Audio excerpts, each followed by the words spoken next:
Chapter 257. Pop, pop, pop.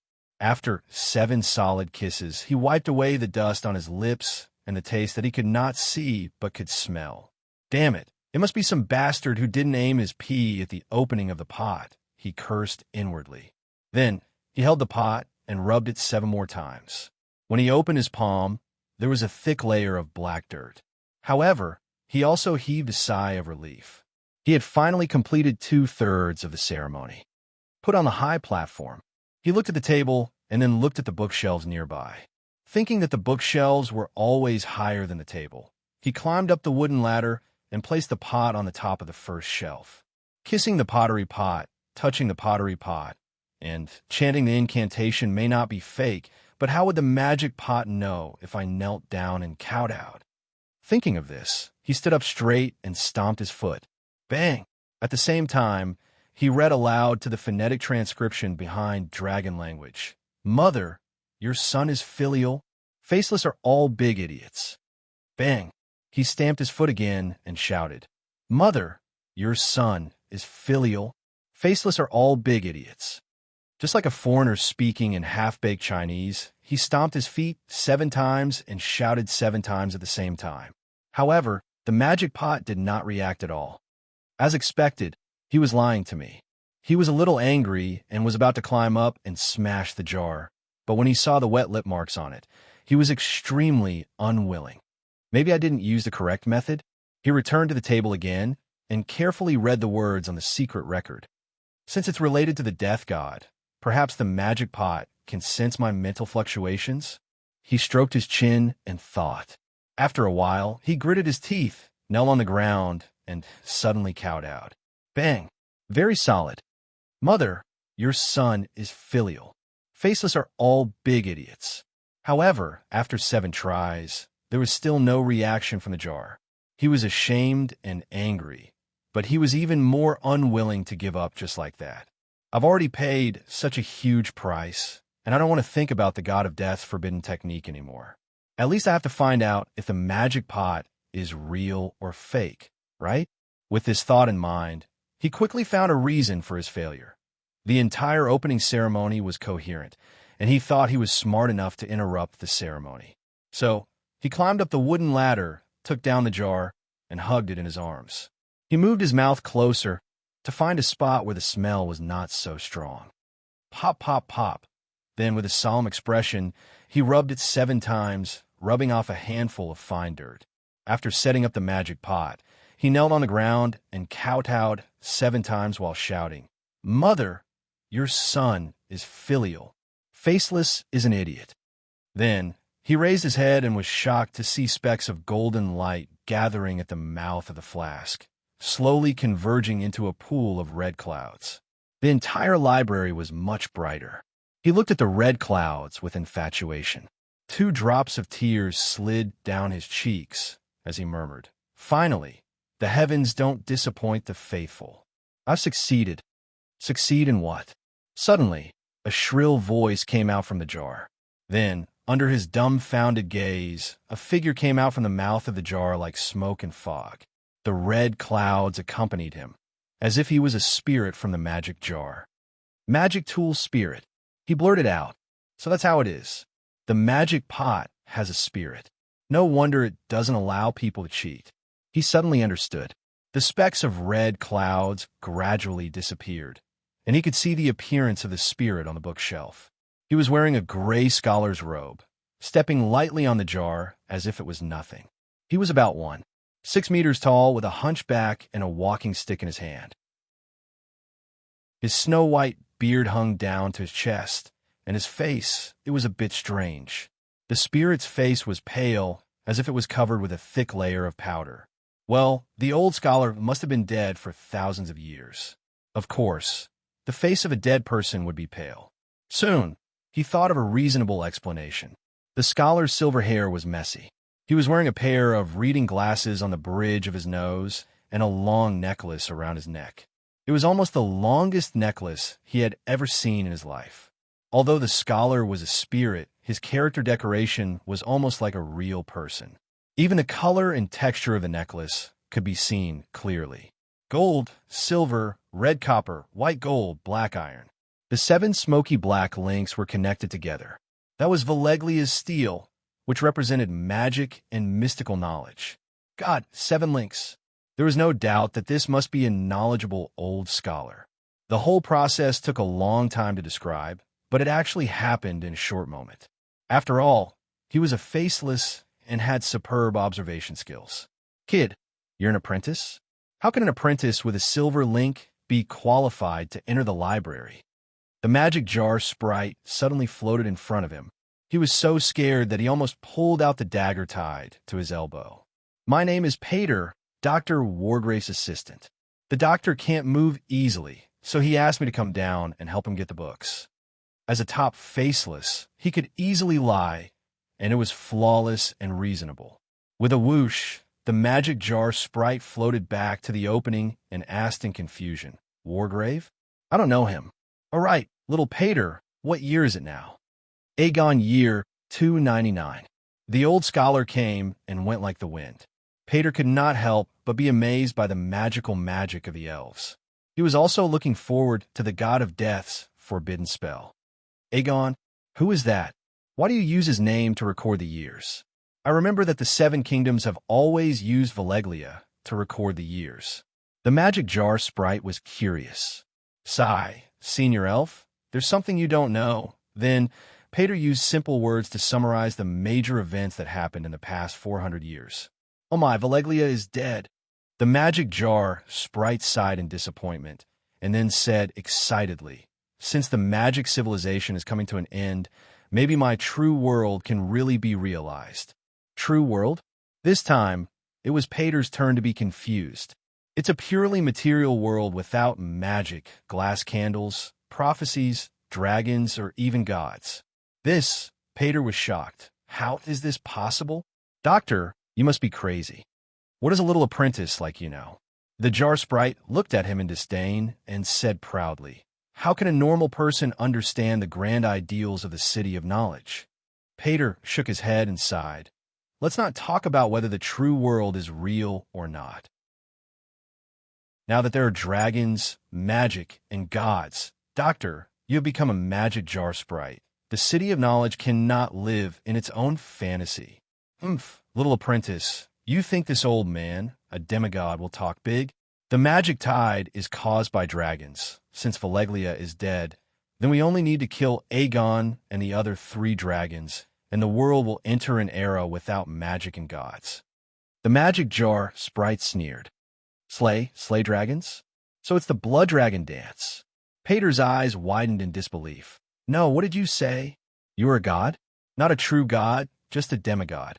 The magic jar sprite did not seem to notice the words blood dragon dance. He raised his chin and asked proudly, right? I'm the famous Hades of Asia. Young one, have you heard of me? So you are Hades. Pater was shocked. But aren't you the fire demon? Or did you become the Hades?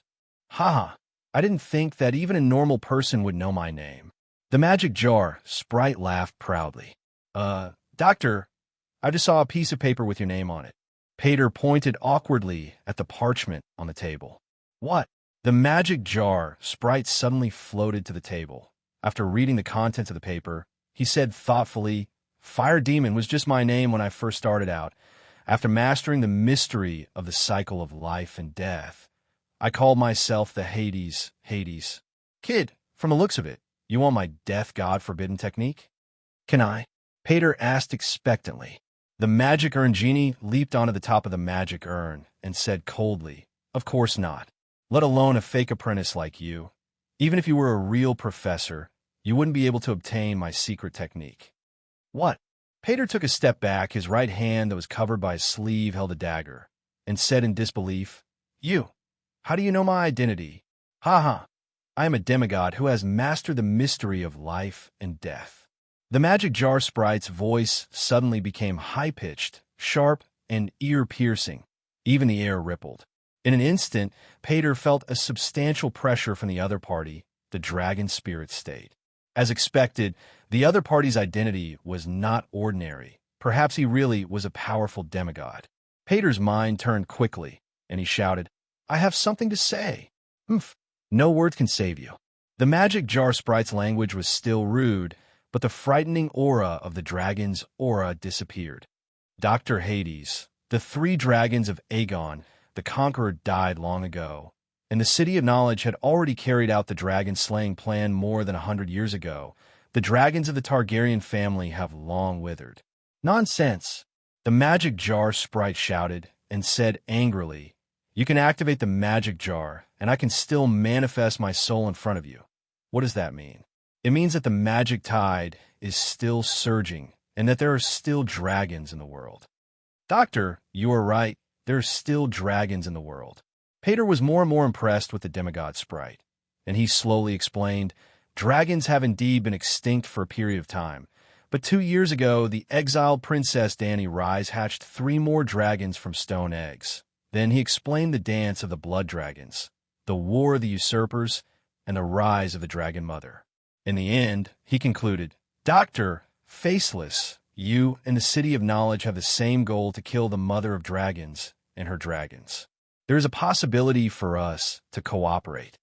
The magic jar sprite nodded thoughtfully, and his tones softened a little, and he asked, "Boy, what is your name? I know the habits of Faceless. Don't use a fake name to fool me." "I am Jaqen Hagar," Faceless said with his original hoarse voice. As the saying goes, Yongua's aunt, Arya's uncle. Jaqen, isn't he Arya's master lover? Shit, at this time, shouldn't he be training Arya in bravos? Why is he on a mission in the City of Knowledge? Dany was surprised at first, and then she was secretly happy. Jaqen good. She felt more accomplished by tricking Jaqen than tricking other nameless Faceless. "Jaqen, my son, let your mother take care of you."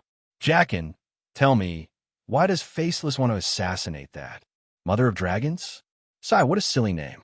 Faceless accepts orders from customers, takes money, and kills without asking for the purpose. Jaqen said lightly, "Don't talk nonsense with me." Dany, who was disguised as the magic jar sprite, waved her hand and said in a contemptuous tone, "Do you see the necklace on my neck?"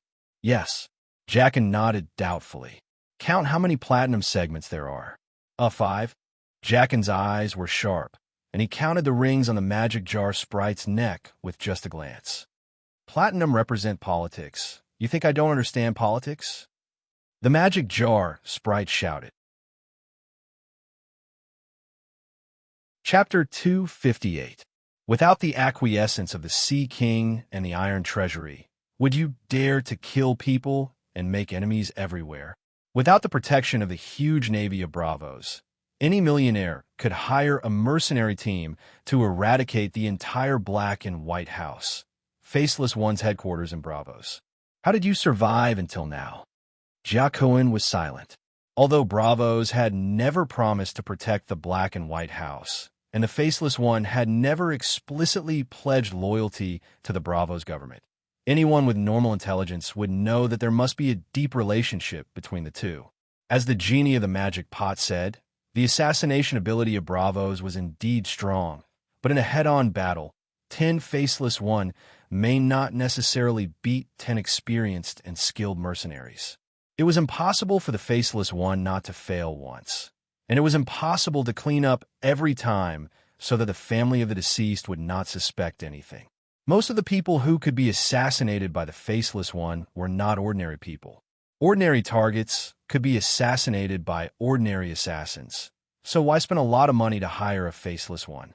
And for revenge, 10,000 or 100,000 gold coins were really nothing to the rich and powerful. 10,000 gold coins could at least hire 500 desperados, so how could they not kill the Black and White House? The Black and White House was in Bravos, open for business, but no one had ever come to their door.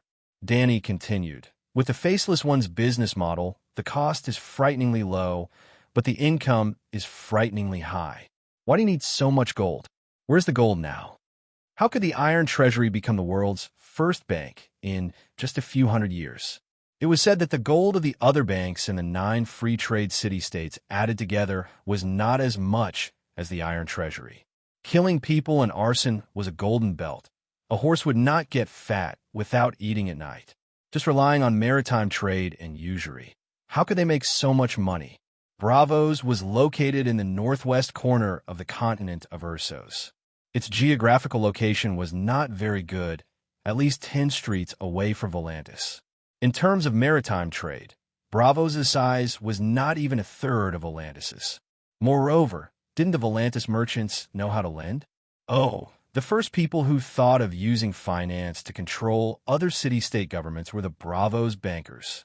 The rise of the Mother of Dragons threatens the stability and peace of the world today. Many people and forces want her dead, so we don't have to refuse this business. Jiakuan slowly said. Well, at least he's honest. Danny nodded, confirming her previous thoughts. What is the current political situation in the world? As the head of the 9 free trade city-states, Bravos influenced the political situation of other countries through the Iron Treasury. It was the big brother of the Western world, west of Queers. Just like how the Americans did not allow a certain country to rise, there was only one position for a leader. The current leader would definitely not want to give up his position. To put it bluntly, Bravos, which had always been against slavery, was also inseparable from the slave trade. Of course, they did not directly engage in the slave trade, but the Great Voyage trade was supported by slaves, and most of the profits from the Great Voyage trade were eaten by the Bravosi. If there was business, there would be harm and sin. The essence of the City of Knowledge is to spread wisdom. As you can see, other than Westeros, people from the Summer Islands and people from the free cities can join the City of Knowledge to study. Therefore, it's not a big problem for you to sneak into the library. Stealing books can't be considered stealing. Sigh, can a scholar's matter be considered stealing? Jiakuan's mind was filled with fuck, but he nodded in agreement. Doctor, you're absolutely right. There's only one point. The reason why I chose to seal myself, other than not wanting to follow the old path of the evil demigod in the easternmost land, accepting sacrifices and sucking the essence and souls of the living, is to protect the forbidden technique from being known by others. The forbidden technique is strong, but it's also very harmful. If you use it carelessly, it won't do any good to yourself, others, or even the world. The genie of the magic jar held the cane with one hand and stroked his long beard with the other, looking like an otherworldly expert who had seen the vicissitudes of life. Under Jiakuan's expectant gaze, he sighed and said, "Young man, go ahead. The forbidden technique of the god of death will not be taught to outsiders." Damn it. After so much foreshadowing, he finally said that it would not be taught to outsiders. Is he playing with me? Or is he playing with me? Jiakuan was so angry that he almost fainted. He said in a muffled voice, "Dr. Hades, if there's any taboo about the forbidden technique, please tell me. I'll abide by it." "No, I can't teach you. Jiakuan, you should go." Danny just shook her head. Suddenly, Jiakuan's eyes flashed, and he remembered the spell recorded on the remnant pages of the secret record. He pointed to the genie of the magic jar and shouted, "Mother, your son is filial. Faceless are all big idiots." Danny was stunned. At first, she didn't react, but when Jiakuan repeated it for the second time, she suddenly remembered the spell she wrote. She immediately howled and rolled down the bookshelf with her head in her hands. Jiakuan, you bastard, don't read it," she screamed with a distorted face. "Mother, your son is filial. Faceless are all big idiots. Mother, your son is filial. Faceless are all big idiots. Mother, your son is filial. Faceless are all big idiots." Seeing that it really worked, Jiakuan read more cheerfully. Danny also cooperated with him, laughing wildly in her heart, but her body kept rolling on the ground. Her head, legs, and torso were like a phantom shuttling back and forth between the bookshelves, which made Jiakuan frightened. What a powerful demigod! Then his chanting became louder and faster, and his Chinese became more and more fluent. Danny thought that it was not a good idea to keep rolling around like this, so she suddenly jumped up and hit her head on the jar on the bookshelf and shouted, "I would rather die than submit." Bang! In the blink of an eye, Jiakuan had no time to react. The pot fell from the wooden frame and hit the sliding wooden ladder below with a crisp sound. Only then was he able to rush forward and catch it. "Ouch, ouch, it hurts." Danny lay on the bookshelf, holding her head and wailing. Jiakun, you win. I will teach you the forbidden art. Originally, when he saw the jar with a hole in his arms, Jiakun's heart was like dead ashes, and he thought that it was over. Now that he saw that the genie of the magic jar only cried out in pain and even surrendered, his chest was instantly filled with ecstasy. Ah, doctor, you see this. He held the jar like a baby and didn't want to let it leave his side. Kid, you are ruthless. Promise me one thing, and I will teach you the forbidden art. Dr. Hades, please say it. Jiakun said happily. You're not allowed to practice or use the forbidden art in Westeros. I am not afraid to tell you that practicing the forbidden art is easy to cause problems. If it is light, you will attract the attention of the Grim Reaper, and if it is heavy, he will follow you all the time or even possess you. He is the Grim Reaper, and if you are noticed by him, you will bring misfortune to your family and friends. The genie of the magic jar's teachings made Jiakun happier. Being noticed by the Grim Reaper? Isn't that what we faceless want? As for misfortune, faceless have no family or friends, and will only bring misfortune to our enemies. I swear, I will never practice the forbidden art in Westeros. He immediately said, Okay, I will teach you. The genie of the magic jar panted, and quickly explained the yin-yang spiritual theory. In addition to teaching Bo Chang, she also made a set of forbidden art theory summaries based on the cultivation experience she read on the internet, or some novel, in her previous life. Doctor, please speak slowly, I don't really understand. Jiakun said awkwardly. Sigh stupid. To put it simply, my magic power is almost depleted. The genie suddenly shouted in panic. What? The jar is broken, and the essence is leaking out. I don't have much time left, and will fall into a deep sleep soon. If you have any urgent questions, hurry up. How long will it be? Jiakun quickly asked. I'm not sure. Depends on when my magic power is replenished. Or else, there are so many doctors here, and you just happen to take advantage of it. For hundreds of years, there must have been others who tried to open the magic jar, but it is too dark here, and there is no moonlight, so the magic power replenishment is slow.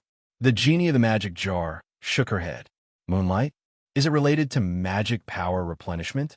Place the jar under the moonlight and chant a spell to worship it. The speed of recovery is determined by the number of worshippers and the degree of devotion. It is similar to the worship activities of those evil cults. Jiakun was puzzled. Of course, evil cults worship demigods. I am also a demigod, and the magic power I need is essentially the power of faith. You need a blood sacrifice too? No, please don't. A blood sacrifice will aggravate my demonic nature. I would rather die than become a demon. The genie of the magic jar said firmly. How long will it take for you to come out again? Maybe half a month, maybe half a year, since there's a hole in the jar. Seeing that the genie of the magic jar was on the verge of death, Jiakun quickly asked, What kind of meditation technique are you practicing? Teach it to me first. The divine version of the great wizard Valeglia's inheritance. Listen carefully, these are the 108 basic runes. After saying that, the genie of the magic jar suddenly exploded into a ball of golden red light and disappeared in front of Jiakun's eyes. She hid behind the bookshelf and used fire manipulation to gather a ball of scattered fire elements on top of the bookshelf. She did the same for the special effect before, which was the gathering of fire elements. The Great Wizard's Inheritance. Divine version. 108 basic runes. Jiakun murmured in shock. Without any hesitation, he immediately looked down to find a broken piece of pottery. After finding it, he didn't bother to flip through the books anymore, and carefully wrapped the jar in his clothes and quickly left the library. After leaving the general manager's pavilion, Pater immediately carried the jar in his hand. As he thought, the scholars and apprentices he met on the way didn't even look at him until, Hey, Pater, why are you carrying the jar? Just as he left the City of Knowledge's gate, the female knight Layla saw him. Oh, the jar is broken. I'm going to the porcelain shop to find a master to fix it, Pater said honestly. He really wanted to fix this precious magic jar tonight so that the magic power that the genie painstakingly accumulated would not leak through the hole. Isn't it just a broken jar? Layla looked down curiously as she ate a skewer. Oh, this is a chamber pot, right? Layla took a step back and covered her nose as she yelled. It's not a chamber pot. It's a pickle jar. It might not suit your taste, but I quite like it, Pater said calmly. This smell? Forget it, as long as you like it. Layla pulled up Pater's empty left hand and stuffed a skewer of barbecued meat into his hand. It's just, I can't eat any more after this smell. You can have it. Although Pater's hand hurt from being poked by the skewer, he still thanked her with a smile. The two chatted for a while before parting at the river. Chapter 259. After leaving a sole coordinate in Jia Cohen's palm, Danny silently returned to the wine bottle bedroom. She lit the glass candle and entered the library again to flip through the collection of books in the City of Knowledge. Other than Magic Net and Witchcraft Lens User's Manual, Friar Bath Dragons, Dragon Worms, and Pterosaurs, the unnatural history of the Dragon Clan shocked Danny the most. Unnatural history was not the first time Danny had heard of it. A long time ago, when Danny and the Centaur maid were discussing the origin of dragons, Barristan had mentioned this book to her and strongly suggested that she look for it. Well, the book that the White Knight saw in Illyrio's private library was not complete. A few books were missing. The author of Unnatural History was not a scholar, but a friar. The Hand of the King, Friar Bath of the King of Rinru. The King of Rinruwe, Jehoris, was almost equivalent to the Emperor Kangxi of the Targaryen dynasty. He was the grandson of Aegon the Conqueror. Not only was he the smartest and wisest of all the kings, he had also been on the throne for the longest time, a full 55 years.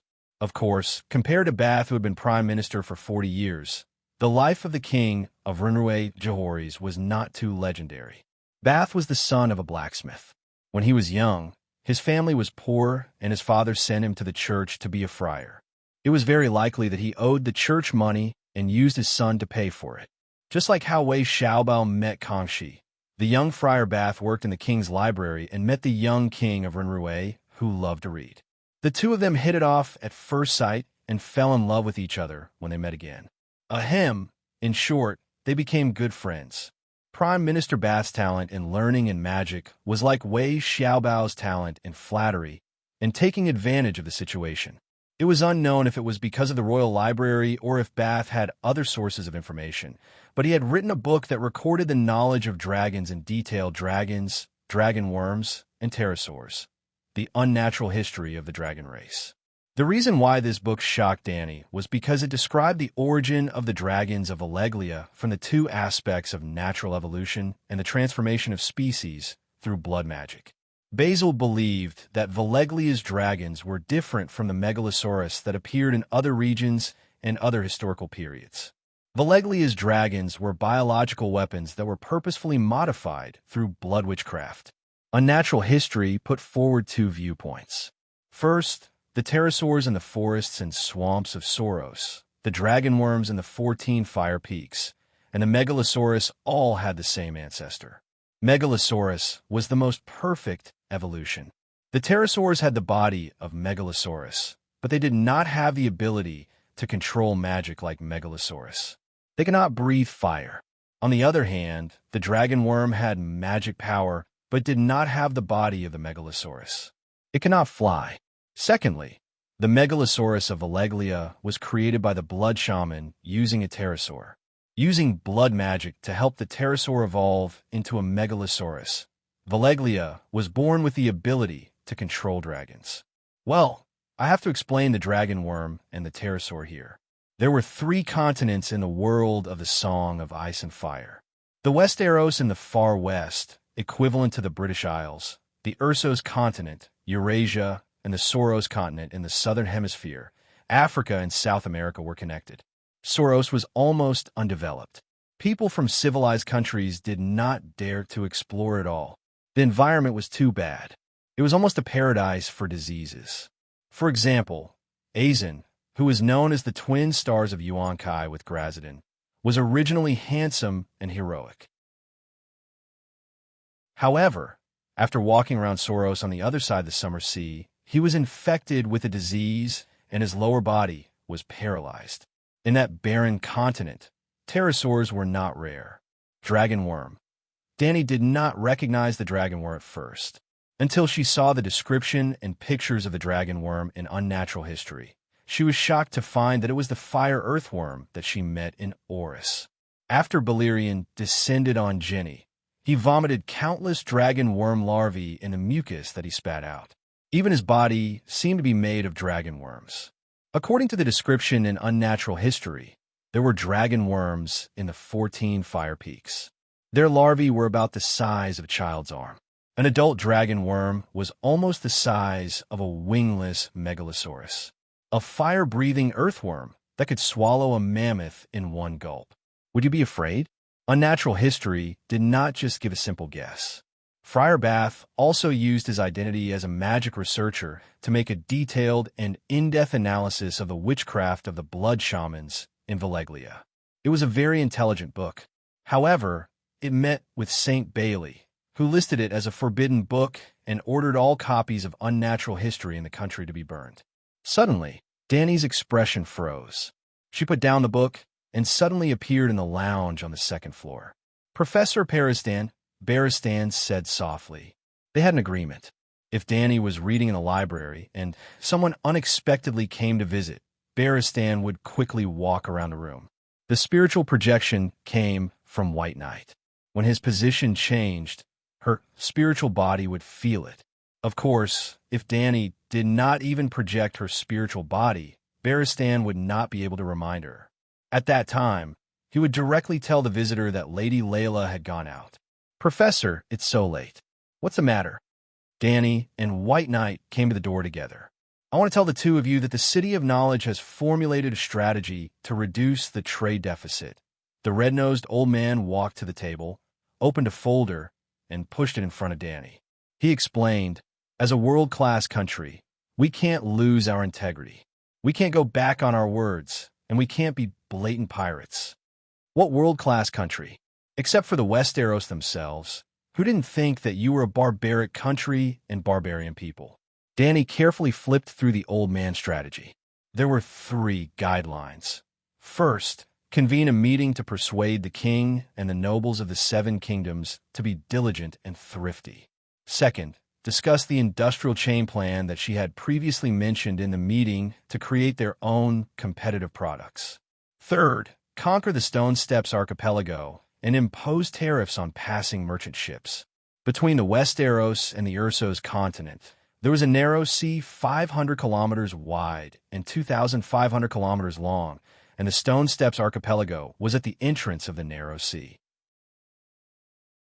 Legend has it that the Stone Steps archipelago was part of the Dorne Arm, connecting the Westeros and the Ursos continent.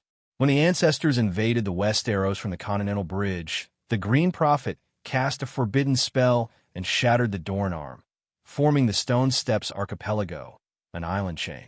In short, the Narrow Sea was an extended version of the English Channel, and the Stone Steps archipelago was the entrance to the channel. Think about the impact of controlling the English Channel on the European continent. I'm afraid it will be difficult. The old knight shook his head and sighed. Everyone knows that controlling the Stone Steps archipelago is equivalent to controlling the sea trade of the entire Narrow Sea. 200 years ago, the 3 cities of Rhys, Tyrosh, and Myr formed the Kingdom of the 3 Daughters, Valeglia's 3 daughters, intending to control the Stone Steps archipelago. But as you can see, after a few decades of struggle, the alliance of the 3 cities was declared dissolved. Using the power of the 7 kingdoms to conquer the Stone Steps archipelago is better than the fleets of the 7 kingdoms going there to be pirates. The red-nosed old doctor said. Not necessarily. Danny shook her head. As pirates, they can advance and retreat freely, and their policies are flexible. They won't offend the public, and they won't have to bear the responsibility of guarding the land. Dr. Barristan smiled bitterly. You have to think about the nobles. The reputation of pirates is too bad. If they're captured by the enemy, they might be hanged immediately, losing their honor and their lives. If the Stone Steps Archipelago is conquered in the name of the Seven Kingdoms, the nobles will not only be treated as high-ranking prisoners of war, but they will also be redeemed with money. And if they lose in battle for the country, it won't be embarrassing and their reputation won't be damaged. Danny was stunned. It's already so late. Do you want to eat something? The old doctor stood up, opened the door, and rang the bell to call the apprentice to deliver food to them. The old doctor was very decisive and didn't give them a chance to refuse. After he finished ordering, Danny mumbled, "Actually, I'm not hungry. I'll get fat if I eat too much at night. Drink some soup to warm your stomach." The old doctor chuckled. Then he began to ask about the development of the industrial chain. "We try to breed mulberry silkworms in the Westeros, but the weather in the Seven Kingdoms is too extreme. It's hot in the summer and cold in the winter. What do you think, Miss Layla?" Danny rolled her eyes and said, "You can find the children of the forest. They know magic, and they might be able to breed native mulberry trees and silkworm babies." Hee, Miss Layla, you really know how to joke. The children of the forest are just fictional characters in legends. They might not even exist in history. Even if they did exist, they would have gone extinct thousands of years ago. The red-nosed old doctor shook his head with a smile. Even deviant ghosts have appeared. Why aren't the children of the forest real? Danny smiled coldly. Deviant ghosts? Who told you that? That's ridiculous. The commander-in-chief of the Night Watchers and Scholar Yimont wrote a letter to explain this. Are they all lying? Doctor, Miss Layla, your supper is here. The apprentice's voice came from outside the door. White Knight quickly got up and opened the door. Wine, butter beets, freshly baked white bread, grilled barracuda, and pork ribs, cold egg lime soup, and barley brisket soup. To be honest, the old knight was already drooling at the sight of such a sumptuous meal. But when he saw the middle-aged apprentice Zion, who was chuckling as he set the table, and the tiny bits of cumin by his lips, "Sigh, I'm old. I can't eat too much at night," Barristan said. He was drooling, but he didn't want to eat other people's saliva. "Have some soup. Miss Layla, have some too." The old doctor picked up a spoon and a small porcelain bowl and served the two of them. Danny didn't touch the porcelain bowl. Instead, she continued the previous topic and asked seriously, if the information about deviant ghosts is fake, it'll just be a false alarm. But if it's true and the nobles of the Seven Kingdoms didn't respond to the Night Watcher's request for help, it'll be fatal. Deviant ghosts? They're just a bunch of barbarians. The Night Watchers exaggerated on purpose to get the nobles' praise and support. But the political situation is unstable now. Who has the spare energy to help them? At most, a group of barbarians will climb over the Great Wall and cause a small disturbance in the north. Dr. Barristan didn't seem to care. Instead, he pushed the bowl to Danny and said enthusiastically, "Have a taste. It's not bad." Just when White Knight couldn't resist his master's enthusiasm and scooped a spoonful of soup into his mouth, Danny's expression suddenly froze.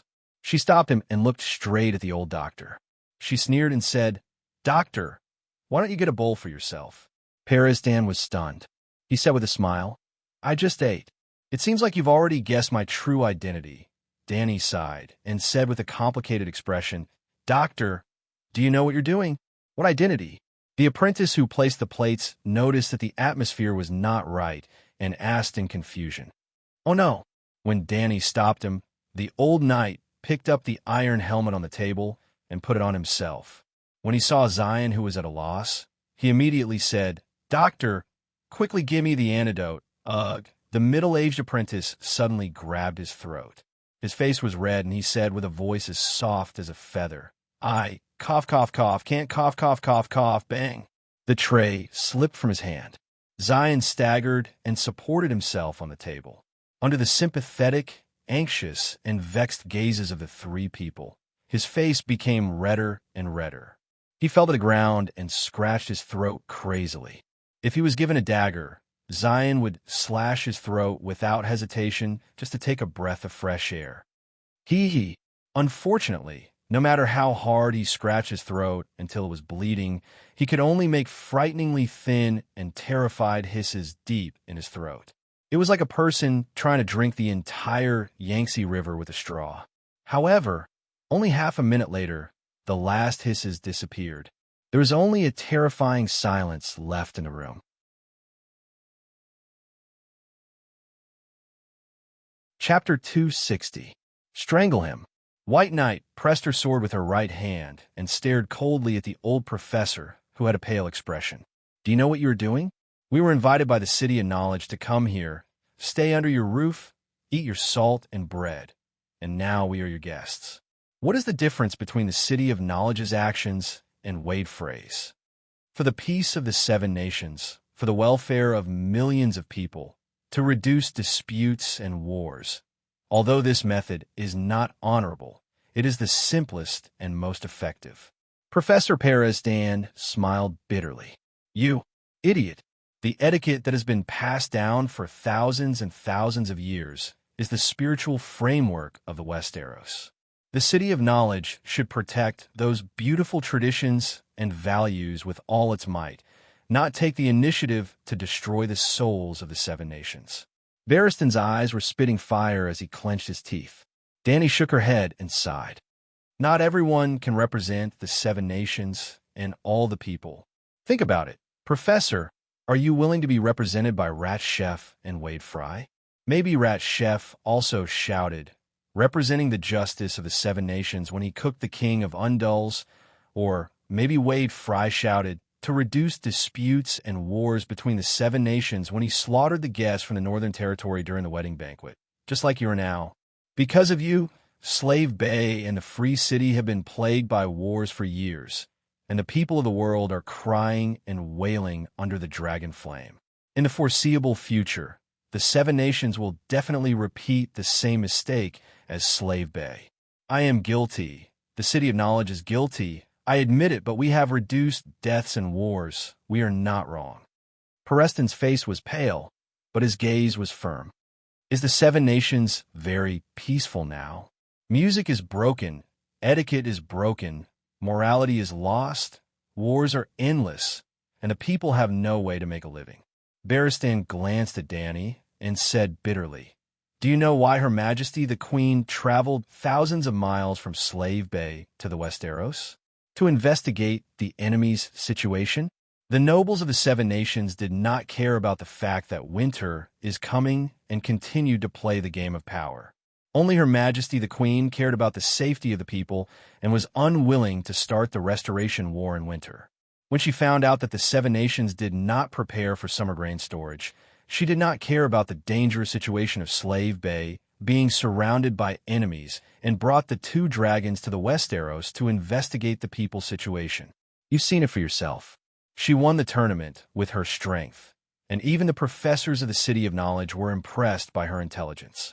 She's concerned about the lives of the people, worried that they won't have enough to eat in the winter, worried about the terrible trade deficit that Robert created and the extravagant lifestyle of the nobles. How could such a benevolent and wise king not be worthy of the Iron Throne? Is Lannister, who killed his husband, committed adultery with his brother, and usurped the Iron Throne, worthy of your love and respect? Dany rubbed her nose awkwardly. Her strengths were so obvious that even Barristan, who had never been a sycophant or a sycophant, had described them in plain language. Didn't he see that the old doctor, who was unyielding and looked like a revolutionary martyr, also changed his expression and looked ashamed? Plop, the old doctor was so ashamed that he prostrated himself on the ground. Be careful, there's something strange in the next room. The old knight listened carefully, and his expression changed. They've also set up an ambush with axemen on both sides. Bam, bam, bam, bam, bam, bam. The sound of bowstrings was like thunder, and the sound was deafening even though they were separated by a brick wall. It was accompanied by the dense sound of bowstrings. TSK, TSK, TSK, TSK. Dozens of holes were instantly pierced through the wall, and the chairs and plates in the room were in a mess. Occasionally, there was the sound of metal clashing. Dragon-slaying crossbow. The candle fell to the ground and went out. But in the dim moonlight that shone through the window, Dany could see that the narrow room was filled with crossbow bolts that were as thick as a thumb and as tall as a man. The bolts were made of fine iron. Unlike the siege crossbows, although the crossbow bolts here were also made of solid metal, they were not cylindrical. They looked like elongated and twisted willow leaves. The thief is not dead yet. Danny's scream reminded Paris Dan, who was hugging his head and lying on the ground. Then, the sound of arrows being loaded and bowstrings being pulled could be heard from both sides of the wall. "Ah, I'm going to die." Danny dragged out her voice and let out a shrill cry. Then, she dispelled her mental projection. SSSSSSS. At the same time, the roar of the megalosaurus could be heard from above the city of knowledge. Yes, when the red-nosed old professor was scooping soup for Danny, she sensed a slight danger and immediately entered the dragon spirit state. Blackie's soul clearly sensed the danger, and she began to summon the megalosaurus. When she talked to the old professor earlier, other than feeling indignant, she also wanted to stall for time. Although her main body had been hiding in the inn, Barristan could not give up. "Ah, your majesty, you can't die." The old knight also let out a dry cry. He swung his sword and destroyed the arrows and chairs blocking his way. He bent down and picked up the old professor from the ground. Without waiting for him to struggle and shout, he hit the back of his head with his sword and knocked the old man unconscious. He then picked up the fur cushion on the soft couch and wrapped it around the old man. He carried the old man on his shoulder and rushed to the door. The old knight was observant and alert. He had already noticed the noise and the light of the torches outside the window. Jumping off the building was equivalent to walking into a trap. Boom! When he reached the door, the old knight suddenly turned sideways and dodged a crossbow arrow that was as thick as a child's arm. He heard the sound of the crossbow being dragged outside the door. Bam, bam, bam. After a few slashes, the old knight did not care. He lowered his head and rushed forward. There was a crossbow the size of a treadmill outside the door. Two gray-robed scholars were turning the winch. One scholar was lying on top of it and loading the crossbow. There were 12 leather-armored soldiers around with crossbows. When they saw the old knight rushing out, the three scholars were scared and retreated. They shouted, "The thief is escaping. Shoot! You're asking for it." The old knight roared and cut off half the head of the scholar closest to him. He then turned around and swung his sword and cut two crossbowmen into 4 pieces. Thump, thump, thump, thump.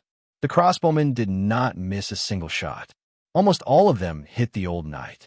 There were also 1 or 2 arrows that hit the queen on his shoulder. But what was shocking was that the arrows that hit the old knight only produced sparks and then bounced off. Ah, damn it. The armor-piercing arrows that Londo sold us are fake. The general in blue armor threw away his crossbow and pulled out his sword while cursing. He shouted to his subordinates, "Use your sword and kill him." Facing the 9 soldiers and the Iron Knight, the old knight did not dodge at all. He exchanged injuries for injuries. Bam, bam, bam, bam. In the blink of an eye, the old knight was hit 8 times. A series of sparks appeared on his body. The huge force only made him sway, but he also used a spinning slash. Crash! For swordsmen were slashed, and 3 soldiers had their stomachs ruptured. They blankly held on to their intestines and fell to the ground. The general was wearing plate armor, and only a shallow scratch appeared on his lower abdomen. Damn Londo! Even the iron sword is fake. A soldier lay on the ground and muttered his last words. The general who escaped with his iron armor pointed at the old knight with a pale face. Valeglia steel. He's wearing Valeglia steel armor. His sword is so sharp. It's also Valeglia steel. The scholar who was hiding far away reminded him. The old knight ignored them. After breaking out of the encirclement, he immediately ran to the stairwell. The whole process seemed long, but in fact it only took 2 rounds. The old knight slashed 3 times, and it took no more than 3 seconds. But just as he was about to rush to the 3rd floor, a figure appeared beside him. It was Danny. She stopped him and said, "Don't go up. There's an ambush on the roof." The scholar knows about the spiritual connection between the megalosaurus and the dragon rider. There are 40 to 50 crossbows and at least 200 crossbowmen. Which place has the least number of soldiers? I'll jump through the window." The old knight panted. "No need. Wait here. I'll help you clean up the soldiers." Danny smiled mysteriously and disappeared again. The old knight was puzzled. The next moment, there was a scream outside the building. "The sun? 7 gods above. A sun has risen in the sky. Oh, what's going on? Is it really the sun? But it's already 10 at night." The old knight found the window in the stairwell and peeked out. But before he could see anything, the armored swordsman from before chased after him with 6 soldiers. "Do you know who I am? I'm Barristan Myrcella. Get lost." The old knight roared in annoyance. "What, Sir Barristan? You're not spies sent by Timon Bay?" The 7 of them were stunned. The general put down his crossbow and carefully walked forward. "Are you really Sir Barristan the Fearless? I'm Dax Norton, a knight under Count Hathar. I've met Sir Barristan a few times. Do you know me? No. Then why don't you lift your visor and let me see?" Knight Norton suggested. "All right." The old knight took a few steps forward.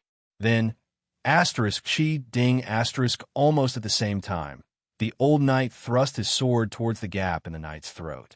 Norton also raised his hand and shot towards the old knight's eyes.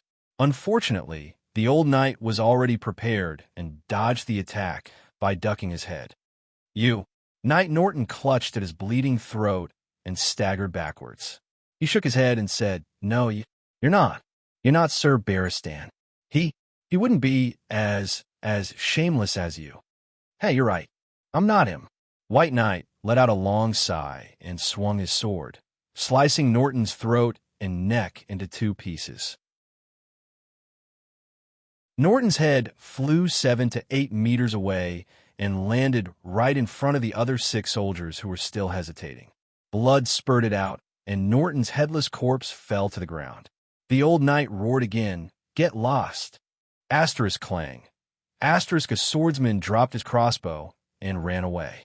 He was still shouting. "Lord Norton was killed by Sir Barristan. I'm not. Sigh." The old knight reached out his left hand in a daze, as if he wanted to grab hold of something that had passed away. In the end, he could only sigh and shake his head. At this moment, the soldiers surrounding the steward's pavilion became louder and louder. "The sun is setting." The old man didn't care about the archers downstairs. He hurriedly stuck his head out of the window and looked at the sky. With just one glance, his eyes widened. A dark red fireball the size of a small house was falling from the sky. Although it was just a fireball, it felt heavy, as if a huge star was falling from the sky.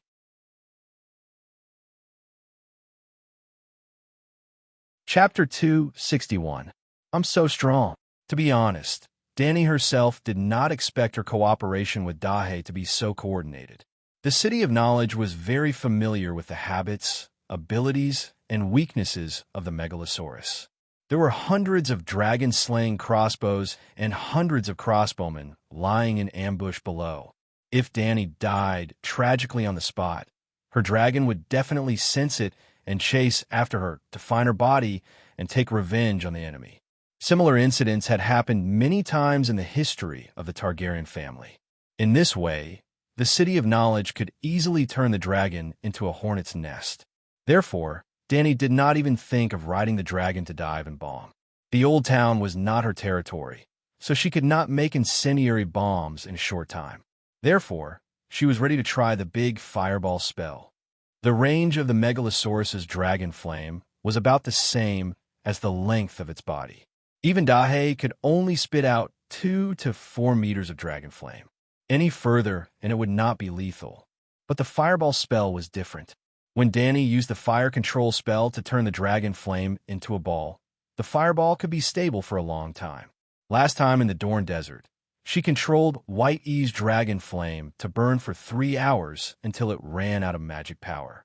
Danny had already guessed that she could merge with Dahe's soul. Their cooperation must be stronger than White E's. But she did not expect that the 9-colored vortex in their sea of consciousness would spin at the same time at the same frequency. Under the dragon spirit state, their wizard power gradually connected and merged. Then, Dahe transformed into a tailed beast. Wisps of visible fire elements condensed in his mouth. The exaggerated scene, similar to a Bajadama, almost scared Danny out of witchcraft control. The fireball expanded rapidly from the size of an egg. It lasted for about 40 seconds, the time that Dahe continuously spat out dragon flame, 20 seconds before Danny helped him to condense the meditation runes. A dark red fireball the size of a baby's bathtub formed in his mouth. That kind of heat and heaviness made Danny tremble with fear. The fire control spell had 10 times more control over the dragon flame fireball than ordinary flames. Ordinary fireballs would disperse when they were 1 or 2 meters away from Danny, but the dragon flame fireball could fly freely within 100 meters of her body. Even so, the fireball in front of her was too big. The bigger the fireball, the harder it was to control. She could barely move it.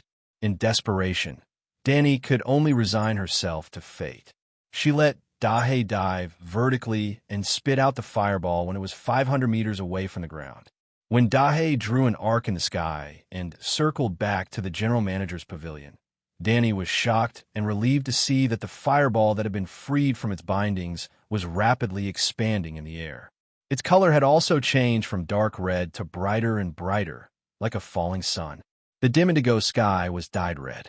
When the fireball approached the roof of the steward's pavilion, it had already expanded to the size of a small house, an irregular sphere with a diameter of 10 meters.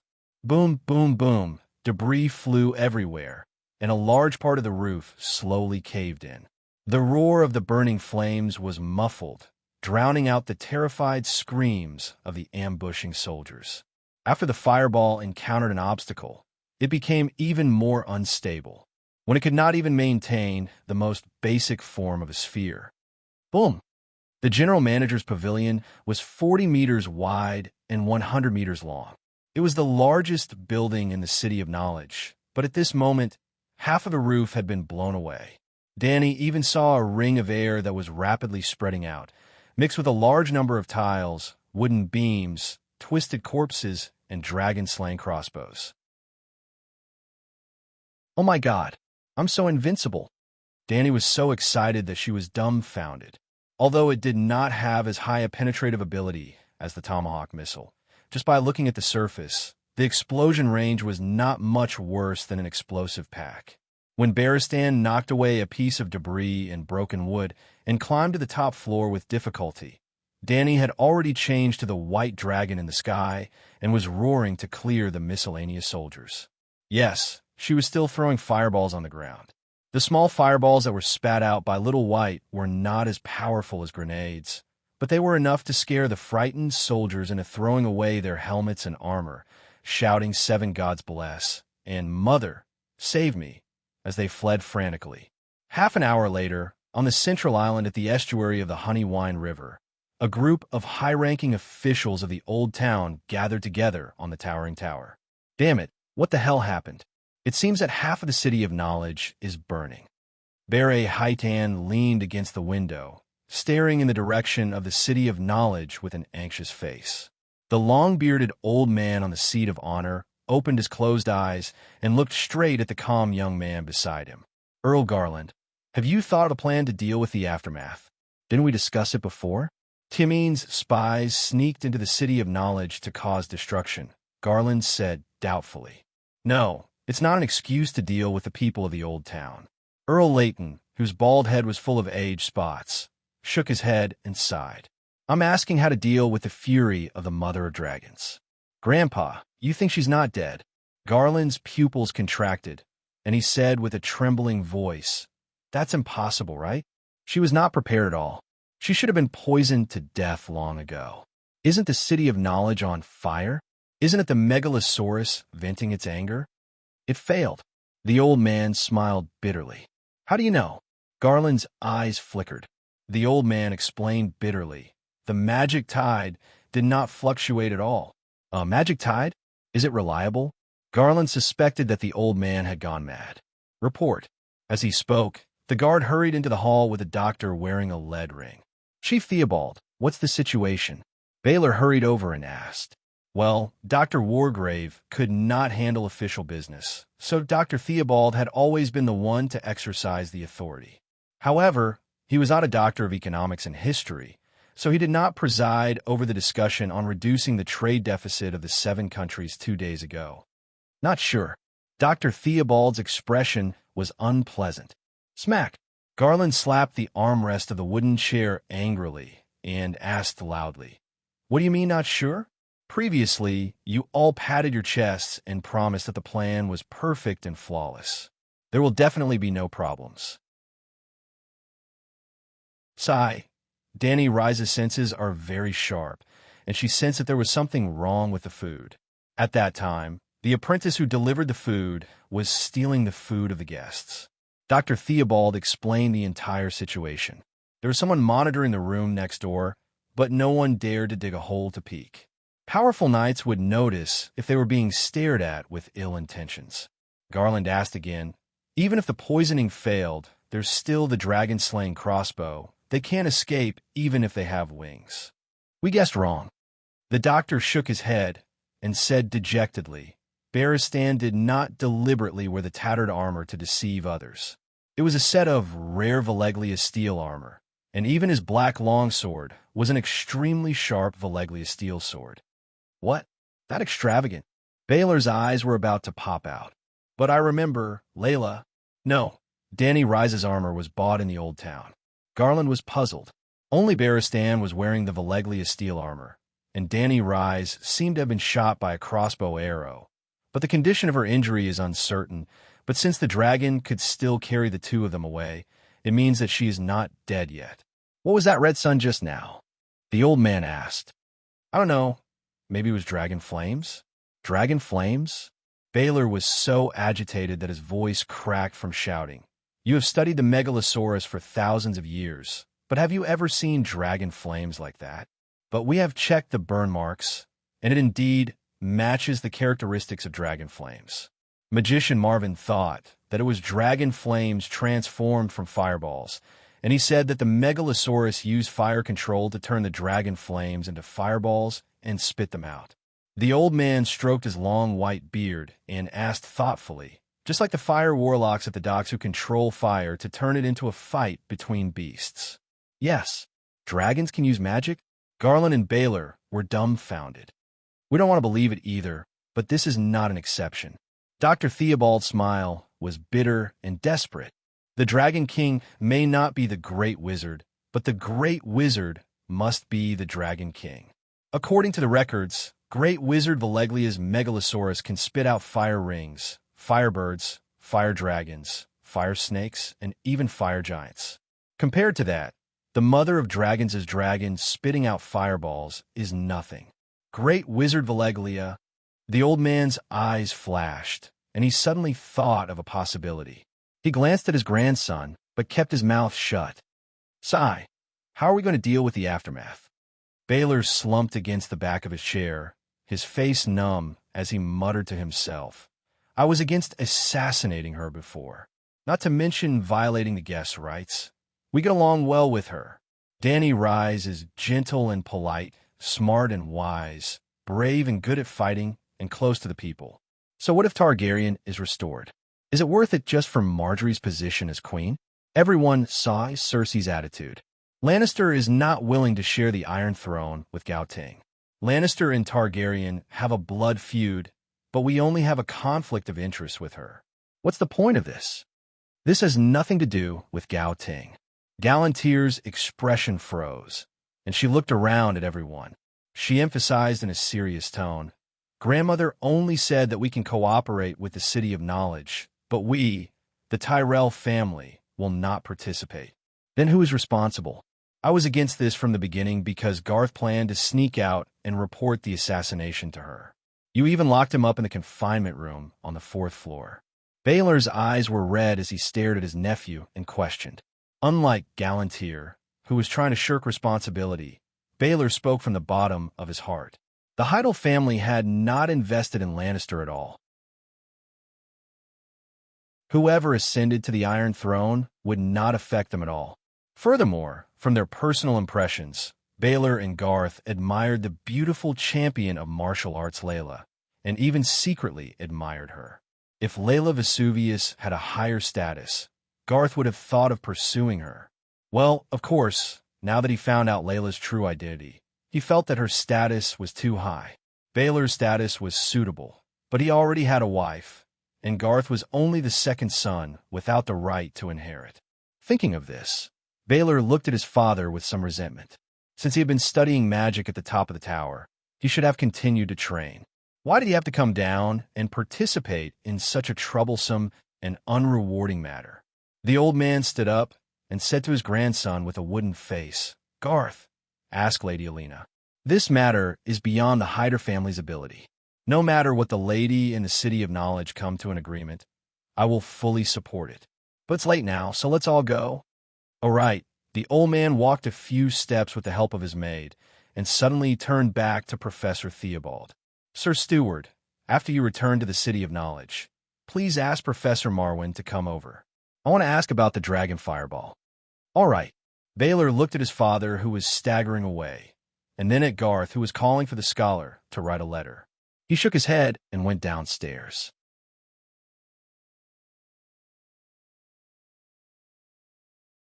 Chapter 262. The next morning, the sun woke up from the eastern horizon, and the sky was red. In the Crimson Mountain Range, 1,000 kilometers north of the Old Town, 2 megalosaurus, one black and one white, passed through the thin mist surrounding the mountain and landed on the cliff with pine moss growing on it. The breeze blew the hair on the girl's temples. Danny frowned and came to the old knight's side. She looked at the old red-nosed doctor in his arms and complained, "This kind of villain who violates the guest's rights. Why don't you just throw him down and kill him? Why do you have to treat him?" She originally planned to cross 1,700 kilometers in one breath and go to King's Landing for lunch. I want to know what the City of Knowledge is thinking. The old knight lowered his head and carefully pulled out an arrow that pierced through Preston's thigh. Ow, ow, ow. Even though White Knight's actions were skillful and gentle, the red-nosed old man still howled like a pig being slaughtered. "Give me poppy milk." "We didn't bring poppy milk." White Knight took out alcohol and cotton from her backpack and began to disinfect the old man. The alcohol contaminated the wound and caused another round of miserable howls. After more than an hour, Danny had already eaten the burnt cow hind leg caught by Dahe. White Knight finally dealt with the 5 crossbow bolts and 4 broken bones on the doctor's body. "You're really lucky. None of the wounds are fatal." Danny sat on a large bluestone and leaned her back against Dahe's warm wings. She was very relaxed. White Knight used a dagger to slice off a piece of hind leg meat and stuffed it into her mouth. She said vaguely, "He's not lucky.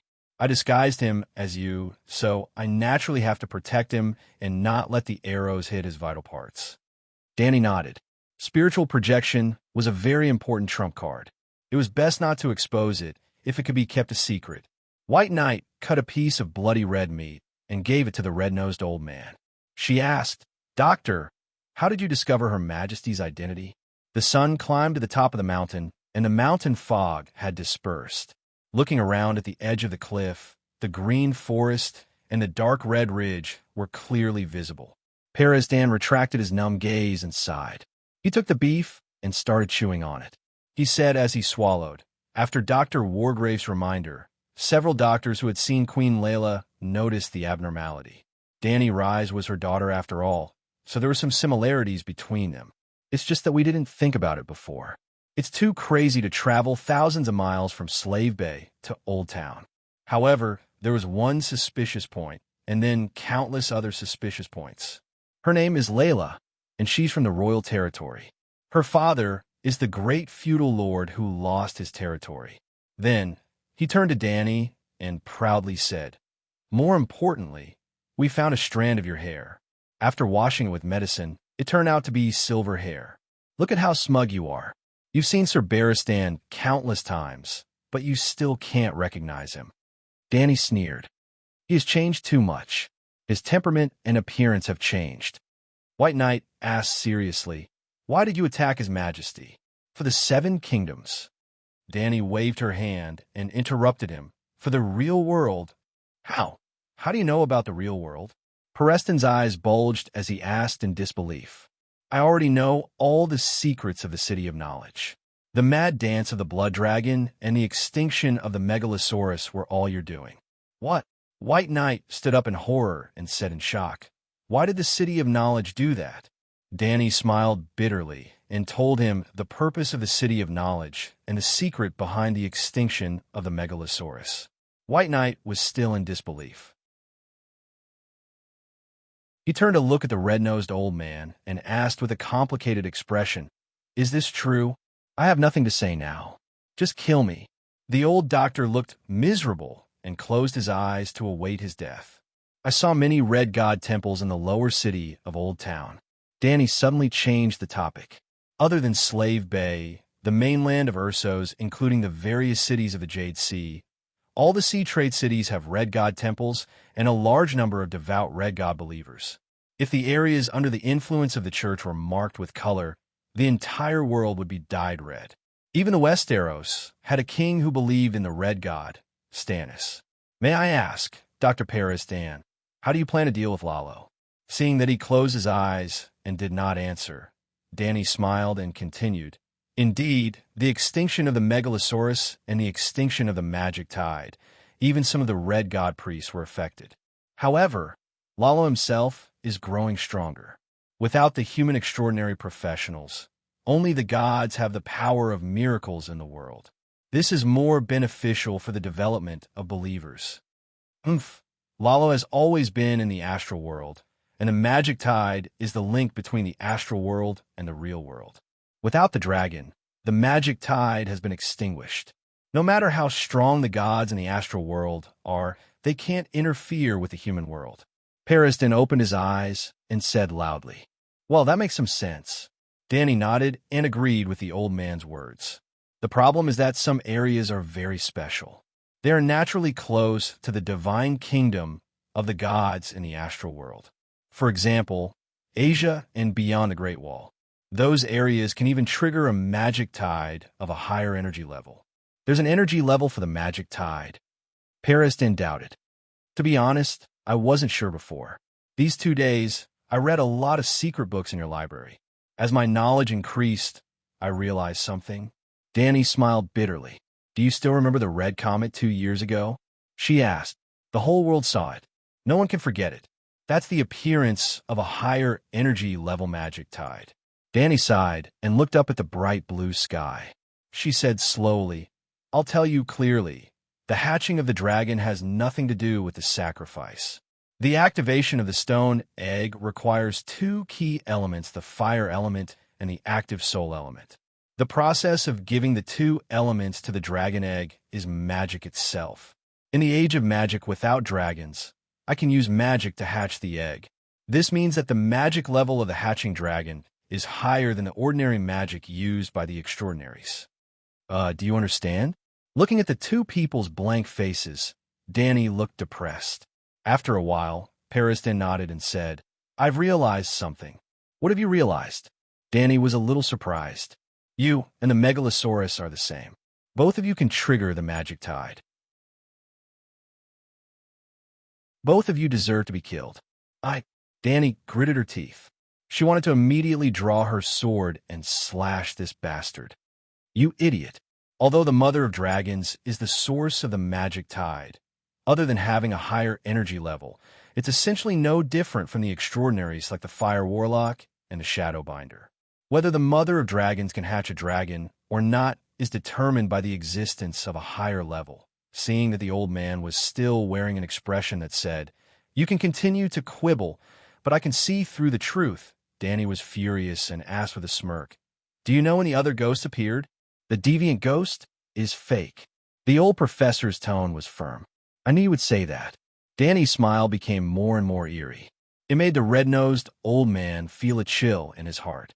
She drew the clear sky, Valeglia's steel sword, from her waist and placed it on the old professor's head. "In the name of the Queen, I judge Paristan. You violated the rights of a guest and murdered the Queen of the Undulls, Loinars, and the Ancestors. The evidence is conclusive. You are punished to wear black clothes and guard the borders of the kingdom." Paristan was dumbfounded. "I became a night watcher." Yes. "I'll spare your life. Go and guard the Great Wall." Thinking of the old man facing the deviant ghost army, Danny could not help but laugh out loud. Your Majesty is so merciful." The White Knight seemed to be relieved and praised sincerely. She took some time to treat Preston's injuries. When the King's Landing city and the Red Castle near Blackwater Bay came into view, it was already past lunchtime. As the center of the game of power, the King's Landing should have excited Dany. However, as soon as she passed through the city gate, she was greeted by a strong, rancid smell. The smell of feces, rotten garbage, and the urine of humans and animals made her want to vomit. Dahe and Little White put down Dany and Barristan in the forest beside Rosby Road. Just like in the old town, they first found a courier station by the roadside and sold 2 horses. They then continued to walk in the southwest direction and entered the King's Landing through the steel gate in the east. The road was wide enough for 8 horses to walk side by side. The road was paved with bluestone. However, the street was very dirty. The thick mud and layers of feces made the horses feel like they were walking on a thick carpet. The layout of the buildings was also poor. The houses on both sides were uneven. Most of the houses were 2 or 3 stories high. The front yard and the backyard were connected to the pigsty, the stable, and the garbage dump. Dany had the urge to flatten them all. However, there were a lot of people in the King's Landing. Most of them were poor. They wore gray linen clothes and were barefoot. They did not care about their appearance and were dirty and unkempt. They looked like refugees struggling for their lives. Even the few nobles who rode horses with swords were mostly wearing dark leather clothes and leather armor. They were not as gorgeous as the Free City's merchants. At the crossroads, a group of beggars approached Dany. There were more than 20 children who were less than 10 years old. They only wore a dirty t-shirt sewn with patches. Half of their dusty buttocks were exposed. Their small arms were as thin as firewood sticks. They held a broken wooden bowl and looked at her with pitiful eyes. They shouted dryly, "Miss Knight, please be kind. I'm hungry." Dany was upset. She was about to take out her purse and give them a handful of copper. Money is useless. They have someone behind them.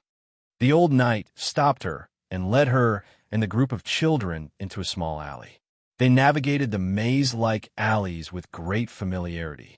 The buildings here were more densely packed than the houses on the street. The low yellow mud-thatched houses looked like 1,000 beggars squeezed into a 100-square-meter garbage dump. There were alleys everywhere, but there seemed to be nowhere to go. The sewers had long been blocked.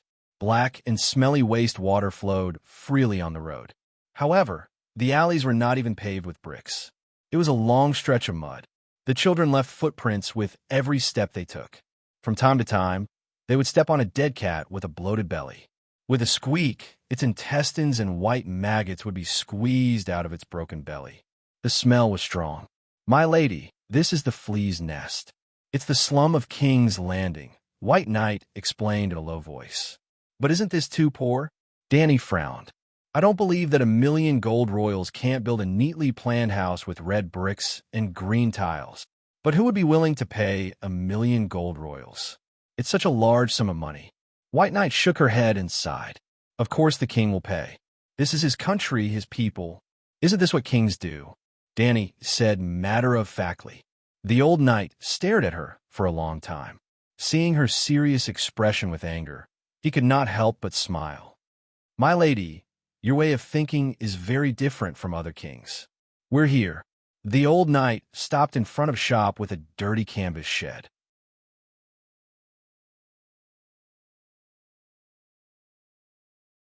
Chapter 263. In front of a 2-story brick building, there was a messy courtyard without walls.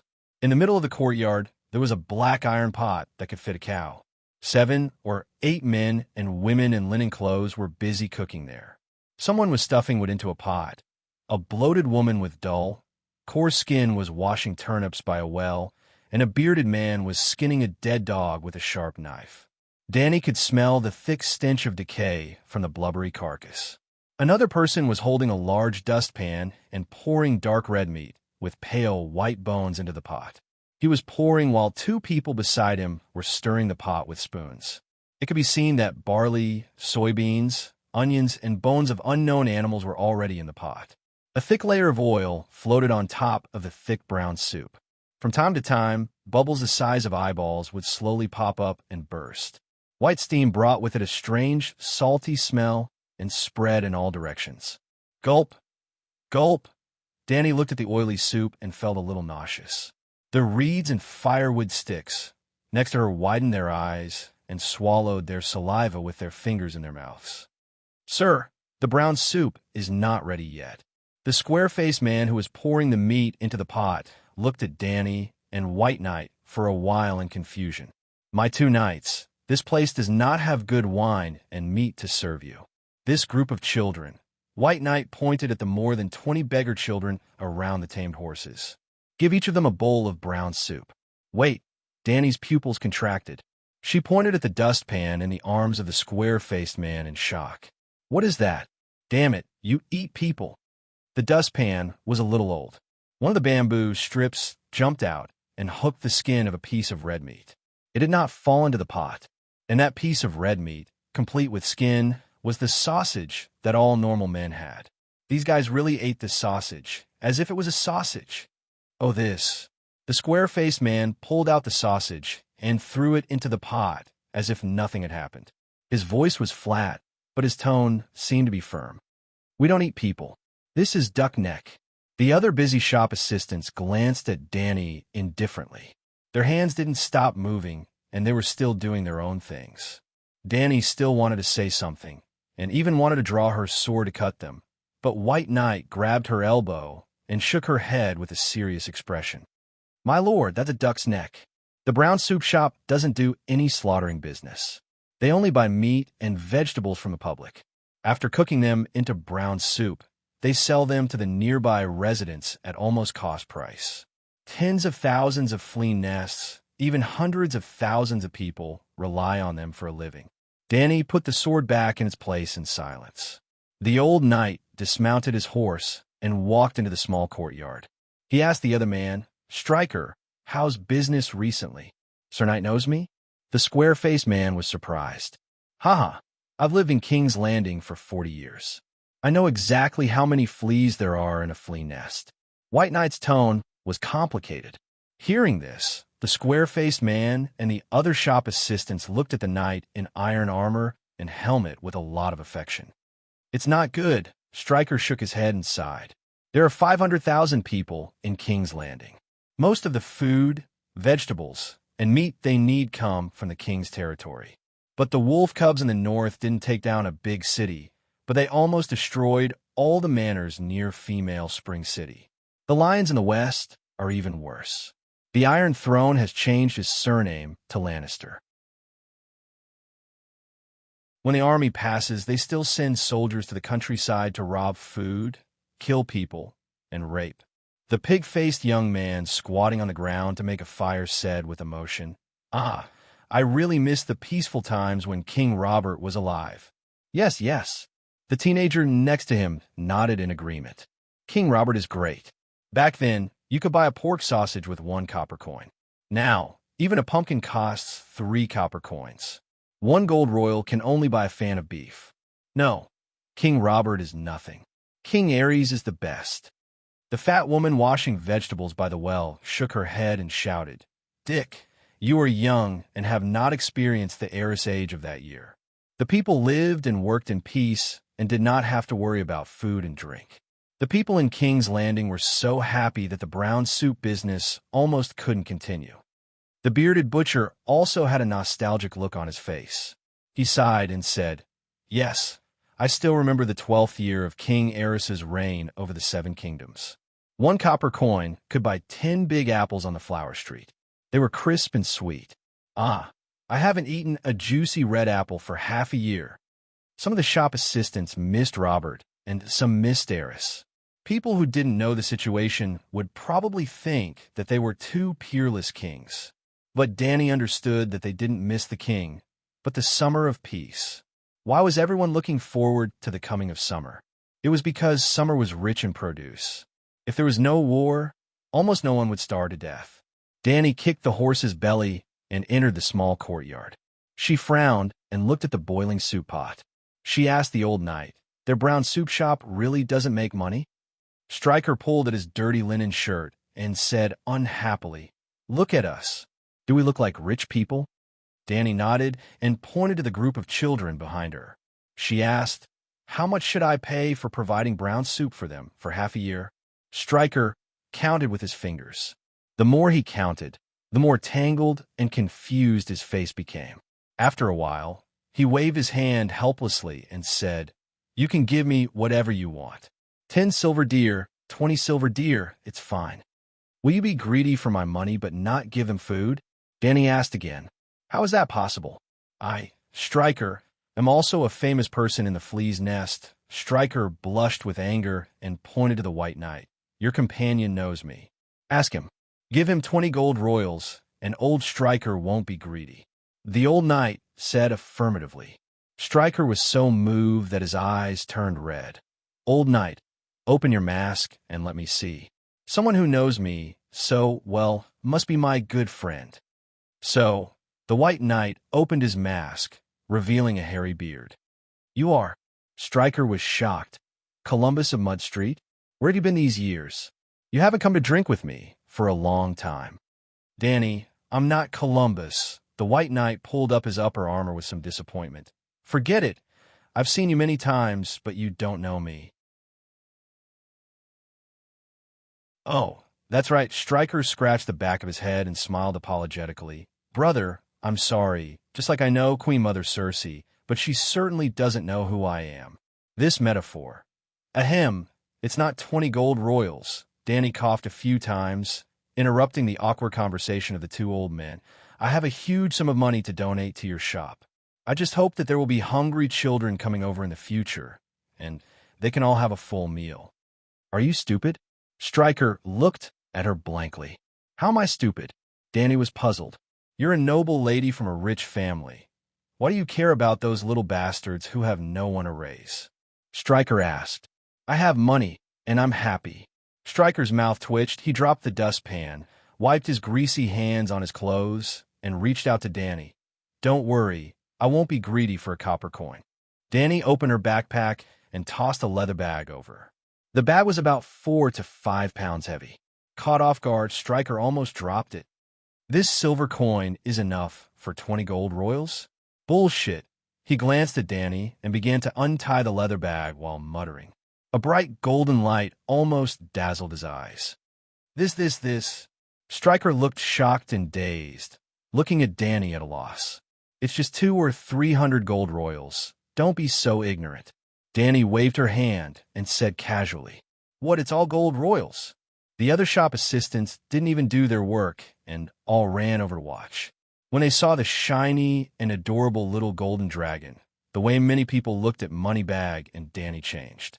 Greed, hesitation, viciousness, and even eagerness to have a go at it. Stryker woke up in an instant and shouted at his shop assistant, "What are you doing? What are you doing? Haven't you seen the world?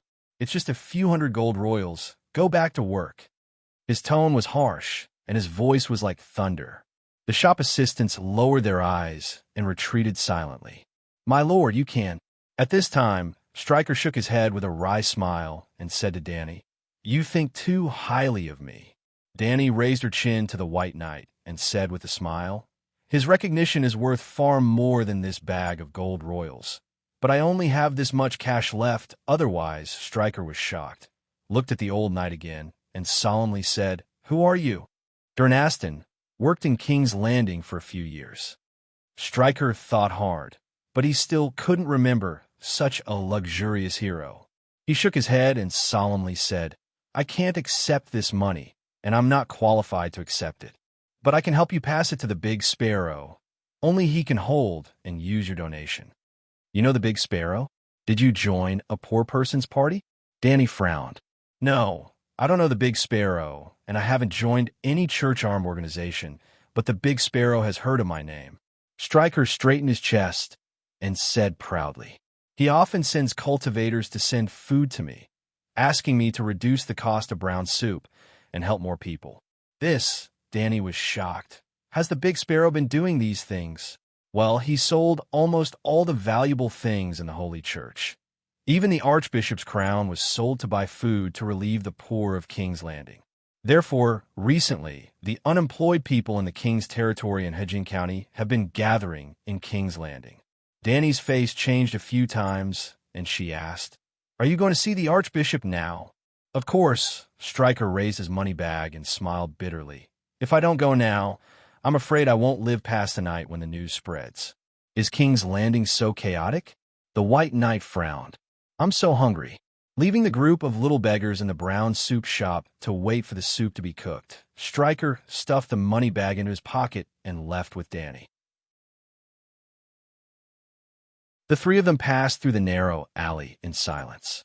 When they came to the main road, the dignified look on Stryker's face dissipated a little. He took a deep breath and said slowly, "The weather is getting cold. I heard that there was a light snow in Hudgian County 2 months ago. Everyone knows that winter is coming, but the kingdom is now. Miss, you have shown your wealth. Don't go to the flea nest again in the future."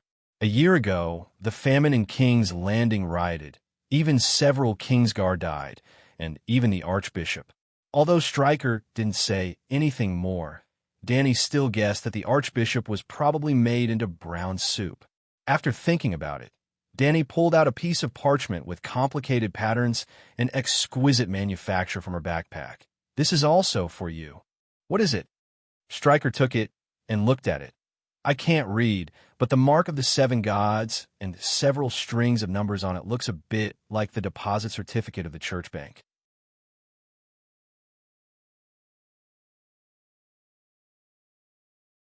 Chapter 264. It's a certificate of deposit from the church bank. It's anonymous and can be exchanged for money at sight.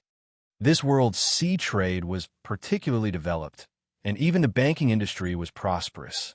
It was unrealistic to issue paper currency, but things similar to the Song dynasty's jiaozi had long existed. However, most of them were large amount certificates of deposit with real names. The Golden Dragon Bank did not accept more than 3, and only the person involved or their designated person was present and signed before the money could be withdrawn. Of course, the bank encouraged people to use anonymous certificates of deposit, which were almost equivalent to large banknotes, but was very unsafe. If Danny was robbed, she would lose 20,000 gold royals at once. But the ransom of the Baron was only 100 gold royals. Therefore, even if Danny took down the 3 major cities of Gith, she didn't get many anonymous certificates of deposit from the slave merchants. Stryker's eyes widened, and his fingers trembled as they slid on it. 1 10,100,000 10,000. 7 gods above. 20,000 gold royals? It's a small matter. Danny waved her hand lightly. "Tell the big sparrow to use the money immediately. It's best not to buy food in the 7 kingdoms. Go to the other side of the narrow sea to find a food merchant. 20,000 gold royals is a small matter. Are you a billionaire?" Sure enough, no one is perfect.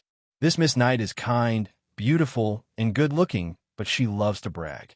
Stryker carefully hid the parchment and asked in confusion, "Why?" "It's cheaper to buy food from the High Court. Alas, the 7 kingdoms are short of food. It's difficult to survive this winter if we only consume internally and don't buy externally. Moreover, Tyrell and Lannister are in constant conflict. The High Court will not always support King's Landing. When you all run to the River Bend to sell food, the price will definitely rise rapidly. Even if the cost of foreign profiteers remains unchanged, they will also increase the price of food. In such a vicious cycle, the currency will depreciate crazily, and the economy of King's Landing will inevitably collapse." This, Stryker couldn't understand at all. He was at a loss, so he suggested, "Why don't you come with me to the great cathedral to see the Archbishop? If you have any suggestions, you can tell the Big Sparrow in person. You are kind-hearted. Although I don't understand your suggestions, they're always beneficial to the people of King's Landing." "Meet the Big Sparrow?" Danny hesitated and looked at White Knight. "You can meet him." Barristan nodded. Danny asked Stryker again, "Will he see me?" "Definitely." "All right, I would also like to know more about that legendary Archbishop." The King's Landing was bordered by the Blackwater River to the south and the Blackwater Bay to the east. The city was mainly composed of 3 hills, named after the names of Aegon, the Conqueror, and his wife. The Raineth Hills, where the commoners and the poor lived, was located at the center of the abandoned dragon's nest and the flea's nest. The Vezania Hills, where the artisans and the middle class lived, represented by the great cathedral of St. Bell, the Church of the Seven Gods. The king and the nobles lived in the high hill of Aegon. The Red Castle was located at the high cliff at the corner of the Blackwater River and the Blackwater Bay. They went all the way east along the main road. The streets were still dirty and messy, but the buildings gradually became tall and neat. The air was still full of stench and decay, but there was also the smell of liquor, powder, and toast mixed in it. Well, it seemed to be even worse when mixed together. Along the way, Danny met a naked prostitute leaning on the window on the second floor to solicit customers. She saw a blue-robed woman carrying a basket of vegetables. She took out 2 copper coins from her pocket and bought 5 shriveled apples the size of a child's fist from a street vendor. She saw hotels and restaurants with poor business after turning to Sister Silent Street. Danny also saw the famous Alchemist Guild. In such a large black stone building complex, only 2 or 3 fire warlocks were wandering in and out. The nearby ordinary people seemed to be avoiding the source of the plague, and they deliberately quickened their pace when passing by. In contrast to the deserted Alchemist Guild, St. Bell's Cathedral was almost overcrowded, mostly with ragged and dirty refugees.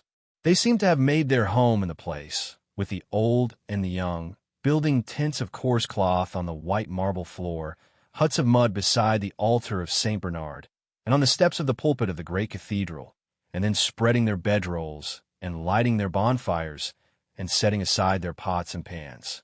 There was smoke in front of St. Bell's Cathedral. Stryker walked quickly to a group of brown coarse cloth soldiers and handed the money bag to the one-armed leader. While explaining, he also pointed at Danny on the side of the square.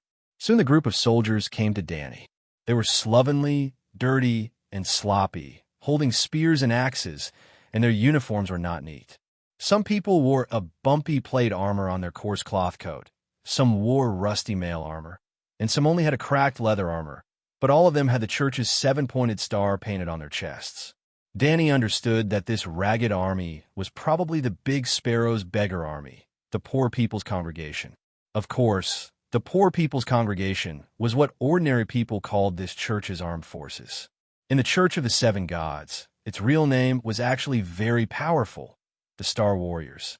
The one-armed man first expressed his gratitude to Danny and Barristan, and then asked, "Miss, are you a church member?" "Well, we all believe in the 7 gods, and I'm still a member of the church." Danny nodded. "Well, I'll take you two to see the Archbishop immediately." The one-armed man smiled with satisfaction. "2 church members, how should I address you?" Danny handed the horse to a Star Warrior and smiled.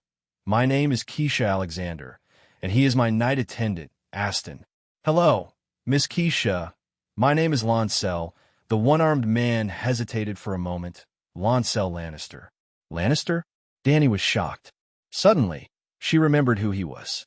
He was Jaime's cousin, the one who climbed into Cersei's bed, and the one who killed Robert. "I've given up my title and territory, and have decided to dedicate the rest of my life to the 7 gods." The one-armed man looked weary, and his tone was bleak, like a monk who had seen through the world of mortals. They walked through the crowd, passing bonfires, carriages, and shacks. The refugees' expressions were dull, gloomy, and numb. Some of them even had a hint of hostility. Lancel stopped in the middle of the crowd and announced loudly, "This is Miss Keisha Alexander, our church member, a devout believer of the 7 gods, and she has donated a lot of money to us." As if suddenly turning on the beautifier and backlight, the refugees' expressions suddenly changed. They looked at Danny with warm, respectful, and kind eyes, and the gray and cold weather seemed to have brightened up. So realistic, Danny complained in her mind, but she still put on a smile. When she got close to the statue of the blessed King Bale, she was shocked to see that the majestic marble statue with a kind smile was filled with bones and skeletons from the waist down, and many of them still had flesh and blood left. There were white and fat maggots wriggling, buzzing flies flying around, and even a flock of crows sitting on top of them, enjoying a dry meal. What are they doing? Danny asked Lancel, who was beside her. They're the church members, nuns, monks, and bishops who died tragically in Hudgien, the king's domain, and the Stormlands in recent years. Some of them were hanged by the Red Gods, some were disemboweled by the Northern Army, and most of them were. After a pause, the one-armed man continued with a grim expression. They were killed by the blood troop hired by Duke Tywin. There were also bandits in Hudgien and the king's domain. They robbed monks, raped nuns, and even killed Silence and her sister.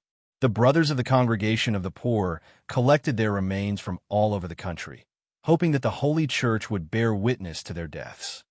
The Blood Troop was the warrior troop, a mercenary troop whose reputation in Ursos was second only to the Second Son's troop, Titan's bastard troop, which was wiped out by Danny. The stupidest thing Duke Tywin did in his life was to hire the infamous warrior troop from the other side of the Narrow Sea to do his dirty work for him. Apart from the fact that his son Jaime's right hand was chopped off by the leader of the warrior troop, this arrangement also completely destroyed the agricultural production in Hudgien, but it did not help much in defeating the Hudgien warlords. After the War of the Four Kings, the Three River Basin, as the granary of the Seven Kingdoms, became the biggest burden for the Iron Throne. The Big Sparrow, including the little sparrows under his command, were all refugees from the Three River Basin. Walking on the stone steps in front of the Holy Church, Lancel reminded, Miss Keisha, according to the Archbishop's order, weapons that are not armed members of the church are not allowed to enter the Holy Church. You and your attendant have to take off your sword belts. Yes. Danny took off the sword from her waist and handed it to the White Knight. Wait here. The old knight hesitated for a moment, then nodded and took Clear Sky. Ordinary iron swords could be handed over to the Congregation of the Poor, but Valeglia's steel swords did not look special. Anyone who took them out and wielded them would immediately notice the unusual weight and thickness. If two Valeglia's steel swords appeared at the same time, it was hard to say whether the Congregation of the Poor would be greedy or cause other trouble. Passing through the St. Bell Square and a small garden, Danny followed Lancel to the gate of the Holy Church. The Holy Church was a magnificent marble dome with 7 crystal towers standing in the middle. After passing through the gate, there was a long corridor that led to the interior of the Holy Church. Lancel stopped in front of the corridor, where more than 20 monks in coarse linen clothes knelt on the ground, scrubbing the floor with a cloth in their right hand and soap in their left hand. While Danny was wondering, a thin old man about 5 meters tall got up from the ground and threw the cloth back into the wooden bucket. His wizened face cracked a smile and said, Keisha, thank you for everything you've done for the people of King's Landing. You're the Archbishop?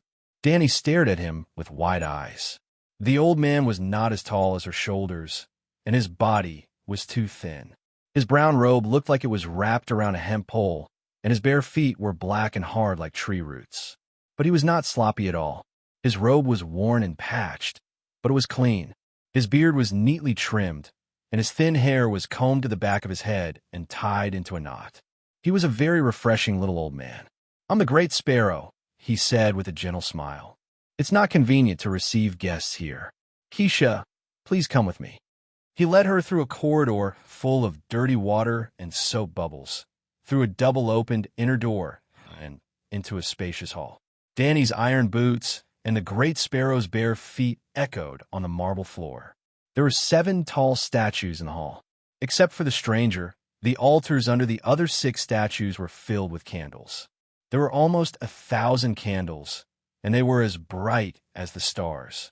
When they came to the center of the hall, 7-colored light shone in from the leaded glass window on the dome. Dust danced in the light, and the air was filled with the smell of incense. A monk led hundreds of sparrows to pray in front of the statue of the Holy Mother. Their voices were like the waves of the distant sea, ethereal and sacred. Which god does Keisha serve? The Great Sparrow asked softly. Maiden, Danny said, and walked towards the maiden's altar on her own accord.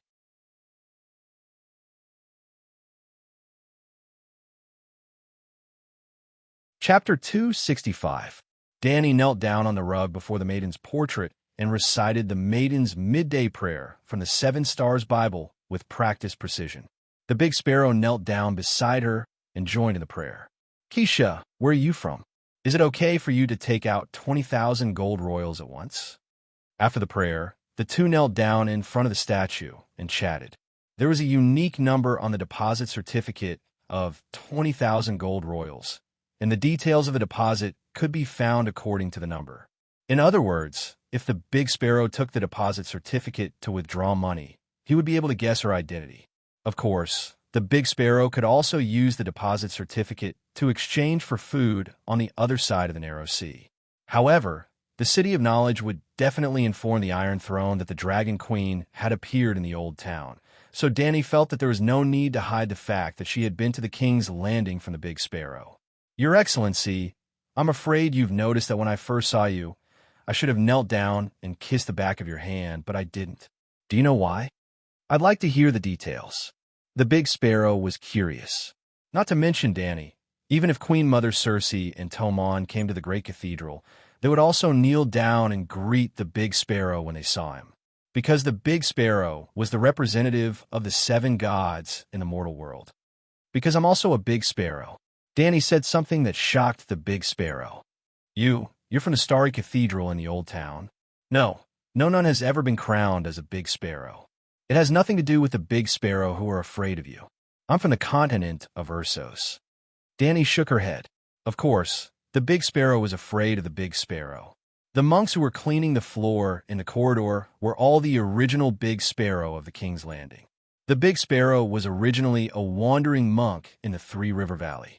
He relied on a group of beggars and used an axe to force the Big Sparrow to elect him as the Big Sparrow. After that, they were deprived of their luxurious life. Every day, if they didn't work, they wouldn't be able to eat.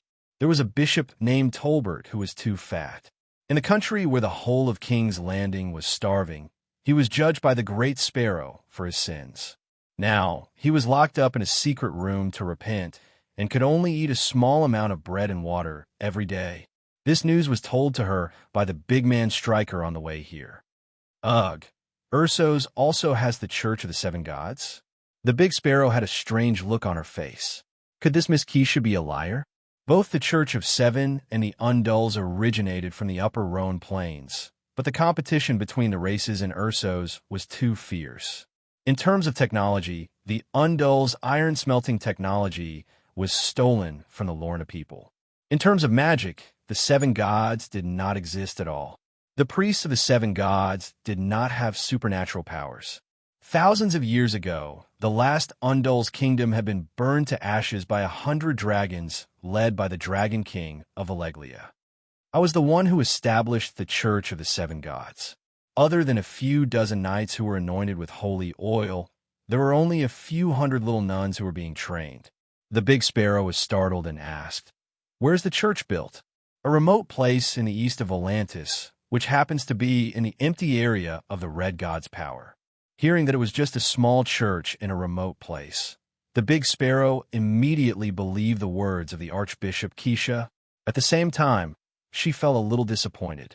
Such a small church, it would not take long for it to be overwhelmed by the followers of the Red God. "Priest Keisha, since you were in a difficult situation, why did you donate so much money to the King's Landing?" The Big Sparrow asked hesitantly. Although our church is small, we are not short of money." "Priest Keisha has been to the Old Town?" The Big Sparrow remembered the place where the deposit receipt came from. "Yes, but not as the Archbishop of a foreign church. In fact, the Church of the Seven Gods I established belongs to the new church. If the Archbishop is the same as the Archbishop of the Old Town, I will not reveal my identity at all." "New church?" The Big Sparrow frowned and asked unhappily, "You changed the doctrine of the Church of the Seven Gods?" "Sigh, the whole world is about to be dyed red by the Light King. I have to improve the survival of the church." Danny said helplessly. In terms of combat power, the Church of the Seven Gods was not even worthy to carry the shoes of the Red God priest.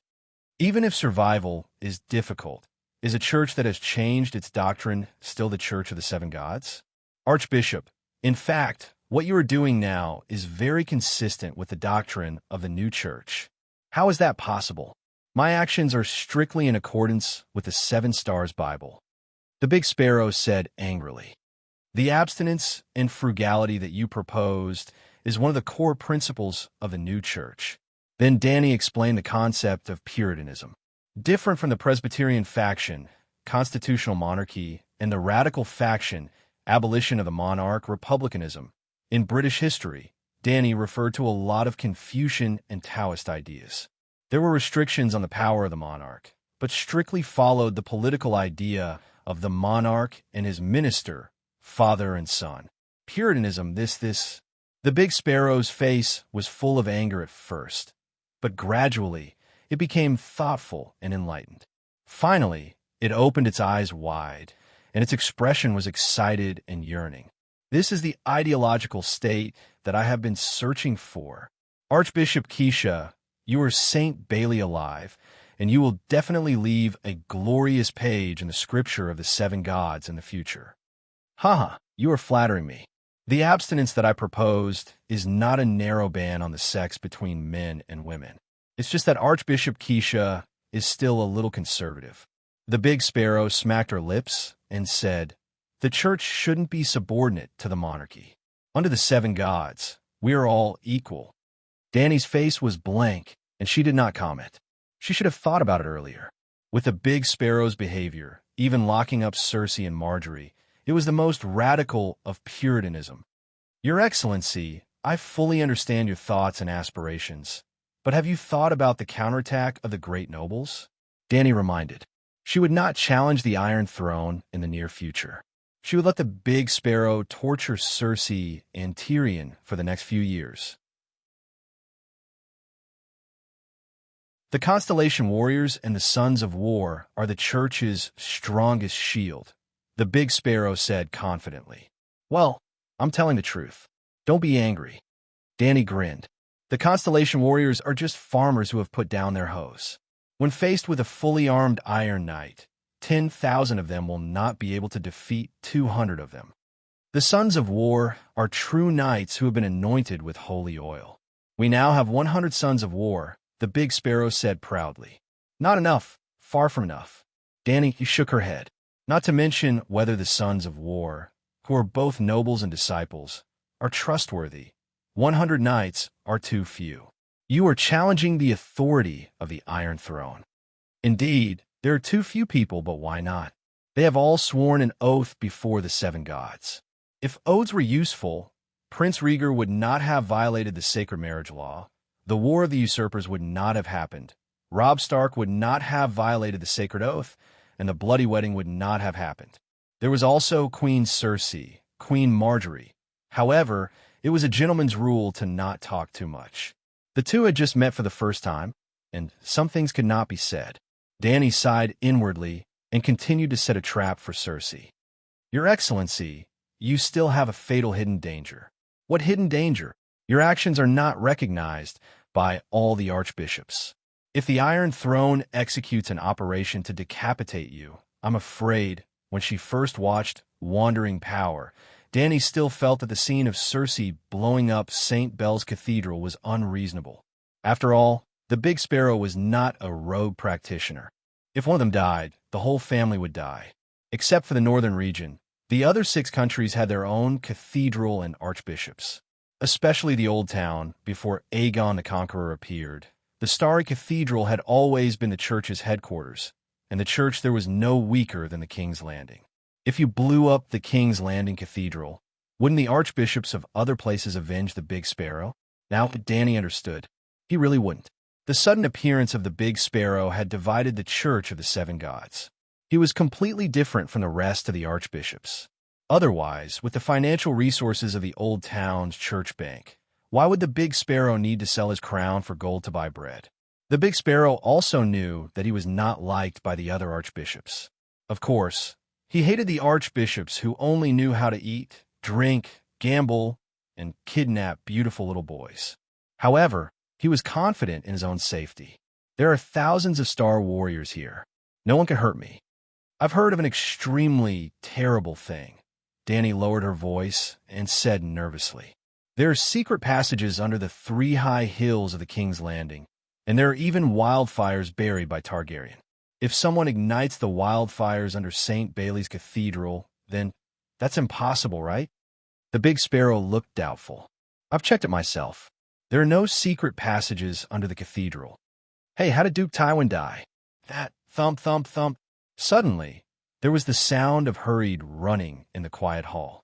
The two stopped talking and looked back. They saw the one-armed hero, Lancel, running in a hurry. Your Excellency, Randall Tally brought an army into St. Bailey Square. He said that if you don't release Queen Marjorie immediately, he will massacre the cathedral. Damn, Fatty Sam's father is so brave. Danny suddenly wanted to go out and meet the 4th General of the Westeros. Only Queen Marjorie. The big sparrow frowned and asked. Yes, Count Tally is a vassal of the High Court. He only asked for the release of Queen Marjorie. The big sparrow's expression eased a little. He nodded and said slowly, I'll go out and meet Count Tally. Right, arrange for Keisha to Danny volunteered. I'll go with you. I'm a knight. I can protect you. That's fine too. After hesitating for a moment, the big sparrow agreed. The group quickly left the cathedral hall. On the stone steps outside the door, Danny took the sword from the White Knight and whispered a few words of explanation. Then, she followed a few children of war and walked to the square in front. The arc-shaped shields, painted with the image of the Strider Hunter, formed a wall. They ignored the tents, mud houses, and carriage houses in the square and slowly pushed forward. Iron spears, flashing with cold light, pierced through the gaps in the shield wall. Count Tally didn't have many soldiers, no more than 1,000, but their valiant temperament and firm and fearless fighting spirit instantly suppressed the thousands of poor people's gatherings into dregs. The refugees and Constellation warriors shouted and cursed, throwing bricks, mud, wooden sticks, and other debris at the soldiers behind the shield wall. However, they were unable to stop the footsteps of the shield soldiers. They could only shout in vain. The 7 gods have descended to punish the sinners. On the lectern, one could see the armored general sitting high on a warhorse behind the spear and shield soldiers. He was surrounded by 30 to 40 cavalrymen, and there were also riders holding the blue flag of the Strider Hunter. When the big sparrow arrived, the crowd was noisy and separated to the sides like a tide. The shield wall on the opposite side also cracked open a small path. Count Tally dismounted and walked alone to the archbishop, who was surrounded by the children of war.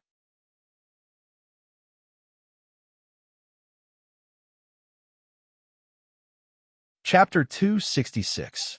To the surprise of Danny and everyone else, Randolph took off his helmet in front of the big sparrow and knelt on one knee.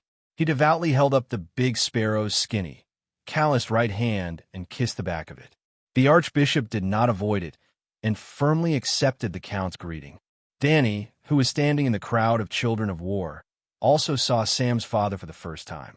He was a 1.9 tall, strong man with a square face, a big bald head, and a short, hard gray beard. At first glance, Danny knew that he was a soldier with an iron will. At the same time, his eyes were sharp and deep, indicating that he might be rigid, but he did not lack wisdom. After the greeting, Randolph stood up and put on his helmet again. He directly stated his purpose. Your Excellency, I'm here for Queen Margaret. Tyrell is the lord of the Tully family, and I'm also a subject of the Iron Throne.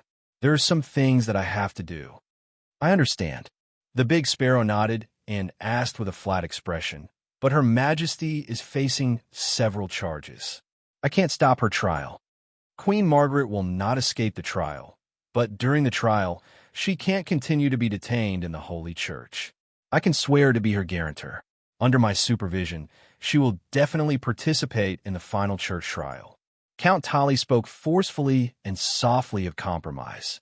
His statement was equivalent to admitting that the church had the right to judge the queen, and he did not erase Little Rose's identity as a defendant. Now, he was only using Count Tally's reputation and military power as a guarantee to let Little Rose obtain the right to be released on bail pending trial. There was no doubt that the big sparrow knew when to stop. Yes, Count Tolly can take Queen Margaret away." Randolph nodded and waved his hand behind him. The cavalry began to shout loudly to command the spear and shield soldiers to line up and leave. About 15 minutes later, Count Tolly's army had already disarmed themselves from their threatening stance, neatly lining up in 10 columns. At this moment, 8 broad-shouldered, thick-waisted nuns with cold expressions walked over with 3 startled young girls. Little Rose, the Virgin Queen, and her 2 cousins were unkempt, dressed in coarse linen clothes. They looked like female college students who had been kidnapped by human traffickers to the mountains for half a year. They did not look like the Rose of High Court at all. "Your Majesty."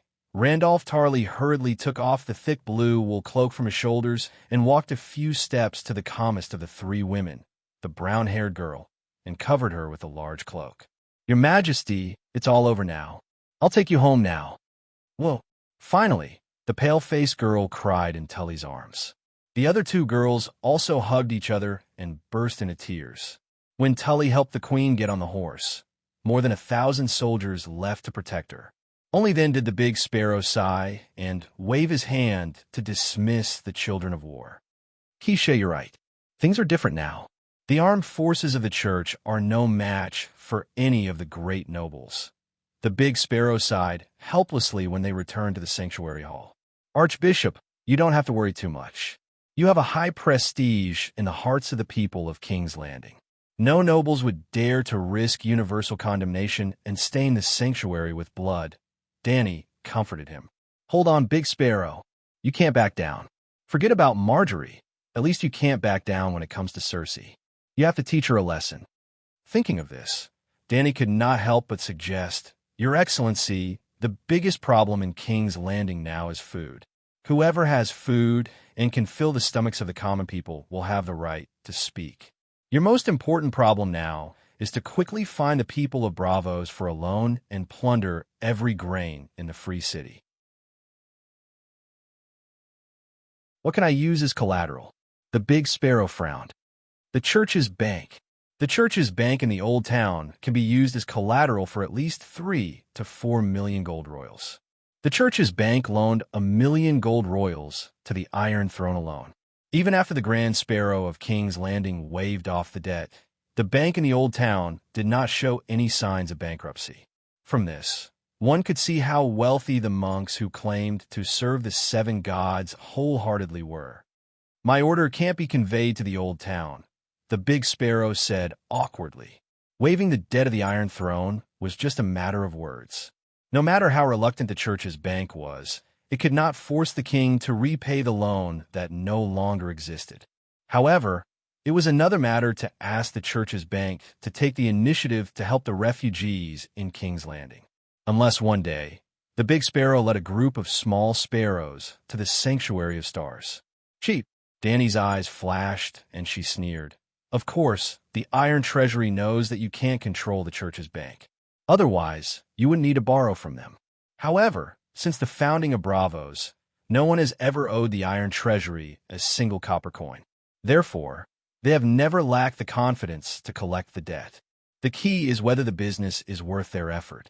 If the total value of the church's bank is 5 million gold royals, you can mortgage it to the Braavosians at a 50% discount. They will definitely give you 2.5 million gold royals." "No, I can't do that." The big sparrow shook her head and refused. "I can't sell the church's property at a cheap price.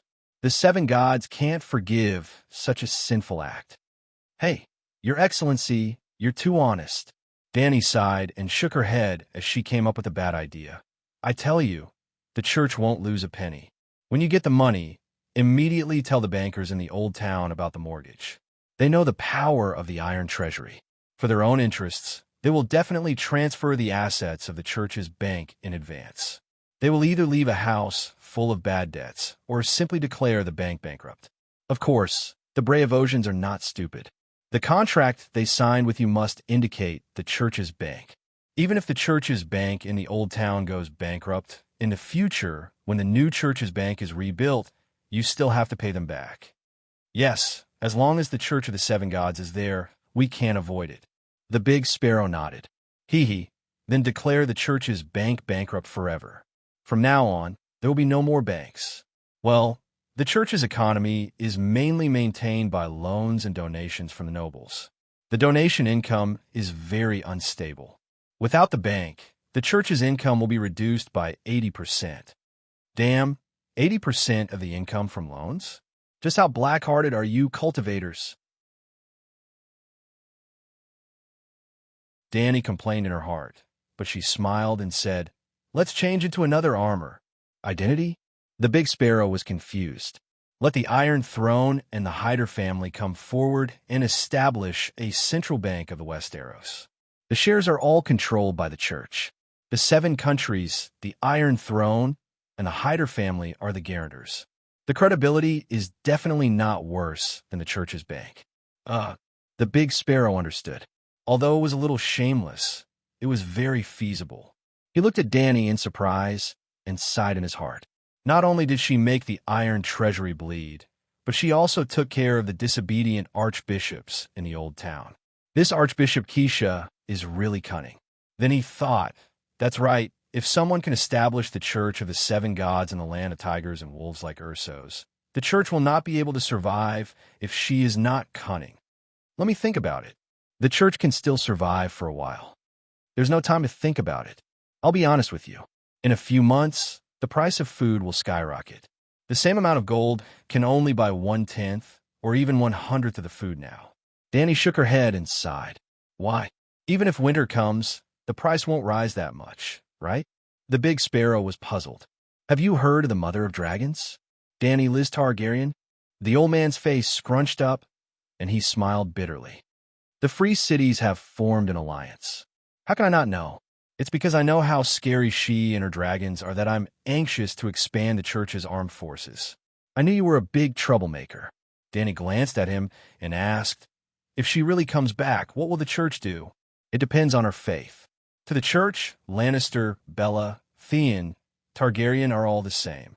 Oh no, I will never allow that traitor Stannis to sit on the Iron Throne. Fortunately, with the City of Knowledge as a comparison, this troublemaker can still be saved. Well, the City of Knowledge wanted to create a pure material world without magic and gods, but the 7 gods. At least a devout believer like the Big Sparrow would not think that the 7 gods were just 7 wooden blocks. The church and the City of Knowledge had different ideals. They could not piss into the same pot. Soon, the Mother of Dragons will buy food from the Rhone Plains and the Land of Strife. That's right. She will probably fight for the Iron Throne. I see. The old man sighed and nodded. I'll contact the people of Bravos tomorrow. After that, the two of them talked for more than 2 hours, mostly about their understanding of the teachings of the 7 Stars Bible. Although the Big Sparrow was not satisfied with Bishop Keisha's tampering with some of the scriptures, he had to admit that her changing the customs and improving the core competitiveness of the 7 gods' teachings was very reasonable. The Red God Church was so scary. The whole world was almost dyed red, and a king of the Westeros was even tempted to burn the statues of the 7 gods. It was too shocking. When Danny left, the Big Sparrow was even reluctant to see her go. Looking at the 7 kingdoms, only Bishop Keisha could truly understand him, and she even came up with a more advanced Puritan theory. Also, her determination and courage to fight back against the Red Gods was too rare. 2 saints, only me and her. The Big Sparrow personally sent her to the door and gave her 2 handwritten letters of the 7 gods' teachings, one from Saint Bailey and the other from the Big Sparrow himself. Alas, we are also in a difficult situation here. Otherwise, I would have sent hundreds of sword saints, sons of war, to follow you to fight against the pagans. The old man looked sincere, and what he said was also true. Danny repeatedly expressed her gratitude. When the two of them were reluctant to part, a conversation came from the stone steps below. Hey, you're a knight who believes in the 7 gods. Why don't you join us? You also saw how arrogant Rando Tarly was. A son of war, wearing a colorful cape, was persuading Barristan to join them. But I have a master to serve. The White Knight refused. Another church knight held up his sword and said enthusiastically, in this special time, All the knights who are anointed with holy oil should abandon their earthly masters and unite around the holy church. Fight with us, old knight, if you still love the seven gods." Seeing this, the big sparrow hurried forward to dissuade him. "Dustin, Knight Aston has his mission. He can't stay here. I can't wait to give you all to Bishop Keisha. They're just a small church with dozens of knights, but they have to face thousands of sacred fire hands, armed forces of the Red God Church. It is too difficult."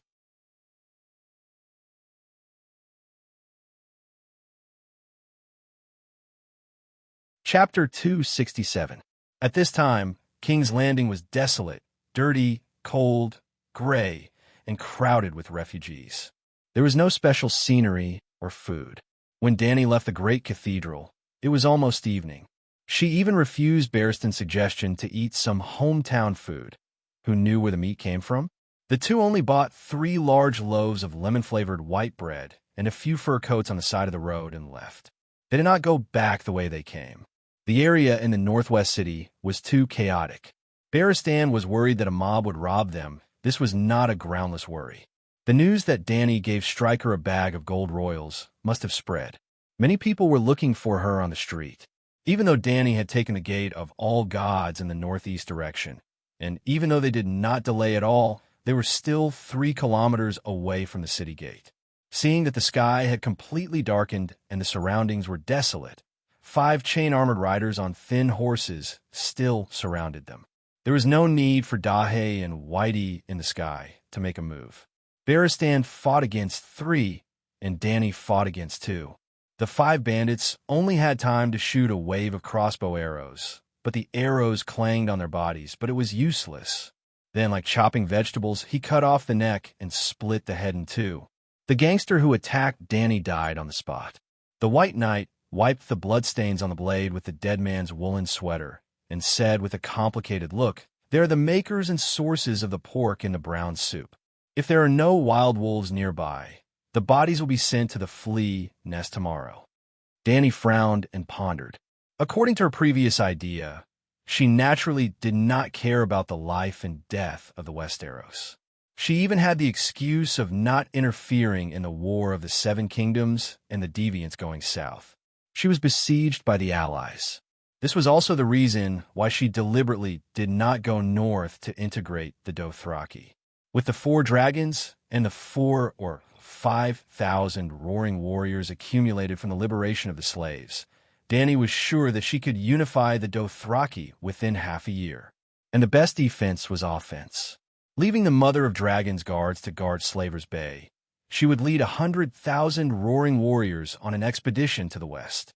What Kohler, what Volantis, what Myr, Novos, and even Bravos, whose navy was developed and whose army relied on mercenaries, were all trash. But what about after conquering all the city-states in the western continent in 2 years? She had to deal with the counterattacks and disturbances from the old rulers, feed the Ursosian, people who were not used to the harsh winter, and take on the main responsibility of fighting off the otherworldly ghosts. When she was exhausted from all the work, a dagger came stabbing at her from the back. In order to deal with the old nobles of Gith, she even got a scholar. What should she do? Even if a real scholar were to descend, she wouldn't be able to handle it. Should he just kill them all? If the great god of harmony wasn't so awesome, a certain 8 banner elites would have been able to pull off No Hair Left Behind, the 3 butchers of Keles, and the 10 days of Atlantis to end all troubles once and for all. The old nobles were a big problem, but what was even more frightening was the habit of Ursos.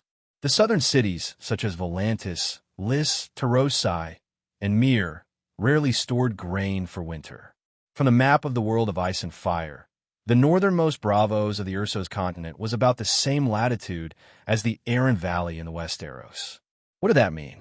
Ursos had a subtropical, tropical, and equatorial climate. Most of the cities were located in the tropical and equatorial regions. So many people rarely saw snow, and there was no snow in winter either.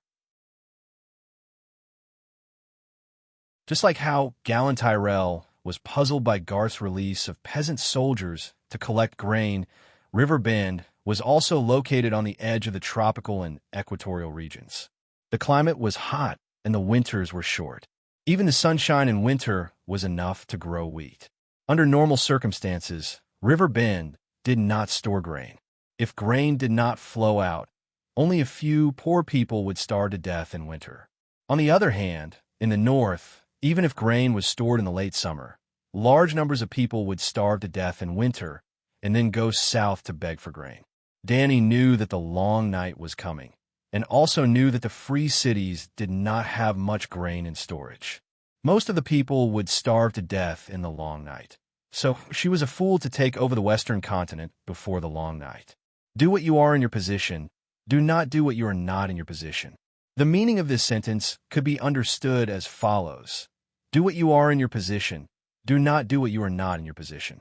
She had taken over her own cities, and, as a king, she had to be responsible for her people.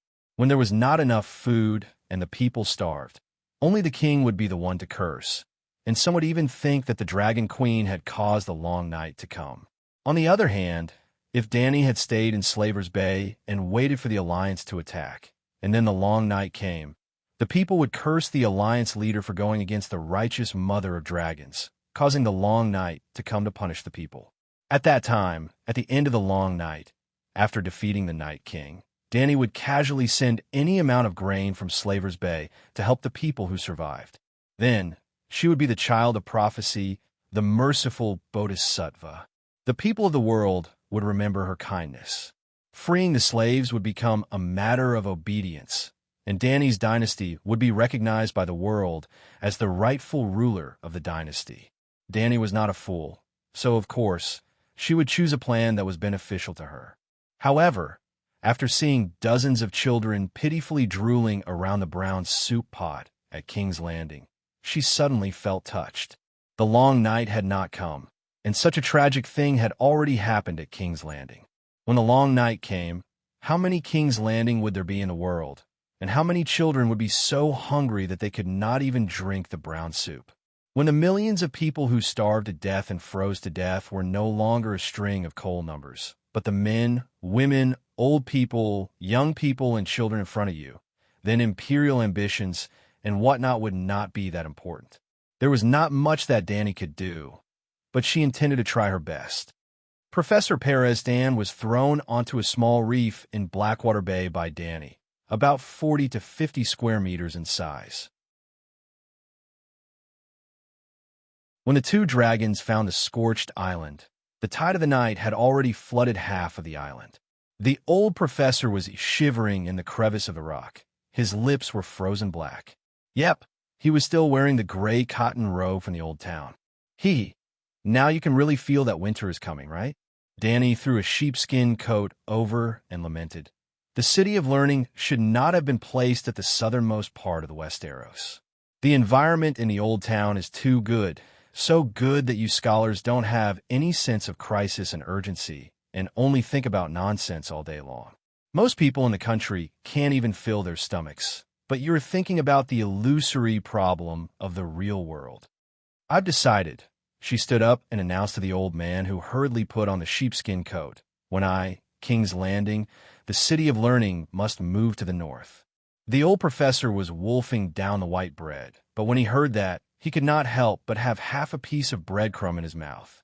He asked blankly, "Move to where? The Great Wall or Bear Island?" Mormont would definitely be happy to see the City of Learning move to Bear Island. A large number of scholars could drive the rapid economic development of Bear Island, and the Count of Bear Island would no longer have to worry about not being able to support his prodigal wife. It did not stay on Scorched Island for long. The place was too small, and the wind was too strong. It was not suitable to spend the night there. After flying for another half an hour to the north, they landed in a ginkgo tree forest. When the White Knight was setting up a tent for Danny, Blackie and Whitey went to the nearby castle and brought 2 cows over. Danny was the only one who had a small tent of 3 square meters. The old knight and Perez Dan wrapped themselves in thick cloaks and fur cloaks by the bonfire and spent the night there. The old professor, who was warming himself by the bonfire, said with a complicated expression, "It's really convenient to have dragons. We can travel thousands of miles in a day and come and go freely. So you mortals are jealous?" Danny sat cross-legged in the tent. The tent flap faced the bonfire, and it was warm and cozy. Perhaps the old man did not deny it, but the megalosaurus only increased the Targaryen's arrogance and cruelty. It has no benefit to ruling the kingdom. You can say that after you go to the Great Wall. Danny pulled the tent flap and said to the White Knight who was cutting meat, "Let me see where Gino is." "Who is Gino? What does she mean?" The old professor asked curiously. "A trainee White Knight who is on his way to Bravos. His Majesty wants to contact him through the glass candle. Glass candle for long-distance communication." The red-nosed old man widened his eyes and said in disbelief, "She knows witchcraft?" The White Knight was stunned. This old man did not notice the matter of the spiritual projection last night.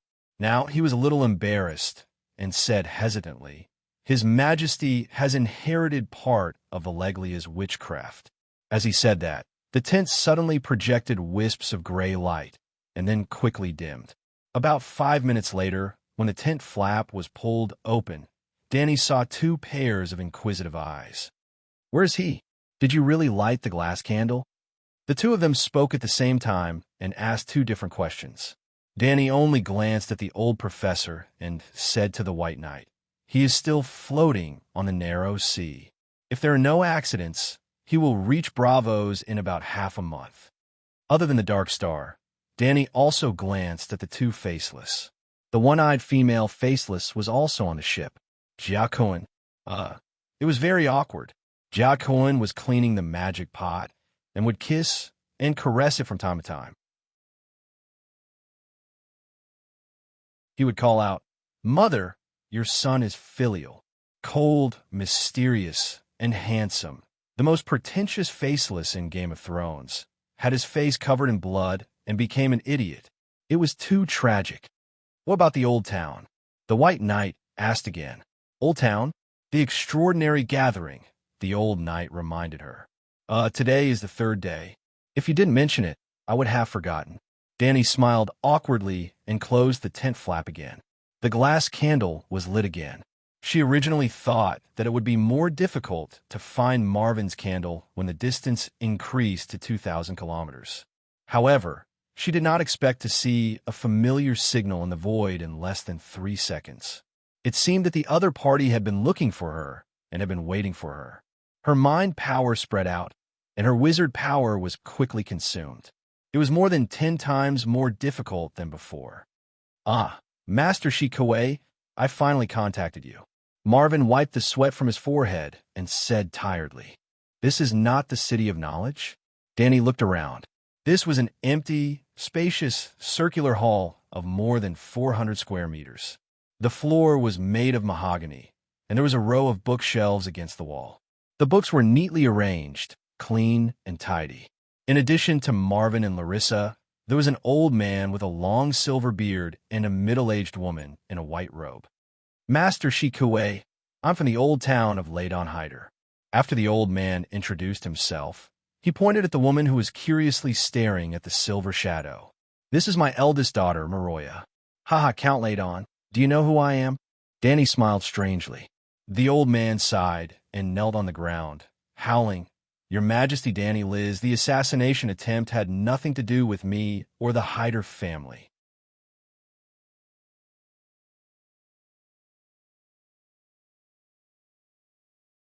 Chapter 268. "You're smart." Danny sneered.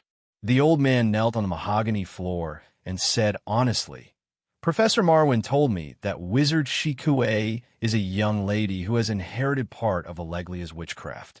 The fireball that fell from the sky last night was very similar to the spell that Great Wizard Valeglia used to control the form of the dragon flame. There are not many extraordinaries in the old town. Also, we waited at the dock for a long time this evening, but Wizard Shikue didn't come. This series of coincidences can only mean one thing. Your Majesty, you are Shikue. Don't call me Your Majesty. No noble would violate the rights of a guest and assassinate their own king. This." The old man looked around and said to his daughter, "Maroya, bring the 2 guests downstairs for a cup of tea. I want to talk to His Majesty alone for a while." As he spoke, he glanced at Marwin and Larissa. Marwyn frowned and glanced at Danny. Seeing that she nodded slightly, he left with his assistant scholar and crazy woman Maroya. "Your Majesty, I'm innocent." As soon as Marwyn and the other two disappeared into the stairwell, the old man wailed, "Don't take me for a fool. This is the old town. Without the permission of the Hyder family, how could the City of Knowledge find more than 100 dragon-slaying crossbows and nearly 500 elite soldiers? Your Majesty, the City of Knowledge is in the old town, and I'm the guardian of the City of Knowledge. However, the City of Knowledge has developed to this day, just like the Church of the Seven Gods. It's no longer under the control of the Hyder family." "Okay, if that's all you want to say, then there's no need for us to talk anymore," Danny said impatiently. There is no doubt that the City of Knowledge was the mastermind.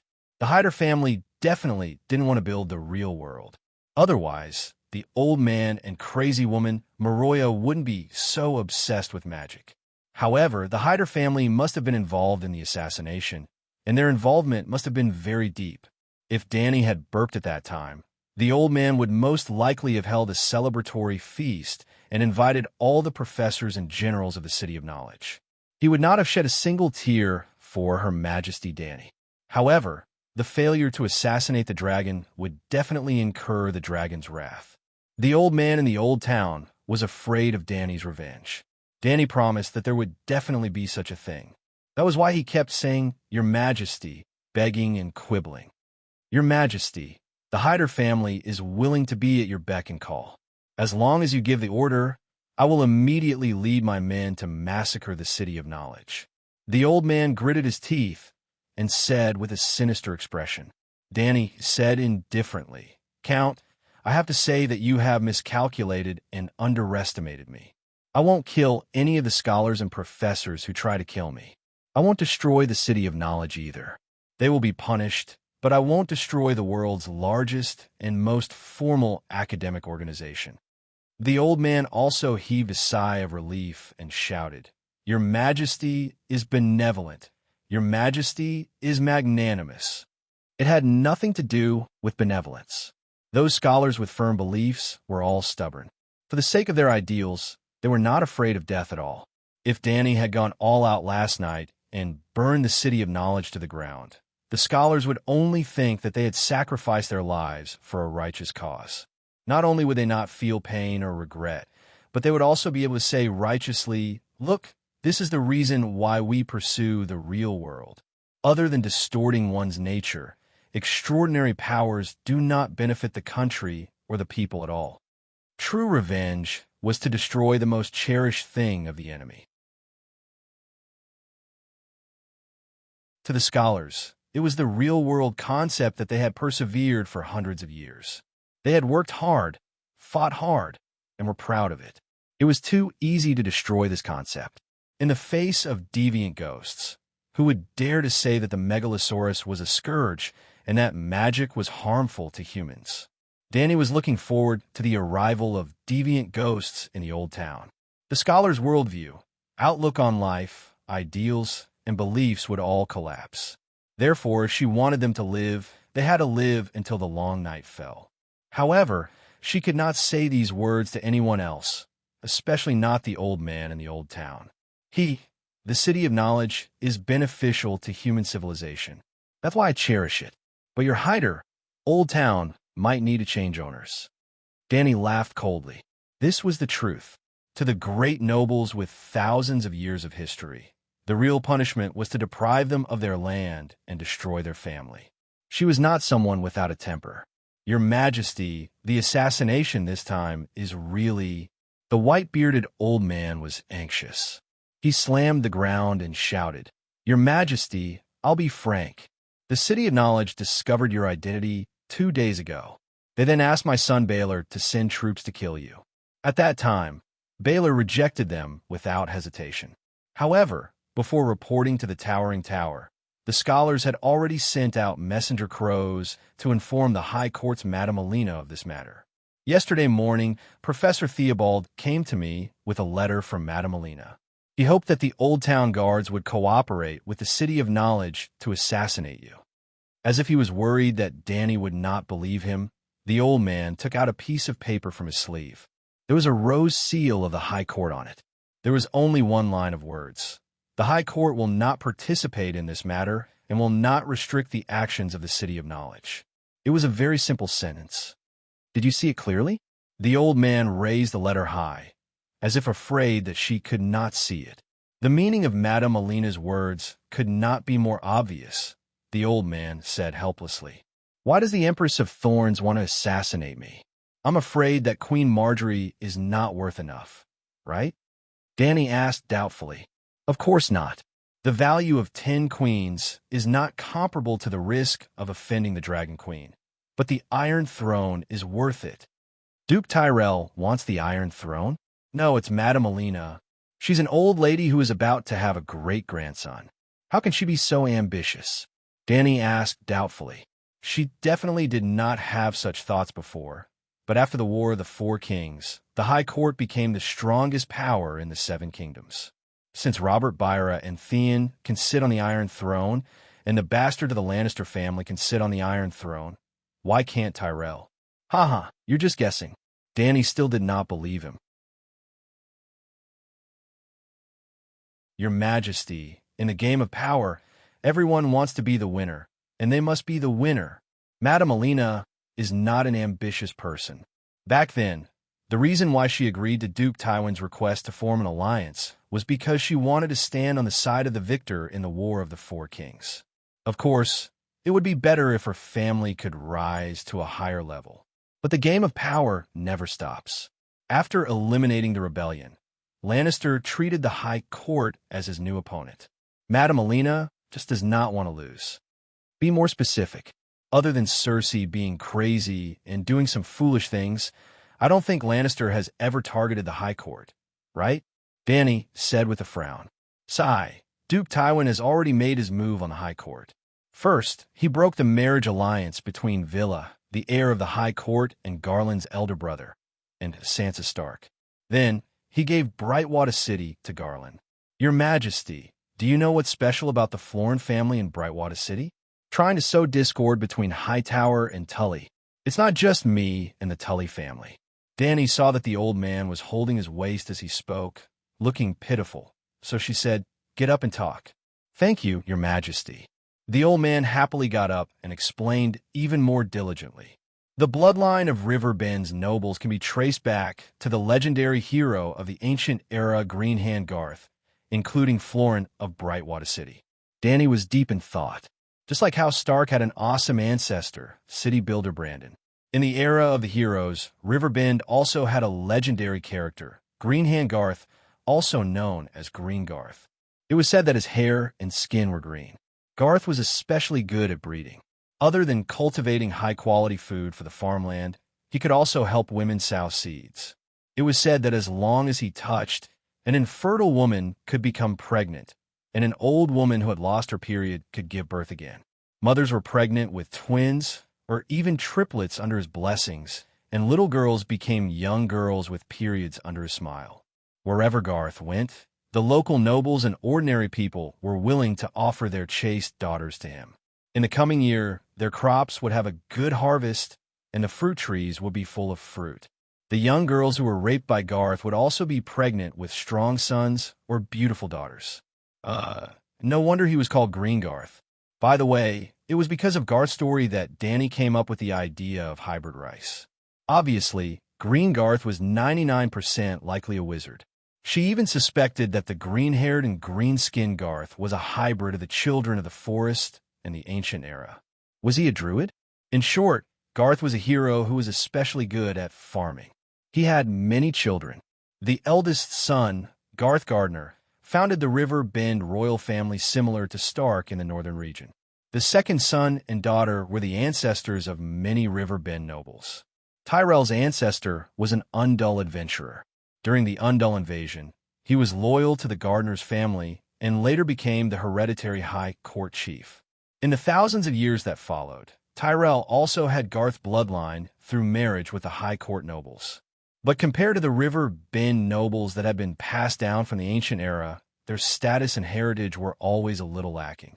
300 years ago, Aegon killed all the male members of the gardener's family in the blazing fury. As the High Court chief, Tyrell directly opened the Master City Gate and surrendered to the conqueror.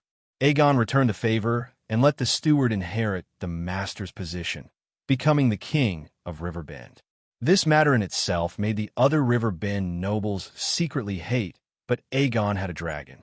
No matter how dissatisfied they were, they had to hold it in.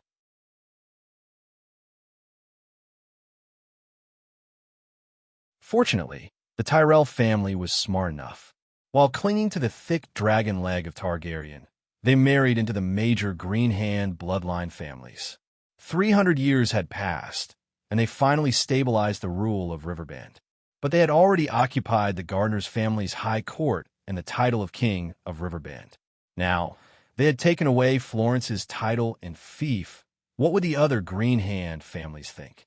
It had to be said that Tywin had made a smart move. The Florence family's bright water city was one of the richest territories in Riverbend. The bait was too tempting. Tyrell knew that it was a poisonous apple, but he still couldn't help but swallow it. Perhaps Tyrell thought that he could slowly digest this fat piece of meat with time and military force, just like 300 years ago. The old man of the old town continued, "Your Majesty, Randall Tarley and Pixter Redwyn are known as the twin heroes of Riverbend. They are the two core pillars that maintain the High Court's right to speak in King's Landing. As for Duke Mays, sigh, that inflatable fish, my son-in-law, is an idiot with high standards but low abilities." Lady Alina came from the Redwyn family. She was Count Pixter's aunt and also his mother-in-law. In other words, Redwyn and Tyrell had a close relationship and couldn't be separated. But Tarley was Florence's in-law, but he didn't have any relationship with Tyrell other than that of a ruler and vassal. Duke Tywin caught this flaw. Other than the matter of Brightwater City, he also purposely divided the Riverbend army into two. Duke Mays led the High Court south to Winestop Castle and didn't achieve anything. Count Tarley led his own troops north to the Three River Basin to clean up the bandits and stabilize the law and order. Yet, Mays was a little jealous and narrow-minded. In the end, the long-bearded old man sighed with a complicated expression. Fortunately, Tywin died early. Otherwise, who knows how he would torment Riverbend. Thinking about how Randall led troops to rescue Little Rose this afternoon, Dany frowned and asked, "Will Count Tarley be instigated?" "No, he is a true soldier. Honest, wise, loyal, and brave." The old man shook his head and said with certainty, if Tywin was still alive and continued to use his methods to split the relationship between the ruler and vassal in Riverbend, perhaps Count Tarley would be pulled over by the Iron Throne. But now, Lannister has 2 lions, a dog, a pig, and a tiger. Tywin Lannister is a vicious old lion, and Tyrion is an inexperienced young lion. Tywin's younger brother, Sir Kevin, is Lannister's most loyal old dog. Cersei is a pig, and Jaime is fierce but not resourceful. So, Your Majesty, do you see it clearly? The old lion and young lion are killing each other. The stupid pig can only cause trouble. The tiger has broken its claws, and Lannister is only left with a stable old dog. To Lady Alina, this is an excellent opportunity. If she doesn't take it, she will be punished.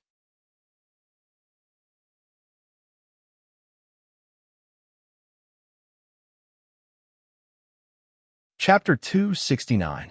Dany looked at the old man with a long beard who was shorter than her in surprise. She did not expect him to have such a clear understanding of the situation in the Seven Kingdoms. You think highly of Tyrion, but it's a far cry from the real world. Sigh. If Tyrion was given the body and appearance of a Kingslayer, he would be the most terrifying person in the Seven Kingdoms. Cersei and Jaime inherited Duke Tywin's appearance, while Tyrion inherited Duke Tywin's soul and developed his wisdom. Your Majesty, think about it. If he was useless, why would someone try to eliminate him? Was Joffrey killed by Tyrion?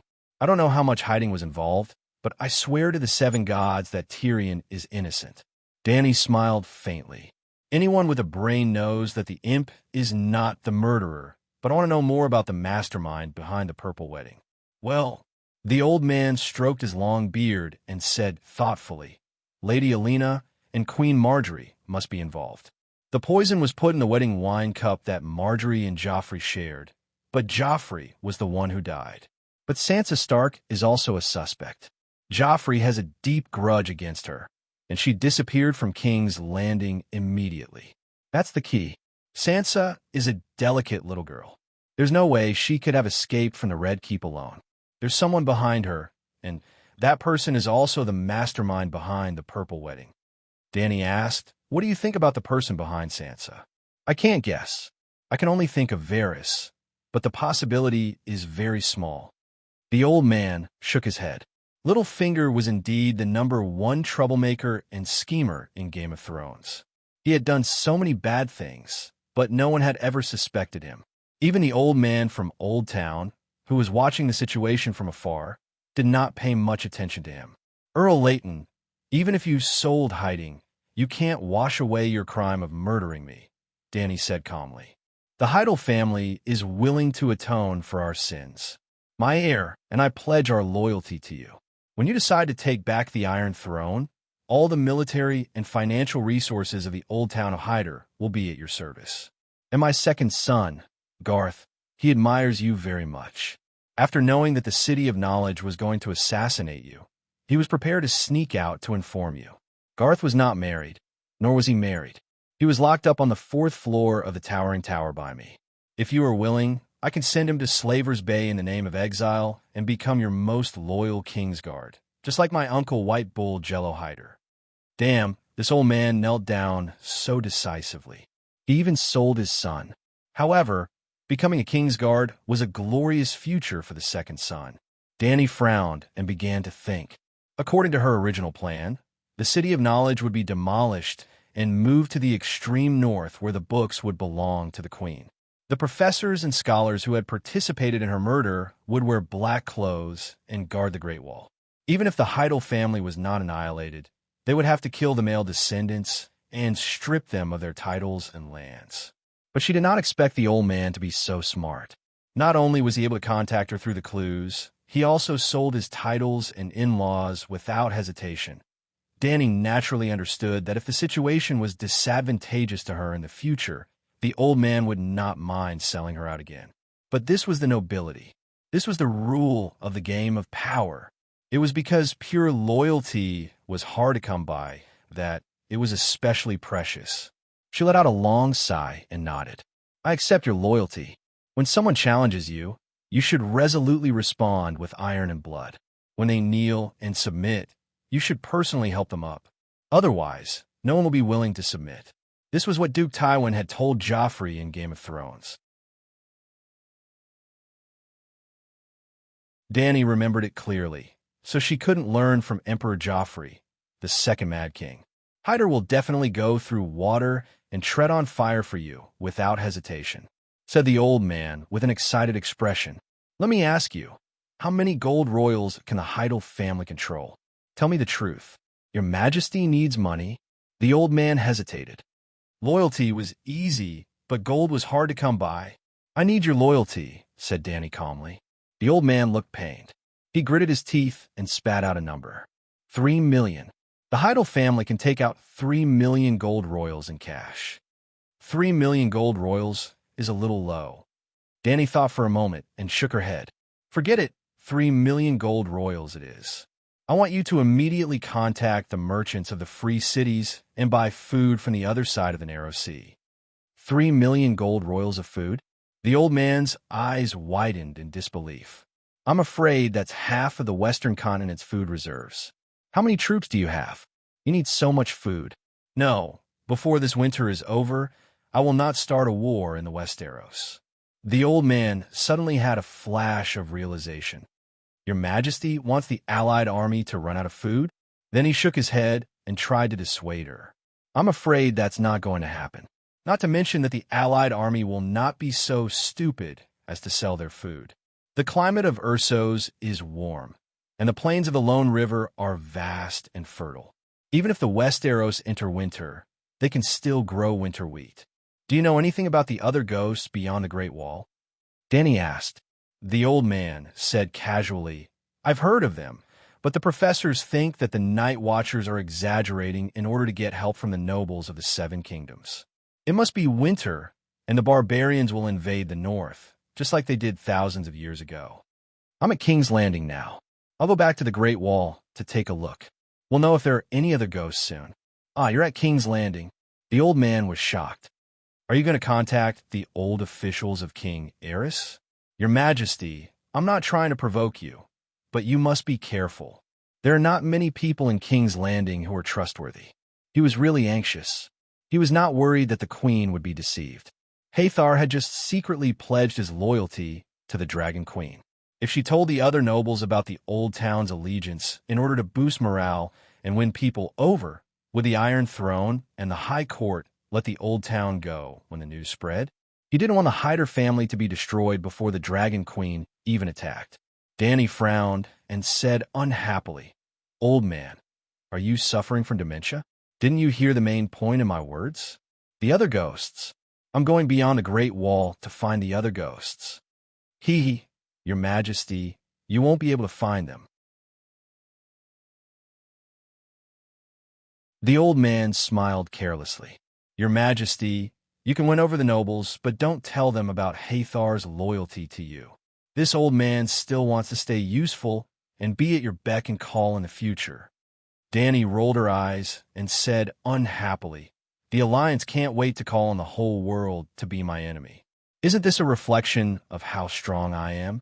If I really want to fight for the Iron Throne, why would I need to come to the Westeros to find some rotten fish?" The old man's face twisted. He wanted to shout, "I'm not a rotten fish." However, he was still relieved and even happy. It seemed that the Hathor family was the first nobles in the Westeros to pledge their loyalty to the Dragon Queen. "Your Majesty, why are you going to the King's Landing?" he asked. "To observe the situation at the King's Landing and meet the Big Sparrow." The Big Sparrow? The old man was shocked. "That's a dangerous and lawless person. I hit it off with him at first sight and had a good chat with him. He even accepted my suggestion and wantonly bought food from the other side of the narrow sea." Hit it off with him at first sight?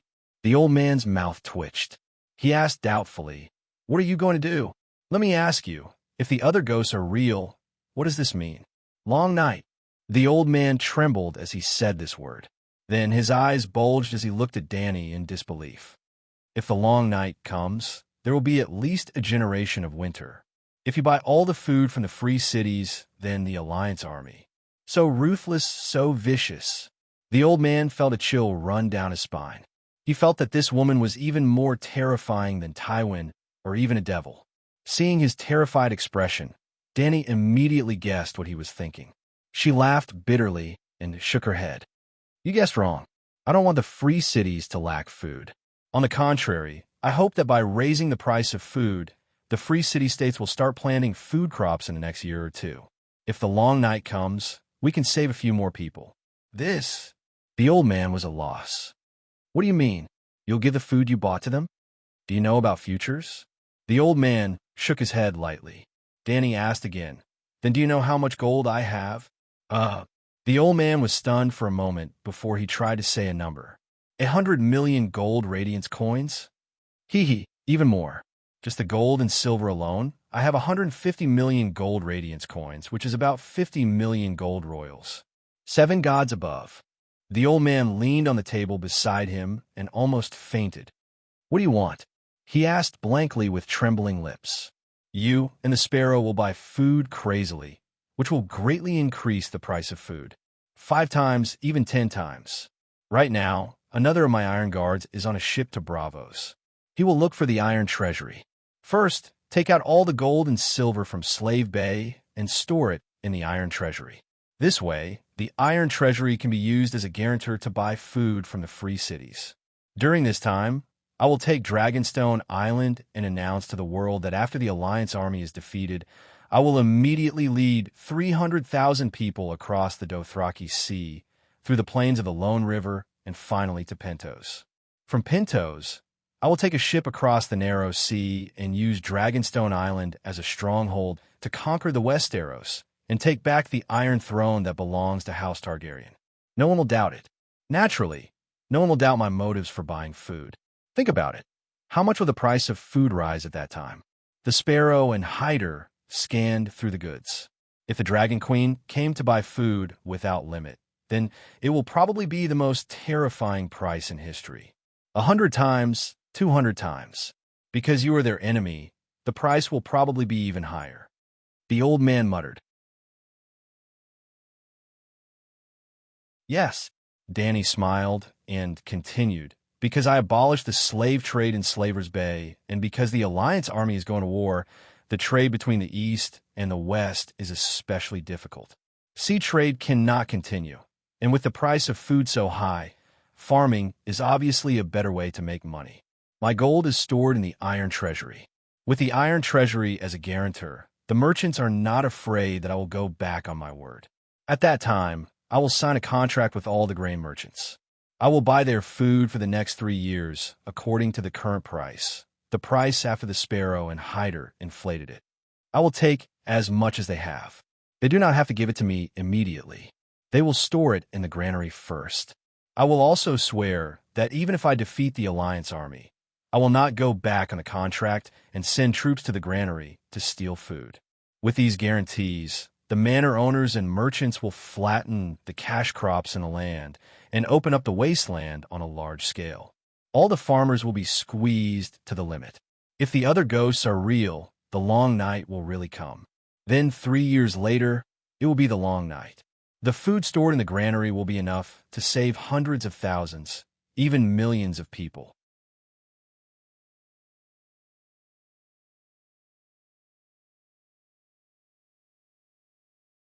Chapter 270. The old man was dumbfounded. He had never felt so shocked, excited, and frightened in his entire life. This kind of spending, he muttered. Suddenly, he raised his head and looked at Danny. Your Majesty, what can you gain by doing this? I can save many people, Danny said calmly. But that's 50 million gold royals. Hee, you might not believe me. I've always complained about having too much gold at home. I even had the thought of throwing it all into the sea. Now that I can save millions of people, I think it's worth it. Danny smiled happily. But what do those people have to do with you? The old man still couldn't understand. The gold was his, and the lives of the people of other countries were theirs. What could the Dragon Queen gain? They have nothing to do with me, but they are people, living people. They're old and young, babies and mothers, young girls and teenagers. Living people are dying miserably before your eyes. Don't you feel pity for them? The old man from the old town pouted and said with an aggrieved expression, There's nothing in front of me. Who should I pity? Seeing that the old man still dared to talk back, Danny said angrily, Humph, can't you imagine? Go to the poorest families in the old town and imagine millions of them starving and freezing to death in front of you. To be honest, even if those poor people lined up to die miserably in front of me, my old heart wouldn't be moved at all. The old man muttered in his heart, but he didn't dare to talk back. Your Majesty, don't worry. I completely understand your plan, but what? 3 million gold royals for food is too big of a move. How can I explain it to others? The old man asked. Explain what? You send people to the other side of the narrow sea to buy food. The ships will transport the food directly to Dragonstone Island. The situation in the 7 countries is chaotic now, and the power struggle in King's Landing is intense. Who cares about your fleet? This. The old man thought for a while and nodded. Your Majesty, you have to take Dragonstone Island as soon as possible. Tomorrow morning, I will send a fleet to the other side of the narrow sea to buy food. The old man probed. Then my son Garth. All right, let him join my Queen's Iron Guard and help me transport rations. When we arrive at Dragonstone Island, I will accept his oath in person. Thank you, Your Majesty. The old man let out a long sigh of relief. I'll call Dr. Marwin. 5 minutes later, Marvin and Larissa came to Danny, while the old man and his daughter stayed downstairs. I didn't expect you to be the Dragon Queen. Marvin's expression was complicated. Because of the scholar's talent, and because he can't see a future on the path of magic, he's been trying to build a real world without magic and gods. Furthermore, dragons can cause magic tides and bring magic to the human world. This is something they can't tolerate, which is also the real reason why they tried to assassinate you. I know. Professor Perez Dan is still alive. I've captured him. Danny did not mention anything about the bookseller. How does your majesty plan to deal with the City of Knowledge? Marwyn asked anxiously. It is necessary for the City of Learning to exist. The scholars who tried to murder me don't have to die, but they have to wear black robes and go to the Great Wall to guard it. Your majesty is merciful. Bull Neck Marwyn let out a sigh of relief and asked, Your majesty, do you need a scholar? I'm willing to swear to serve you. Danny thought for a moment and said, How about this? You go to Dragonstone Island with Garth. Count Laydon will explain the details to you. Marwyn nodded thoughtfully. It seemed that the Hyder family had already sided with the Dragon Queen. The two did not talk much. They agreed to communicate using glass candles and promised Larissa that she would take her in as a mage apprentice and part-time maid. Danny ended the long-distance communication. When she opened the curtain of the tent and came out, the beef and barley soup in the iron pot was already cooked. The red-nosed old scholar was holding a wooden bowl and eating happily. How was it? White Knight asked as she served her soup. Danny glanced at the old scholar who was eavesdropping and smiled. It was an unexpected harvest. Suddenly, Blackie, who was lying behind the tent chewing on a cow leg, raised its head and growled in the northwest direction. Someone's coming. Danny stood up and walked to Blackie. Woof, woof, woof. A few minutes later, a series of hurried barks came from outside the forest. The barks were filled with unease and fear. There were also a few men loudly scolding the hounds that had stopped moving forward. Not long after, a man walked within 100 meters of the bonfire and shouted to his companions, There's a bonfire. The poachers are over there. How unlucky. There are still people patrolling the forest in the middle of the night. Danny whispered. In Westeros, ordinary hunters were not allowed to enter the forests of the Lord's territory to hunt. If a poacher was caught, they would either have one of their hands chopped off or wear a black robe. Your Majesty, I'll go talk to them. White Knight volunteered. She put on her iron helmet and walked to the border between light and darkness. She shouted, Are you the Rangers of Stockworth Castle? Someone in the darkness replied, We are the guards of Count Stockworth. Who are you? White Knight patted her armor and longsword. See, we're not poachers. It's late, so we had no choice but to camp in the forest. Poachers could not afford a full set of armor. The guards in the dark muttered a few words, and the sound of footsteps came closer. Suddenly, a man shouted, It's the smell of roast beef. Your Excellency, your cow was indeed stolen by them. Kill these cattle thieves. Another deep male voice said coldly. Whoosh, whoosh, whoosh. In the next moment, a rain of arrows was shot at White Knight. The Count's guards in the darkness also shouted and rushed to the bonfire with their swords drawn. Ding, ding, ding. Sparks flew from the old knight's body. He retreated in Danny's direction and shouted, Let's talk nicely. We have gold royals. Don't lose your lives for 2 cows. Arrogant. 20 or 30 swordsmen in mail and leather armor rushed over under the lead of a man in silver plate armor. Sigh. The old knight sighed and stepped aside. This boom. Big Black and Little White poked their heads out and suddenly spat out 2 blood-red dragon flames. The dark night was torn apart, and the flames illuminated a radius of several hundred meters. The old knight clearly saw that the group of soldiers were suddenly stunned. The ruthlessness on their faces disappeared in an instant, and it was replaced by confusion and endless fear. Dragon. Dragon? Feeling the temperature of the dragon flames above his head, the leading man in plate armor spat out a word from his throat. Ah, dragon Megalosaurus. The soldier woke up, threw away his sword, and ran wildly out of the forest. Come back, Danny yelled. Her hands streaked across the night sky, and the dragon flames that were spurting towards the sky twisted and elongated as if they had a life of their own. The 2 dragon flames actually turned into 2 fire snakes that slithered through the forest, avoiding the branches of the ginkgo trees, and formed a huge ring of fire that surrounded the soldiers. Dragon King, please spare my life. The man in plate armor fell to his knees and shouted, please don't kill me. I am the Count of Stockworth Castle, Bronn. I am willing to pay the ransom. Dragon King, please spare my life. The group of soldiers followed behind the Count, kneeling on the ground and wailing. Bronn, I have never heard of your name. Where is Countess Tanda Stockworth? The old knight asked. The Countess fell off a horse and died. I am Lora's husband, Bronn explained. He fell off a horse and died? Professor Peristan limped over, sneering as he exposed Bronn's background. This Count Bronn is a ruthless character. He made his fortune by running errands for the imps. After the Purple Wedding, he betrayed Tyrion and joined Cersei. Because of this, Empress Dowager Cersei arranged a good marriage for him. He married Madame Tanda's second daughter, Loras. Later, he tampered with Madame Tanda's horse, causing Madame Tanda to fall off and break her pelvis. Then, he used underhanded means to kill the first successor to Count Stockworth, the husband of Lady Tanda's eldest daughter, Sir Balman Bych. In the end, he chased Lady Ferris, Lady Tanda's eldest daughter, out of the house and proclaimed himself as Count Stockworth. Bronn frowned as he sized up the old professor. When he saw the long chain around his neck, his pupils could not help but shrink. You are a scholar? I am a self-taught scholar. Doctor of history, I know your background very well.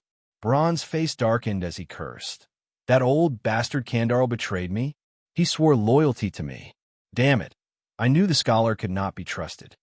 Scholar Candarl swore loyalty to the master of Stockworth Castle. Do you think the King's Landing will let you go after what you did? The old professor sneered. Bronn glanced at Dany in front of Blackie and defended himself. First of all, I did not betray Lord Tyrion. I only refused to participate in the trial in his place. Looking at the tragic end of the Red Viper, it proves that my decision was not wrong. Secondly, Lady Tanda was careless. She was riding a horse to hunt at an old age. The fall of the horse had nothing to do with me. Scholar Candarl slandered me. Finally, Sir Balman and Ferris received Empress Dowager Cersei's order to get rid of me through a duel. Unfortunately, Balman was not skilled enough and was killed by me. You broke the rules during the spear duel and deliberately stabbed Sir Balman's horse to death with the tip of the spear. All right, let's not talk about this nonsense. Dany waved her hand and interrupted the quarrel between the two. She removed the dragon flame ring and said to Bronn, My dragon ate your cow. It was wrong first, but you also offended me. I will not kill you today. Take your people and leave. Bronn climbed up, but did not leave. He asked carefully, Lord Dragon King, can you tell me your name? Mercenaries are mercenaries. You have no knowledge at all, Professor Peristan mocked. You don't even know Targaryen. Go back and read more books. Targaryen? Bronn was still in a daze. A red-haired soldier behind him whispered, Boss, this is most likely Princess Rhaenys, Prince Rhaegar's sister. Jack, you fool. Prince Rhaegar's sister was smashed to death by Tywin, another soldier said. Dany, am I so unknown in the Westeros?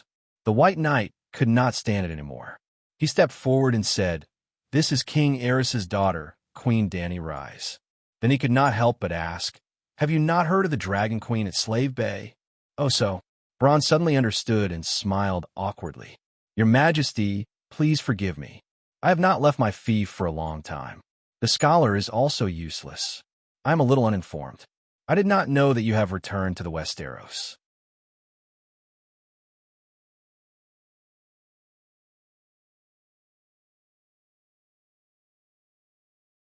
Chapter 271.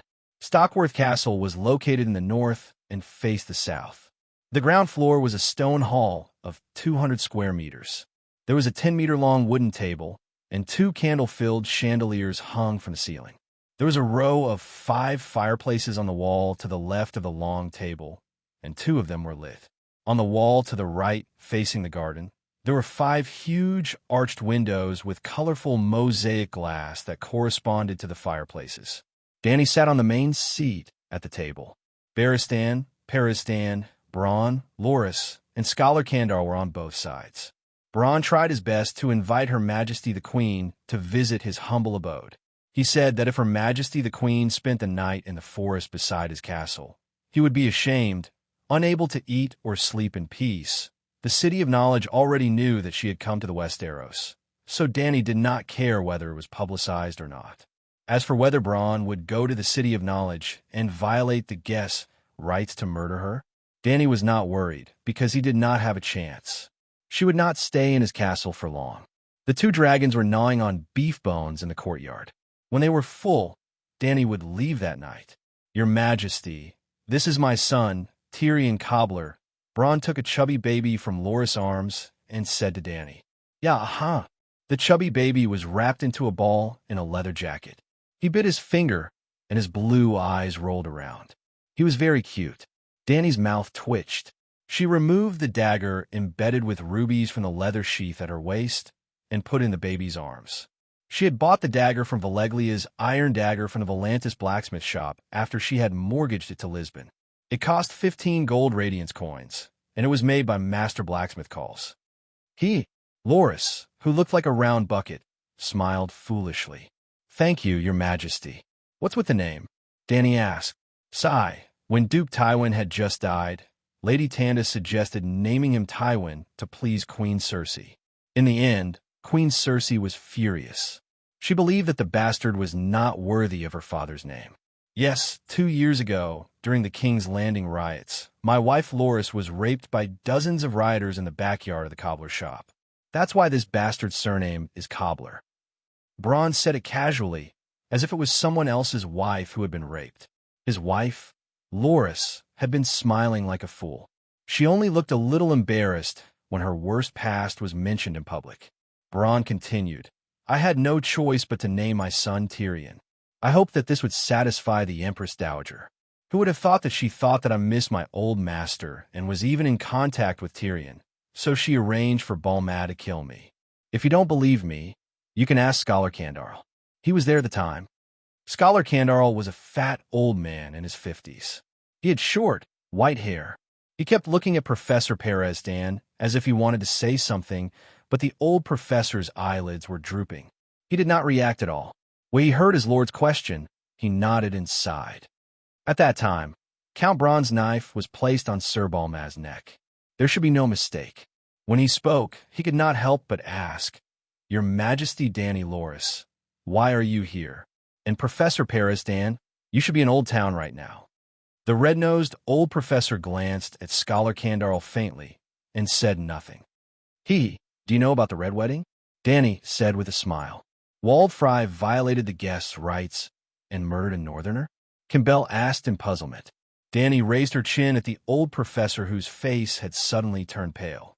"The City of Knowledge invited me as a guest. After discovering my identity, they poisoned me, ambushed me with axemen and crossbowmen. They even prepared more than 100 Dragon Slayer crossbows." "What?" Bronn and Campbell cried out in surprise at the same time. Their faces were filled with disbelief. "Professor, is this true?" Scholar Campbell asked with a trembling voice. The old professor did not answer, but from his increasingly miserable expression, everyone knew that Dany was not lying. "I shouldn't have invited this scum into my living room." Bronn did not hide his disdain at all. Scholar Campbell asked anxiously, "Why? Professor, did someone force you to do this?" "It must be Count Hathor." You don't have to say anything. I'm willing to wear the black robe," the red-nosed old man said with a miserable expression. Campbell slumped on the high-back wooden chair and said with a defeated expression, "The good reputation the City of Knowledge has accumulated for 1,000 years has been destroyed by you. Bronn, you didn't invite me here just to talk nonsense, right?" Dany said with a faint smile. "Your Majesty, when will your army arrive? I am willing to pledge my loyalty to you." Bronn gritted his teeth and said firmly. Dany smiled strangely. "I don't have an army. My White Knight told me that the proud Westeros will unite in the face of an invasion, so I don't plan to bring the army from Slaver's Bay. If you are willing to pledge your loyalty to me, you will be the first Westeros lord under my command." Ugh! Bronn's face turned green and white, as if he had eaten feces. Don't worry, I won't force you to do something you don't want to do. Those small fries, under your command, won't even be able to withstand the dragon's flames. Stockworth Castle isn't a place that any military strategist will fight for. It's not worth it for me to force you. Danny smiled calmly. He thought of the terrifying dragon flames, Cersei's inexplicable hatred for him, and how the City of Knowledge knew about his attempt to usurp Stockworth's title. Bronn's hesitant expression became firm again. Your Majesty, I am willing to be the first lord to pledge my loyalty to you. Danny asked, how many people do you trust? 200 armored warriors, each with a horse. They may not be reliable, but I am confident that I can control them. Are they all hired riders? Danny frowned. Your Majesty, I won't hide it from you. The knights in my fief are not trustworthy, and the farmers who have just given up their hoes are not as useful as hired riders. I need you to give up Stockworth Castle for now. Are you willing? Bronn gritted his teeth and nodded. Yes, this place is only 100 miles away from the King's Landing. Once Queen Cersei leaves the cathedral, she will not let me go. He had spent a lot of effort in recruiting soldiers in the past year, and had gathered 200 riders to deal with Cersei's army. But where should I go? Bronn asked. Dragonstone Island. Dragonstone Island? Winter is coming. For the next few years, I will not get involved in the disputes of the Westeros. However, Dragonstone Island belongs to the Targaryens, and it means a lot to me. With 200 warriors and my 2 dragons, it will not be difficult to take down Dragonstone Island, which only has 100 guards. Dragonstone Island was also a strategic location. It was easy to defend, but difficult to attack. Earl Redwind's 100 ships and nearly 10,000 men had besieged Dragonstone Island, which only had 100 guards for several months. He did not dare to attack, and only hoped to use the siege to exhaust the castle's food reserves. In order to end the siege of Dragonstone Island as soon as possible so that Qingting Island's navy could return to the river and deal with Tiamin's invasion, the Knight of Flowers decided to personally lead the attack. Although the castle was taken down in the end, he was doused with a pot of boiling oil. The beautiful man with the potential to be the #1 cross-dresser in Game of Thrones was disfigured and turned into a monster uglier and more ferocious than a hound.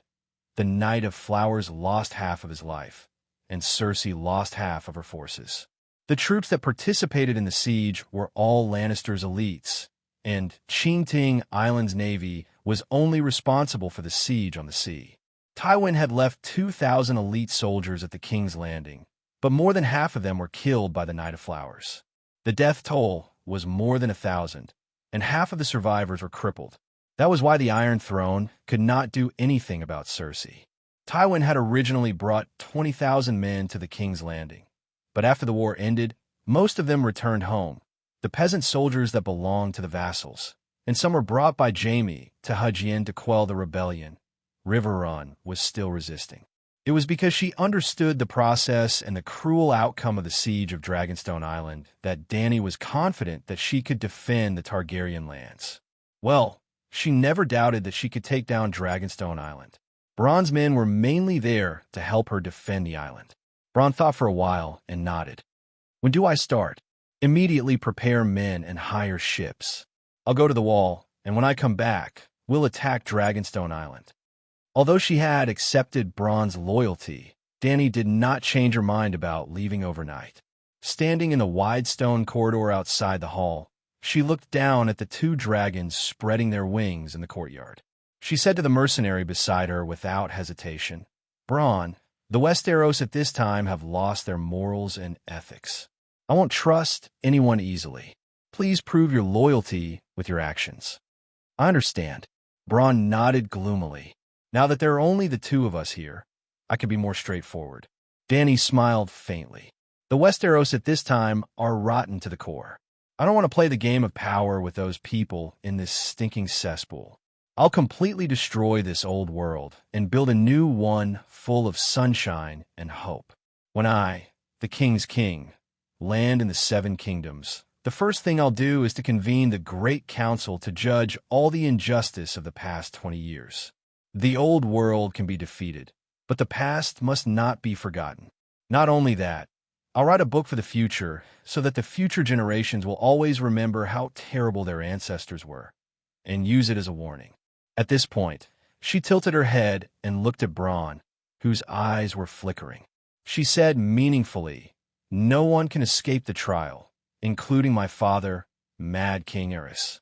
If the City of Knowledge hands me your black file, I will not hesitate to abolish your title when the evidence is conclusive. Whether you live or die depends on whether you are willing to wear black clothes." "Your Majesty," Dany raised her hand and interrupted his eager explanation. She smiled and said, "Bronn, there are some things that should be covered up. If you can't cover it up and people find out, you should immediately think of a way to make up for it. Obviously, you can't cover it up no matter what. But you are very lucky. Just for 2 cows, you personally led a hunting dog into the forest in the middle of the night to search. I won't help you cover up your crime, but I will never wrong any meritorious subject. As a reward for your loyalty to me, at the very least, you will keep the fief and castle of Stockworth Castle and completely abolish the surname Stockworth. With your original name, you will be worthy of the title of Earl Bronn. Of course, your wife, Loras, cannot have any more accidents like falling off a horse. I don't care how many lovers and illegitimate children you have in the future, but the heir can only be from her belly. The highest limit. Haha, it will be determined by your merits. There is no upper limit." All the doubts in Bronn's heart were eliminated. He knelt on one knee and said solemnly, "Your subordinate will be loyal to the Queen."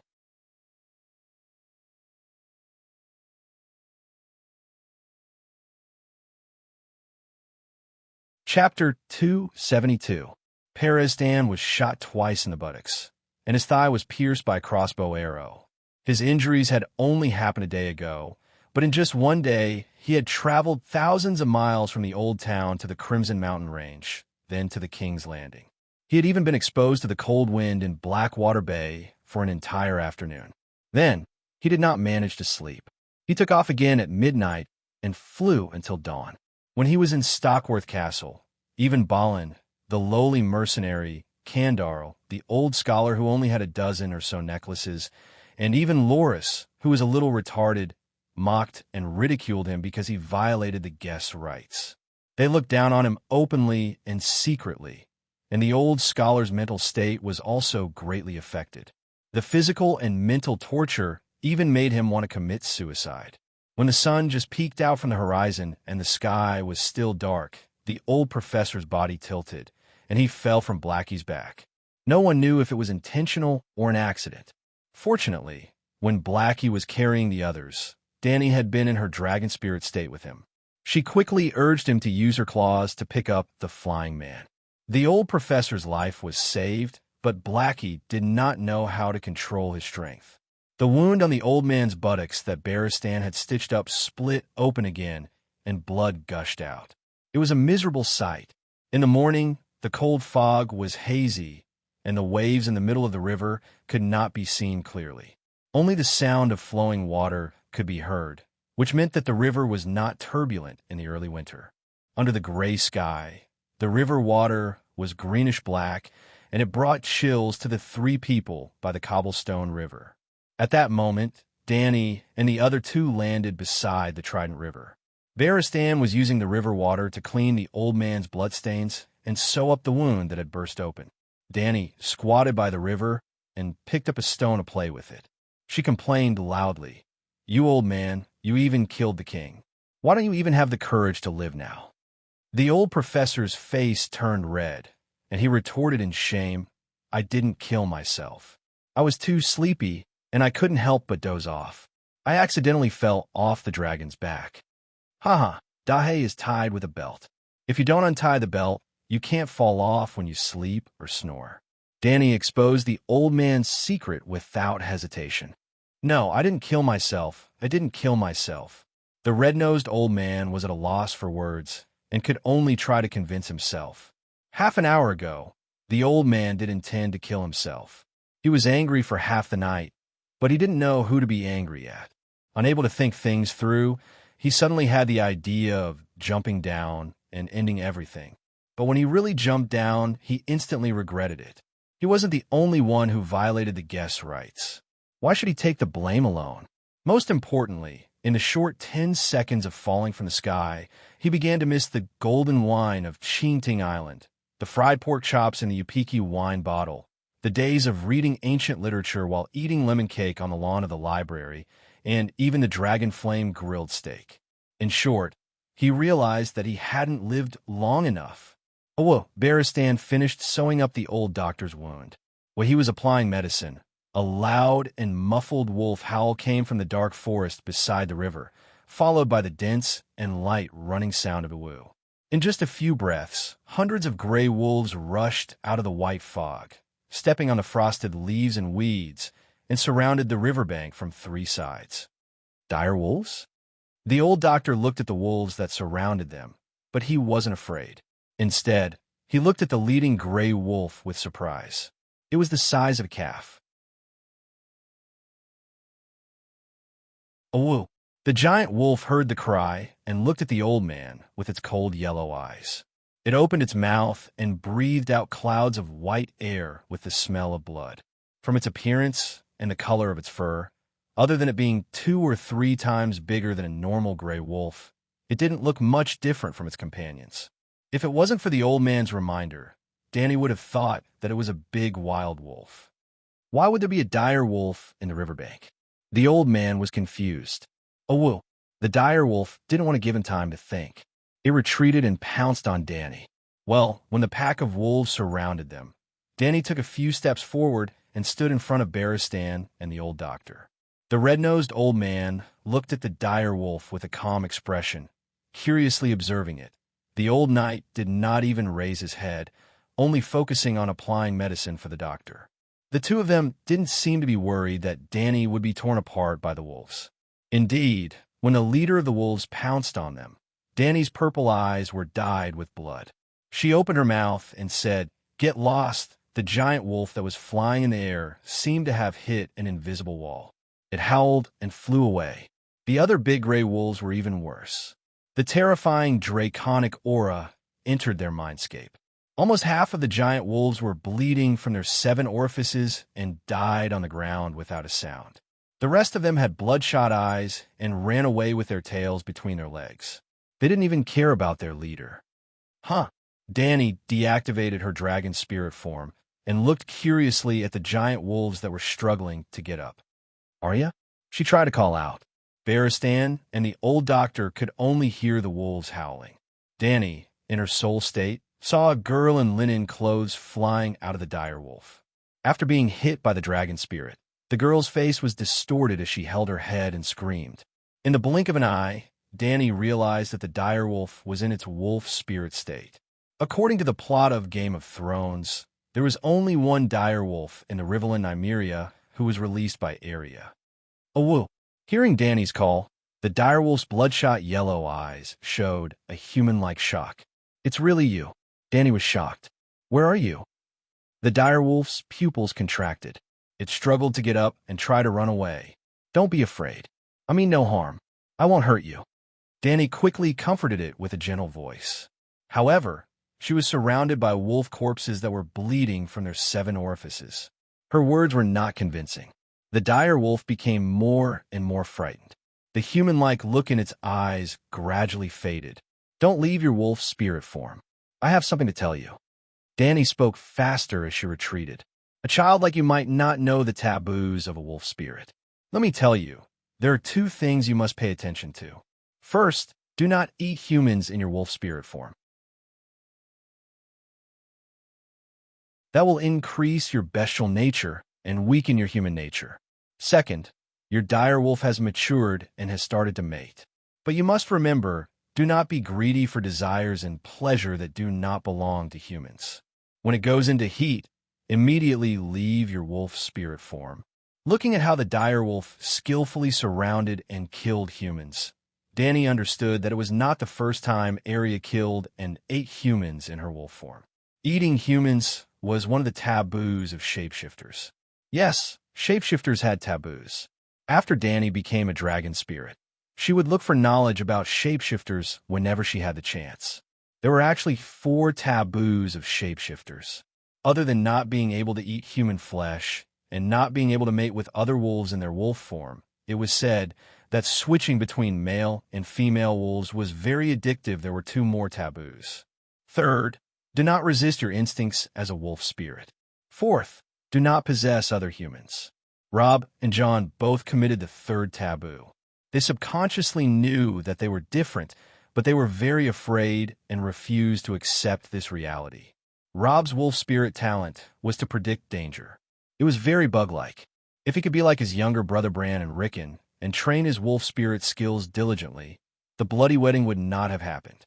As for the fourth one, Dany was very suspicious. Shapeshifters possessing humans? Wasn't that magical transformation cultivation? Oh, whoa, whoa. The direwolf howled at Dany. The emotion in its eyes gradually became fear. It retreated step by step into the forest and ran away without looking back. Your Majesty, who are you talking to? Barristan was puzzled. Wolf spirit. Barristan muttered a few words and suddenly shouted, Wolf spirit. I understand now.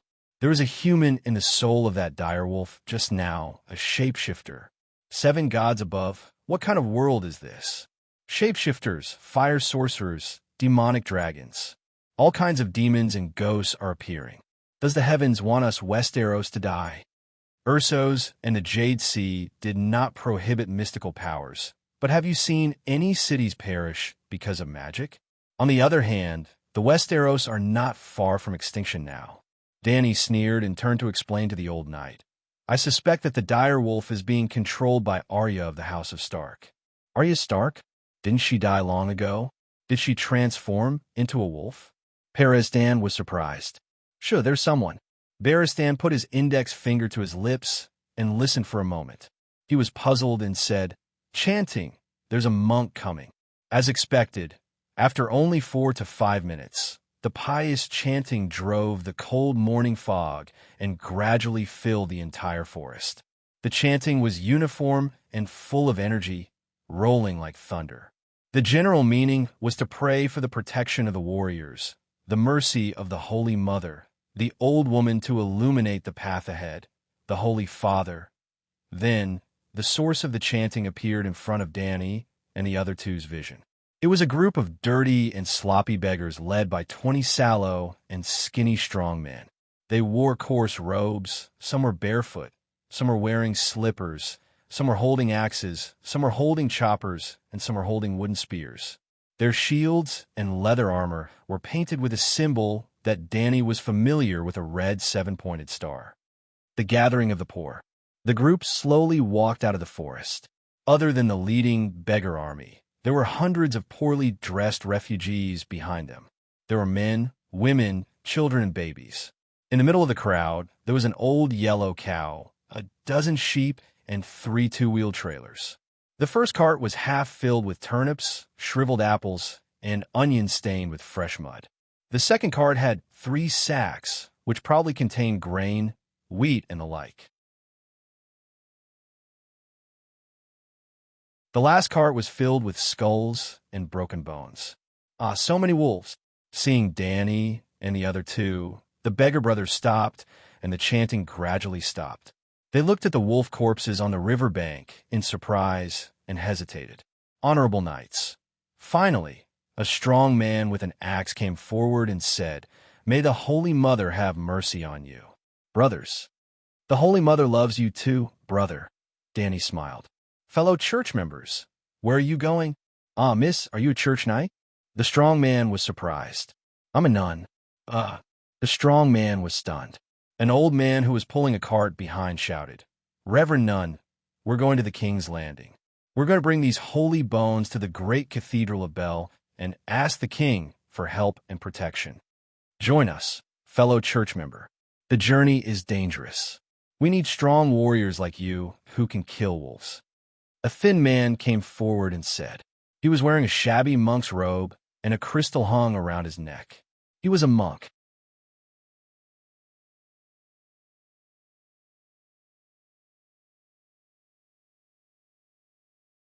Chapter 273. I'm afraid I can't help you. Dany smiled apologetically and explained, we just came back from King's Landing and are heading north. Seeing the disappointment on the skinny monk's face, she pointed at the wolf carcasses and asked, "Brother, do you want these wolves?" "Yes, yes, of course, we're short of food," the old man who was pulling the cart shouted. More than 100 people cheered and ran to the riverbank to skin and kill the wolves. But when she saw a peasant woman directly draining the blood, Danny quickly stopped her and said loudly, "Don't waste the blood. You can feed them blood sausages." The Dothraki especially liked to eat blood sausages, but in the Westeros and the major free cities, she rarely saw people feed them blood sausages. How did these wolves die? There's not a single wound. So strange. Someone was puzzled. Danny taught the women how to feed them blood sausages and said without thinking, "Do you see that red-nosed old man? Look at the chain around his neck. There are 40 sections. He's a master of poison. But don't worry, this poison is harmless to humans." Dr. Perez Dan glanced at her with a wooden face and said nothing. However, although he secretly criticized the Dragon Queen for being a witch who liked to lie, he was also shocked by her behavior of mingling with the sloppy peasant woman. In this environment, no one knew her, so she didn't have to pretend to be close to the commoners to win their hearts. Moreover, her expression and the smile on her face came from the bottom of her heart, without any reluctance. If she didn't have magic and a dragon, she would be a good queen. The old man sighed, but then he smiled bitterly and shook his head. A young girl in her teens, if she didn't have those mysterious powers, it would be difficult for her to even survive, let alone restore the dynasty. There was strength in numbers.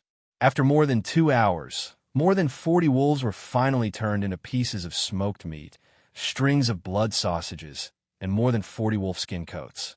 Yes, the women and children directly put on the bloody wolf skins.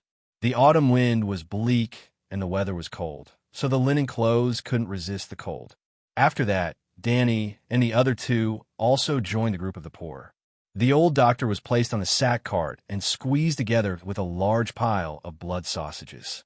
Through the chat, Danny learned about the origins of this group of people. They came from Saltpan Town in the east and followed the Trident River to the west. They reached the King's Road a few kilometers away and then went south to King's Landing. "Sigh, we don't want to leave our hometown, but 2 months ago, there was a light snow in our village. Winter is coming, and we have almost no food left. 1 cow, 10 sheep, a few sacks of barley, and half a cart turnips. That's all the food in the village. If we don't go to King's Landing, we'll starve to death," the old man said with a sad expression. "Saltfield Town is a small seaport after all. It should be able to provide a lot of work, right?" Barristan was confused. The burly man spat out a mouthful of saliva and cursed. "Don't even mention it. Saltworks Town has been destroyed. There is nothing left but Quincy Cox's Knave of Stone, burned to the ground by the brigands brought by the Hound. Clegane, that bastard, should go to hell. He killed anyone he saw, raped any woman he saw, burned any house he saw, and didn't even spare the babies and nuns. Clegane has fallen to this extent." The old knight's eyes widened in disbelief. "By the way, why are you cursing Sir Cox?" he asked again. Saltfield Town was located by the Trident River. There was a small dock that connected the inland river to the bay. It was the fief of the productive knight, Sir Cox. That old man Cox didn't care about the lives of the townspeople. When the bandits raided the town, not only did he not send his men to resist, he even closed the gate of the castle and forbade us to go in and hide. A young man said angrily, "Hey, there's someone." Danny's pupils contracted. She took a short bow from a beggar's brother, next to her, and nailed an arrow into a crooked tree in the Tsinchuan forest. A man in gray leather armor slid down the trunk and ran into the forest without saying a word. Damn it, it must be the bandits' secret sentry. A tall woman in the group cursed. "Is the Three River Basin so chaotic?" Barristan murmured. "Sigh, there are refugees, deserters, and bandits everywhere. Without the company of a dozen brothers, we don't even dare to go out." The skinny monk sighed. "It's useless not to go out. The lions in the western region and the wolf cubs in the northern region take turns to rob our village of food and women. The king doesn't even do anything about it." The old man shook his head. The king is useless.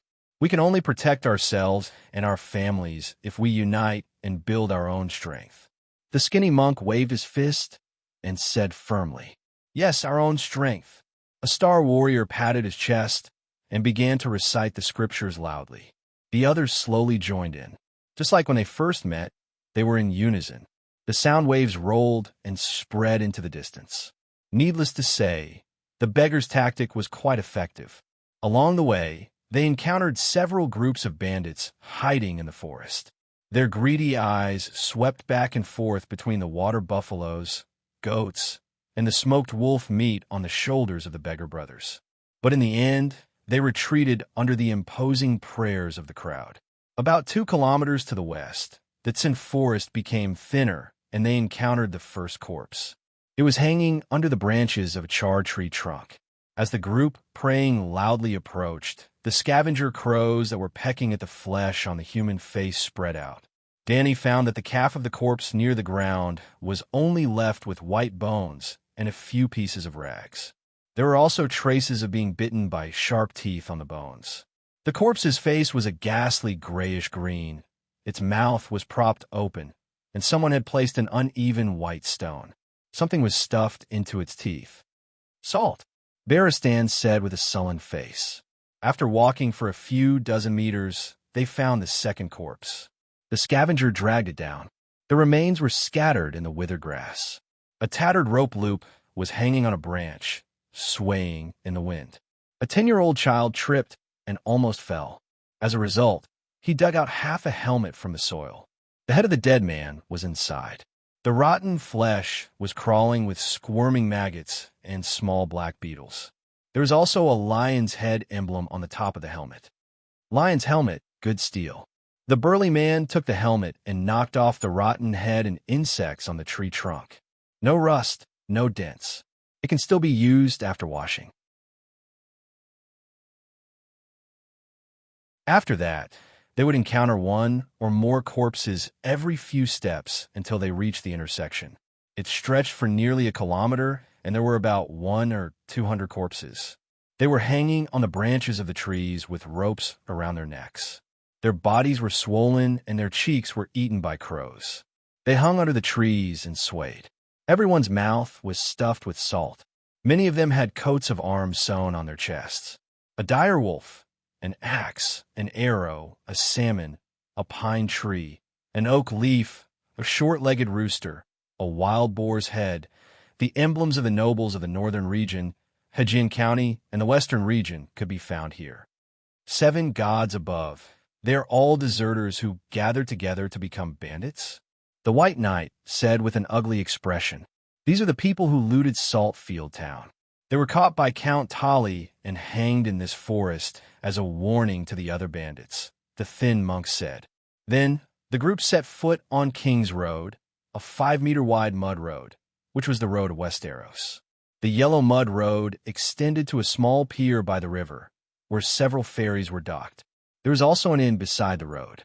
It was a 3-story stone building close to the Trident River, sitting in the west and facing the east. When they passed by the door on King's Road, they saw a white stone chimney erected on the side from a distance. After approaching it, Danny was surprised to find that the south wing extended to the river, and half of the building was built on stone piles in the river. If the traveler wanted to, they could even open the window, lie in bed, throw a fishing line into the river, and catch a few trout.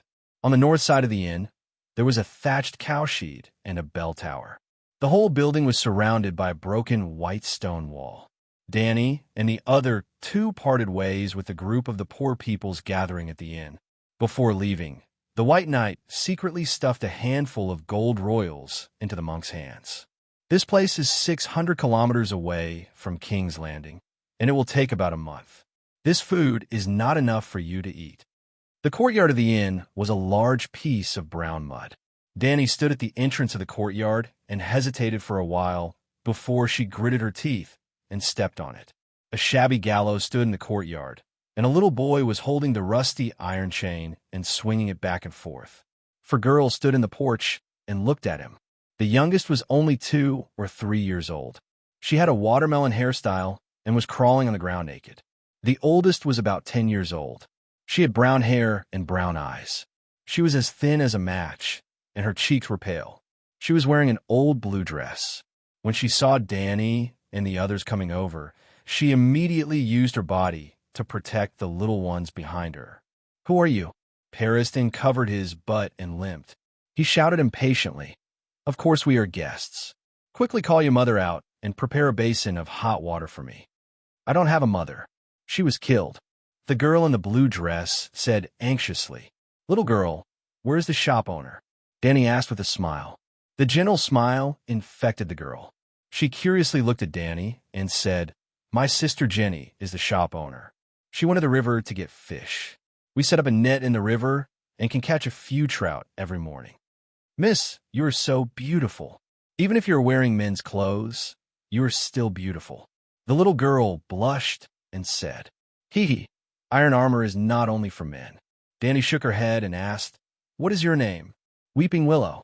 "My name is Weeping Willow." "Miss, do you want to eat or stay? By the way, do you have silver coins? We are only staying for one night. Do we need to pay a silver coin? Why don't you just rob us?" The old doctor said angrily. Weeping Willow glanced at Danny and gritted her teeth. She insisted, "Not one, at least 3. We need money to buy food." "Okay, 3 then. It is normal for prices to rise in a chaotic world." Danny walked to the porch and found a wooden stick by the stairs. She scraped the mud off her iron boots before stepping on the wooden floor. She looked at the little girl who was rolling around on the ground and said, "Isn't she cold? Why don't you let your sister wear clothes?" Weeping Willow shook her head and said, "There is a fireplace burning in the house. It is warm. You also saw that Trish likes to crawl on the ground. Her clothes are dirty and worn." She picked up the little girl and walked into the house while saying, "Trish is not my sister. Some of them were brought here by the sparrows. Some of them were found by themselves. They are all poor children without parents." "They?" Weeping Willow whistled. As if by magic, boys and girls in ragged clothes with messy hair came out from under the table, beside the window, next to the fireplace, and in the stairwell in the blink of an eye. A few of the older girls were still holding a fully loaded crossbow in their hands. The boys were holding slingshots or stones. All of them were fully armed. "Are we really going to rob them?" Periston shouted. Weeping Willow glanced at the old man. She was like a queen in a castle, commanding the group of orphans loudly. "Put down your weapons. They are not enemies. Walter, go and boil water. We'll go to the river and find Jenny. Tell her that there are guests in the shop. AI Jew, Pater, go and find some wood to add to the fireplace. I will show them the rooms." The doors on both sides of the corridor were open. Danny could choose any room she wanted from the second floor to the third floor. The rooms were all empty. Periston frowned and said, "I came here 2 years ago. It was almost overcrowded. There are not many guests now. The ones walking on the road now are either sparrows or bandits. The former have no money, and the latter rob us of our money."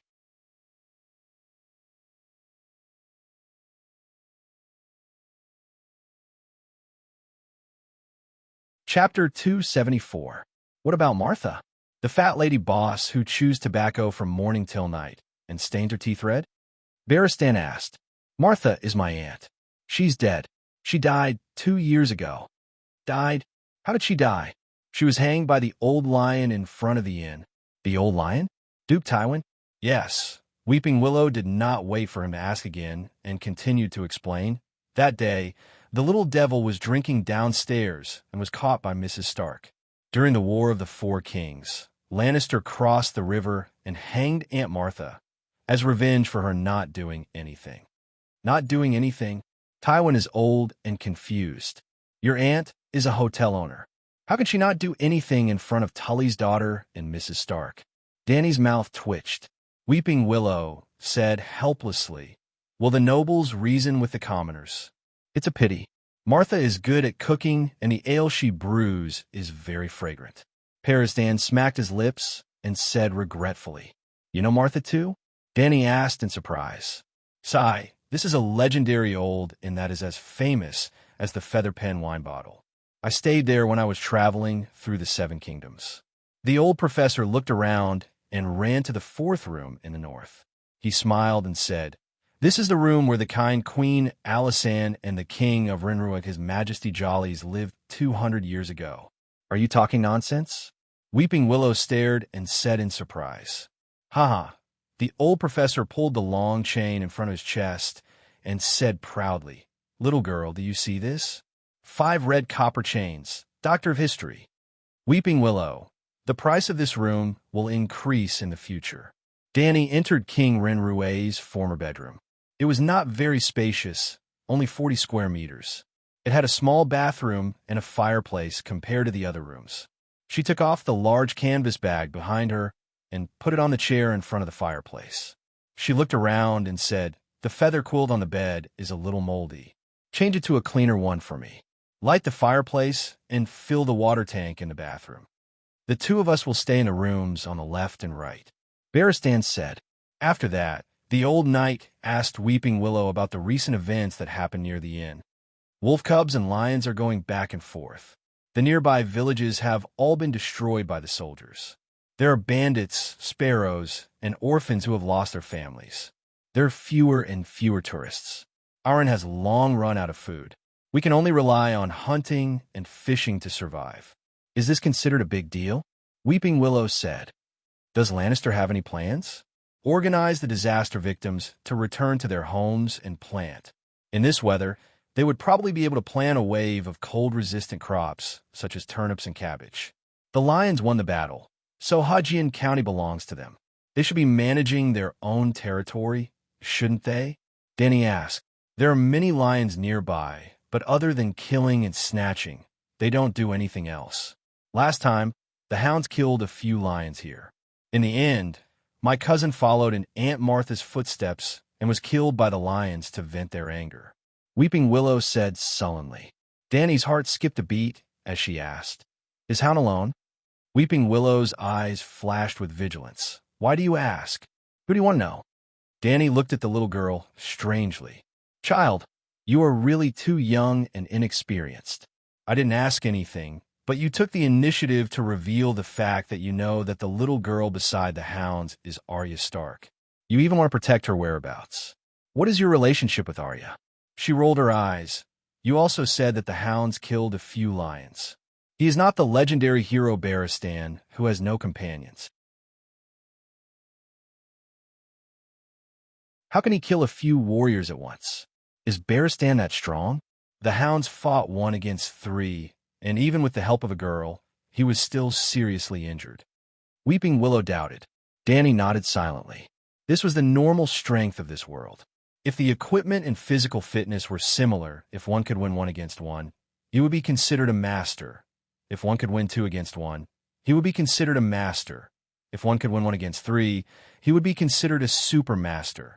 If one could win 1 against 4 or 5, he would be considered a legendary hero, such as the Sword of Dawn.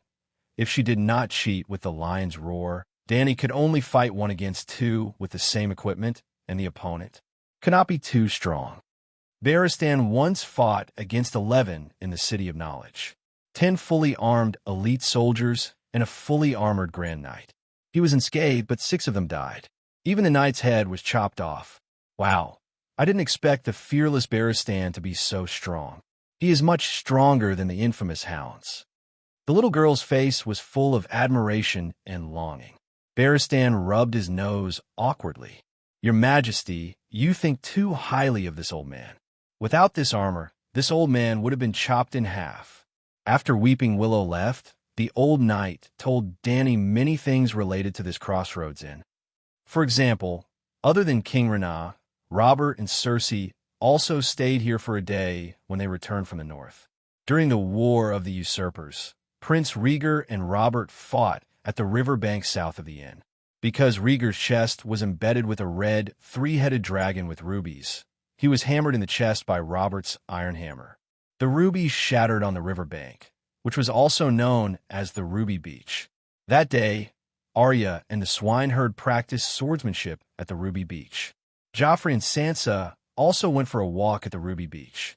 In the end, Arya's direwolf Nymeria was exiled, and Sansa's lady was stabbed to death by Tyrion was also kidnapped by Catelyn in this inn. It was as if all the big events started here. It was like the Lyogia village of the Game of Thrones world. Soon, a few boys brought them hot water and a few bundles of firewood. They lit the fireplace, washed their bodies, and went downstairs to eat a few pieces of roasted horse meat. The three then returned to their rooms and slept. They slept until the sky was dark, and the heavy footsteps in the corridor outside the door woke Dany and Barristan up. When she heard Weeping Willow introducing the room to the guest, Dany lay back on the feather bed and stared lazily at the dark sky outside the window. It was going to rain. The guests seemed to be staying opposite them. From time to time, the sound of footsteps could be heard. Dany thought that the other party must be a tall and burly warrior, even wearing iron armor. The sound was exactly the same as Barristan's when he walked. Dany could not sleep anymore. She got out of bed and practiced swordsmanship in her room in her underwear. During this time, she had flown tens of thousands of miles and even learned the powerful Dragon Flame fire control spell. However, she still did not slack off on the training of her body. Yes, she did not give up on her dream of becoming the Night King. After sweating, she took a hot bath with the kettle hanging on the fireplace. She washed the dye off her hair and returned it to a brilliant silver. Then she cleaned the iron armor again and applied a layer of oil. The whole process took more than 2 hours. The sky outside was completely dark, and the drizzle of icy rain drifted in through the window. At this time, even the red-nosed old doctor woke up. He limped over and knocked on the door. "Do you still want to go on the road as planned tonight? It's raining." "Haha. Don't you know that the sun rises in the east and the rain in the west? It's raining here. The rain will naturally stop after half an hour in the north." Dany replied with a smile. "Maybe it's snowing in the north." The old man muttered and went back to his room to get dressed. In fact, flying on the back of a dragon, as long as one wore a helmet to block the wind, it would not be cold even at the high altitude in the north. This was because the megalosaurus scales were hot. With the help of the old knight, Dany put on leather and iron armor, then put on a woolen sweater and a thick cloak. The Shadow Lynx cloak with black stripes was bought at the King's Landing clothing store. It was almost the warmest fur in the world. 10 gold royals. It was very expensive. According to the owner, it was the only one in the whole King's Landing. Dany had suspected that it was secondhand. Although the cloak was clean and tidy and had the fragrance of orchids, the color of the fur was a little light. However, the old knight advised her to buy it. No matter how old it was, it would keep her warm. Dany guessed right. She was wearing Tyrion's second-hand leather coat. That's right. There was only one Shadow Lynx cloak in the whole King's Landing. It was the one that Tyrion brought back from the Mountain of Tomorrow. The little demon left the house with nothing, and the leather coat was also wandering outside and bought by the peddlers. By the way, the Shadow Lynx was also a legendary creature. It was weaker than a dragon, but stronger than a glacier wolf.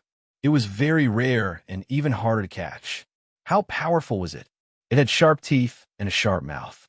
It was as fierce as a tiger, as strong as a bull, and as light as a cat. There is no need to mention the basic configuration of these beasts. The scary thing was that it could smell blood from 10 kilometers away. When Dany and the others went downstairs with their backpacks, they saw the boys trying to push the tables together in the hall into 3 long lines. There were also a few older girls trying their best to move the benches from back. More than 30 children were busy working like ants under the command of Weeping Willow. While the orphans were busy, there were 2 strong men sitting leisurely by the bonfire. One of them was a skinny young man. That's not right. The strong man in iron armor, who was almost 2 meters tall, had a rough face and gentle eyebrows. He seemed to be a woman? Beauty Brain? Weeping Willow walked to the stairs and looked at Dany's silver braids in front of her chest. She said in surprise, "Miss Knight, your hair." Dany threw her long braids to the back of her head and smiled. "I dyed my black hair before." "Oh, the silver hair matches you very well. You're even more beautiful." Weeping Willow touched her messy brown hair and lowered her head shyly. Soon, she noticed that the 3 of them were carrying backpacks. She asked doubtfully, "Are you leaving? It's so late and it's raining." Where are you going? Would you believe me if I said that we're going beyond the Great Wall to fight the deviant ghosts? Peristan chuckled. Weeping Willow glanced at him. Let the deviant ghosts eat this lying old man. However, she did not ask further. She only reminded them. It's very dangerous to travel at night. The three of you must be careful. Let's have a meal first. You haven't started eating yet, right? Peristan said. We're cooking porridge. The three of you can go to the bonfire to warm up first, Weeping Willow said, and returned to the hall to instruct the little ones to work. The man who took off his boots and warmed himself by the bonfire had his back facing the stairs. He did not notice Danny and the other two. He was still talking nonstop, very strange words. To be honest, I want you. Be confident. Don't doubt my love for you. How many people are willing to marry a retard? That retard was even raped dozens of times on the street. He got a bastard son for free. However, the return he got was not even half of what the Tass family got. You're the only living child of Count Selwyn, the man said sincerely. Tass, it seemed that Brain did not run away, and this man idolized Braun and was wooing Brain.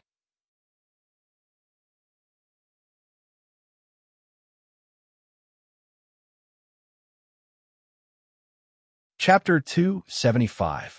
When Brittany saw Danny and the other two walking over, she was very embarrassed and blushed from her cheeks to her neck.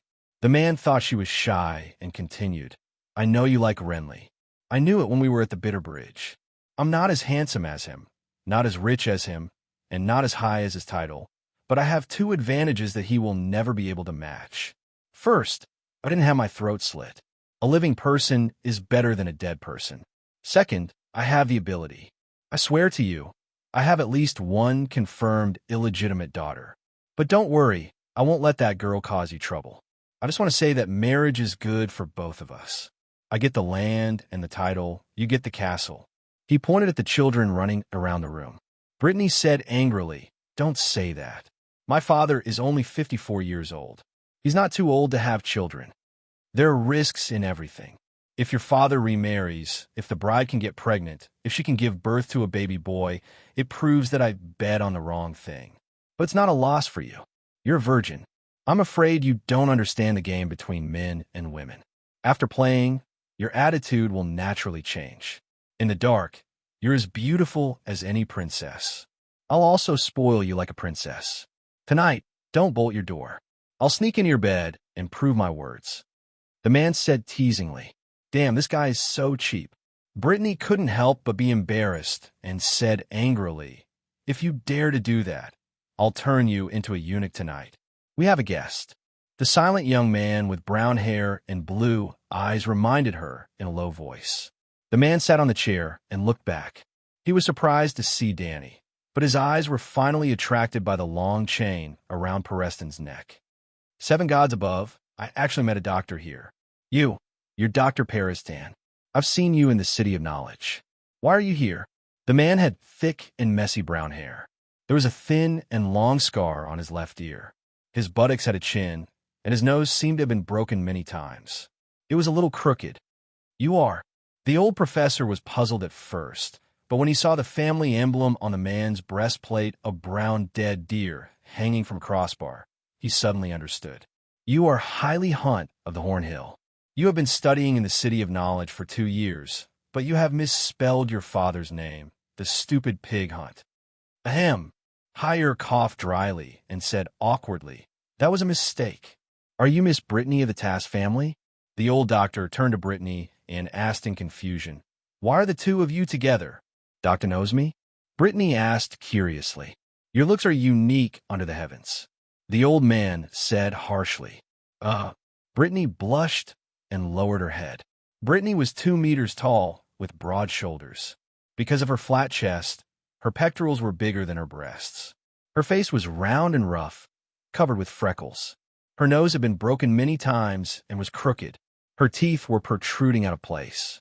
Her mouth was wide, almost split to the roots of her ears, and her lips were fat like caterpillars. Her hair was yellow, like dirty straw, fragile and dry. It was truly unique. Doctor, where are you going? Hayu asked. To the north, beyond the Great Wall. The commander of the night watchmen sent a message saying that there are deviants outside the Great Wall. I represent the Academy, Danny interrupted him. Don't flatter the Academy. The scholar has completely failed in his duty regarding the deviants. He has done nothing. The red-nosed old man touched his nose and found a chair near the fireplace to sit down. He put his backpack aside and stopped talking. Deviants? Are you talking about deviants? Brittany and Hire looked strange. Are you telling a legend? Danny shrugged and skipped the topic. She asked Brittany, are you looking for Sansa Stark and Hygien? Who are you? How do you know? Brittany was shocked at first, then quickly shook her head and denied it. I'm not looking for Miss Sansa. Sigh. You ask everyone you see. Have you seen a red-hair virgin? 13 years old, very beautiful. Hunter sighed. I guess the entire Three River Valley knows that Brittany of Tass is looking for Sansa Stark. What's the next plan? Danny asked again. I won't say. Brittany said stubbornly. Who is this kid? Danny pointed at the shy brown-haired boy and asked. My name is Padre Pine, Miss Brittany's attendant. Hire looked at Danny suspiciously and reminded her. Miss, you haven't introduced yourself yet. Danny walked to the window.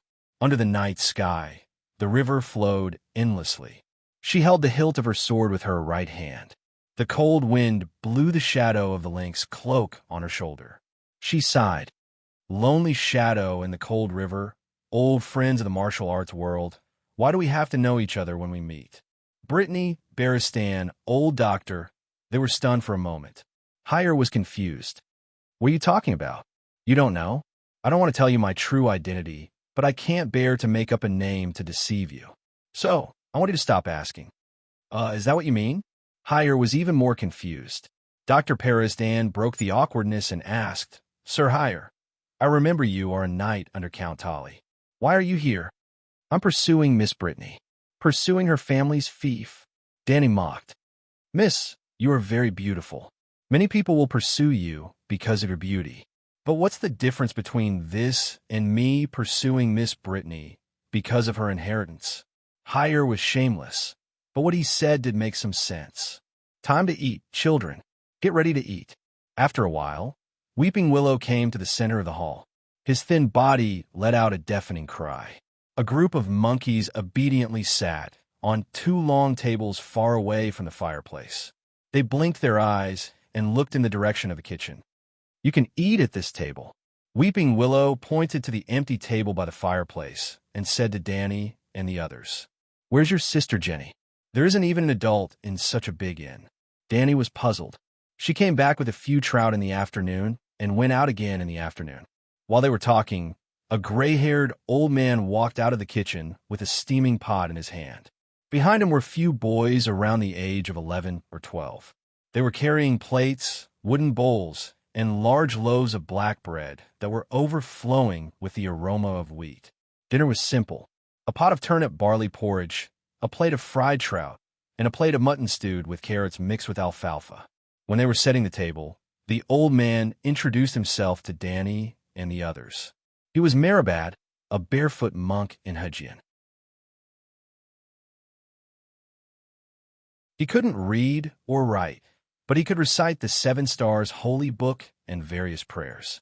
He was tall, 8 meters tall. He had big hands and feet, and his skin was as hard as leather. His face was weathered. For 40 years, he had been roaming around the countryside of Hygien. From Nukwin Town to Nukwin City, a cycle took about half a year. He presided over weddings and confessions for the people, and the people provided him with food and lodging. During the famine, he even drove a donkey to transport food from Nukwin Town and distribute it to the poor in the villages. The mutton, barley, and cheese in tonight's meal all came from the old man. This is a true cultivator, just like the Great Sparrow. Danny thought, Aren't you afraid of being robbed by bandits when you bring food with you? She curiously asked. I have a dog, Friar Meribad called out with a smile. A large yellow dog the size of a calf scurried over and leaned against the old man affectionately, looking at Danny curiously. Whoa, what an intelligent dog.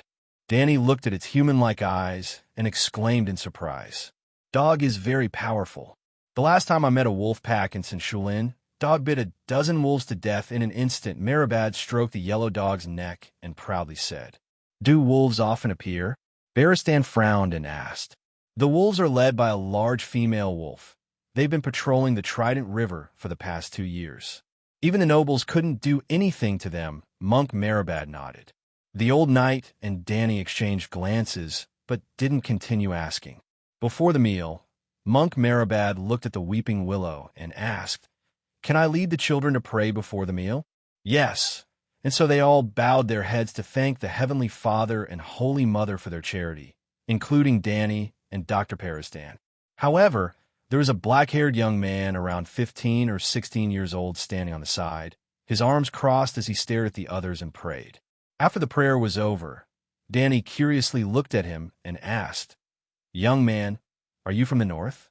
"I come from King's Landing." The young man brushed away the black hair in front of his eyes and casually replied, "Then you don't believe in the old gods either?" "I believe in the Light King, child." "You?" Baristan stared at the young man. His expression suddenly changed, then secretly glanced at Danny. "Who's your father?" "I don't know." The old knight then looked at Hire and Brittany, hesitated for a while, but still didn't ask the question in his heart. On the other hand, Danny noticed his strange expression and asked, "Young man, what's your name?" The young man glared at her with his blue eyes. "Why do you ask?" "His name is Jindeli. He's a blacksmith." A thin and small boy beside him shouted. "Jindeli." Danny instantly understood that this guy was Arya's lover, Robert's illegitimate son, and also understood that the White Knight most likely suspected his identity. Smack! Weeping Willow hit the boy with a spoon and shouted, "Big mouth and eat. Don't disturb the adults' conversation." Hearing her words, the children pounced on the food on the table like hungry wolves. After a while, the hall was filled with chewing sounds and the sound of Weeping Willow hitting the children with a spoon. During dinner, Danny kept asking Maribald about the situation in the Three River Basin. She found that he was familiar with every town and manor in Hajian, the villages that didn't even have a name, the fences and mountains, the streams and caves, and every rugged path that wasn't on the map. Friar Maribald, "Do you think the people of Hajian can survive this winter?" "No. Many of them don't have any stored food. They can't even last a year," the old friar said worriedly. Danny gradually had an idea in her mind. "If I want to find you next time, where should I go?" "Find me for what?" The old friar was confused. "Find you to be the president of the Red Cross Association. Within half a year, I'll send a batch of food." Danny glanced at Baristan. "If I want to help the people of Hajian, where should I send the food?" The old man in the old town contributed 3 million gold royals to buy food. Danny definitely couldn't finish it all by herself, and she didn't lack food either, so she might as well use it to help the people. Help the people of Hajian? White Knight was shocked, but immediately became happy. She said excitedly, "Geographically, Nookwin is the most suitable place." Hearing that Danny wanted to help the people of Hajian, Professor Peresdan had mixed feelings. He reminded her, "Count Morden is a coward. He doesn't have the guts to accept your food. Go to Crab Island, or take down Horror Cave Fortress. It's a ruin now." "What are you talking about?" Friar Maribald was confused. "Woof, woof, woof." The dog suddenly started barking. The next moment, the sound of horse hooves trampling on the muddy ground was heard from the courtyard. "Someone's coming," Brittany said in surprise. "It's a friend." Jean Deli's tone was casual. Weeping Willow put down the wooden bowl and spoon and went out to greet them with joy. Boom! Lightning split the dark sky, and in a moment, the courtyard was as bright as day. Weeping Willow's sharp voice was filled with fear. "Ah, no, it's not Captain Lemon and the others."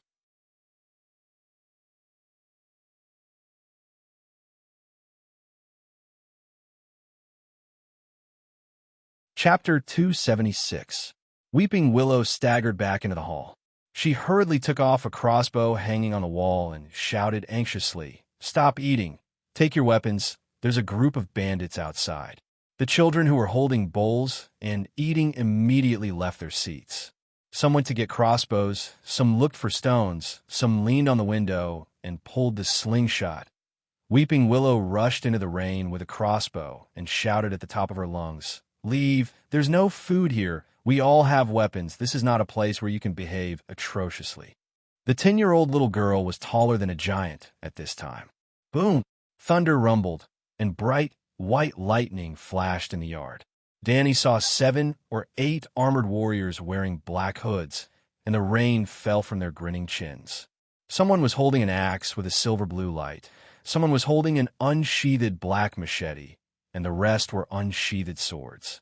Everyone was wearing a full set of mail and plate armor.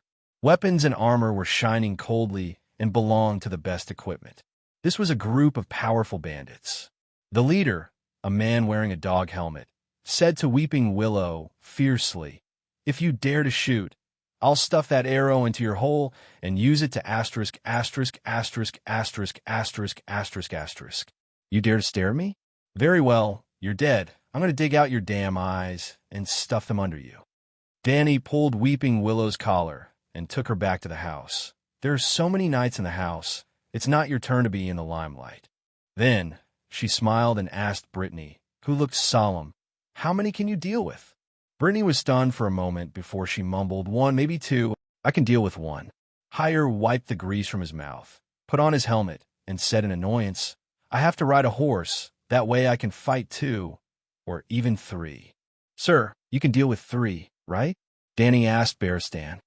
"I'm also a knight." Jindelli raised his hammer and said, "You don't have a helmet, so stay behind me and act according to the situation. I'm going to kill that dog-headed man first. Everyone, protect my flanks," Danny said as she pulled down her helmet and rushed into the rain. "Kill!" The old knight was almost in sync with her. He pulled out his sword and ran towards the scimitar wielder on the dog-masked man's left. "Kill!" Brittany and Hire didn't fall behind. Even the old monk's dog barked and rushed over. "Damn it! How can there be 4 knights in this run-down hotel?" A bandit in the courtyard shouted in surprise. "We're just passing by. There are bandits chasing us. Give us good horses and food, and we'll leave immediately." The other bandit was a little scared. "Don't be afraid. 2 women and an old man. Watch me slaughter them." The dog-masked man raised his axe and charged towards Danny. Dragon might. The moment the woman and the horse were 5 meters away, Blackie's soul entered Danny's mind. Her eyes were blood-red and even glowed in the dark. Nay, nay, the warhorse's legs suddenly turned to jelly. Although it didn't kneel down directly, it gave a hard kick, and its speed couldn't help but slow down. The dog-masked man's attack missed, and his body leaned towards Danny unconsciously. Tsich, the sharp Valeglia's steel sword carried the force of Danny's running and pierced into the dog-masked man's mouth accurately. SSS, SSS, SSS. Small lines of blood splattered along the blade and splattered on Danny's iron helmet. She lowered her body and slid past the dog-masked man. The long sword in her hand was dragged out of the dog's mouth, and she met the swordsman charging from behind. Clang! The swords clashed, and sparks flew everywhere. There was a sound like a gong. The opponent's snow-white sword had a hole the size of a soybean, but Danny's clear sky was unharmed. Bam! She kicked the horse's leg, and the warhorse immediately fell to the ground. The rider on the horse screamed in panic and fell in front of Danny. She showed no mercy. Her hand was as fast as lightning, and her long sword pierced through the gap at the back of the rider's throat armor. TCH, TCH, TCH. Blood spurted out like a fountain, splattering on her iron boots. She quickly pulled out her sword after stabbing it in and faced the third opponent. This time, there was some delay. Danny didn't have time to block with her long sword, and the opponent's two-handed greatsword struck her head. Actually, the rider had intended to use the horse's head to ram into her chest, but for some reason, the warhorse, which had always been telepathic, dodged to the side. Bam! Danny felt dizzy as if she had been hit by a stick. Her right hand subconsciously reached for her opponent's exposed armpit. TCH, the rider howled in pain, and the long sword in his hand slipped out. Danny shook her head. She felt a little heavy. She raised her head and looked in front of her. There was no one left. She had pierced through the cavalry team. Turning around, she saw the rider who had lost his long sword and right arm was smashed off his horse by Jean Deli's hammer. The young man had been following Danny all this while. He saw her killing people, and when he finally caught one with low HP, he wouldn't let it go. He smashed the rider's helmet 3 to 5 times with his hammer. Danny held her sword and stood in the freezing rain, breathing out white air.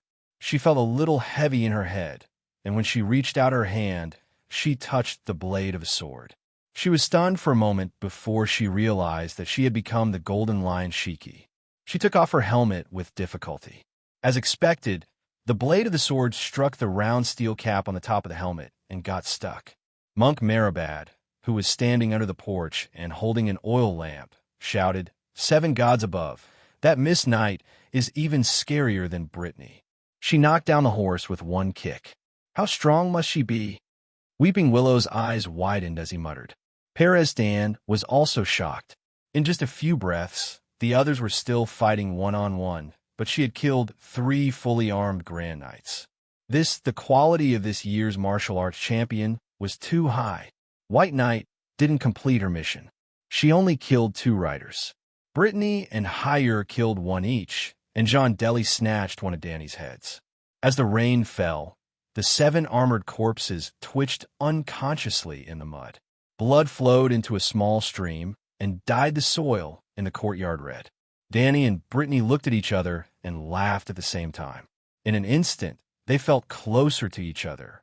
Jean Deli walked to the dog-masked man and said with a smile, "Miss, you killed the hound." "What, he's the hound?" "I killed the hound." Danny's eyes almost popped out. The hound was one of the most important supporting characters in Game of Thrones. He was Arya and 3 idiots' first love. How did he get a boxed lunch just like that? He's not the hound. The hound died a long time ago. Brittany took off the helmet of the dog-masked man, revealing an ugly face without a nose. She said with a complicated expression, "They're blood performers." They picked up the hound's head helmet from the hound's grave. They're the ones who looted the salt field town. Danny also walked over to take a look. Although he was ugly, there were no burn scars on his face. He was not the hound. "Rolger?" Jean Deli exclaimed. "It's him. You know him?" Danny asked curiously. "I was originally sold to the Night Watchers by the blacksmith. I followed the Night Watcher Yorin and a group of people to the north. At that time, there were 3 vicious people in the group who were locked in a cage. Jean Deli only roughly explained the situation at that time, and Danny understood. Arya not only saved faceless Jaquen, but also released 2 real villains. The 2 people in Game of Thrones had almost no scenes, but in this real world, the 2 joined the blood performers. They killed, robbed, raped, almost all the evil in the world were done by them. In fact, Jaquen was not a good person. His hands were stained with the blood of innocent people. Arya was indeed a child of blood performers. Ta-ta. Danny was scrubbing her hair in front of the fireplace. Jean Deli and the others were stripping the bodies of the bandits under the porch. The armor was very precious. When they moved the naked bodies to the stables, there was a rush of horse hooves on the King's Road again. "It's me." Before entering the courtyard, a knight shouted across the stone wall, "Weeping Willow, Jean Deli, did you meet the group of crippled people?" Then, a group of more than 20 riders rushed into the courtyard. "It's Lemon, one of us." Jean Deli turned back and said to the vigilant knights in the living room, "One of you." Danny was alert. "Why are there so many riders in your inn?" "This holy fire above. These blood performers are all dead." "Who did it?" A rider outside looked at the bodies on the ground and exclaimed, "Holy fire?"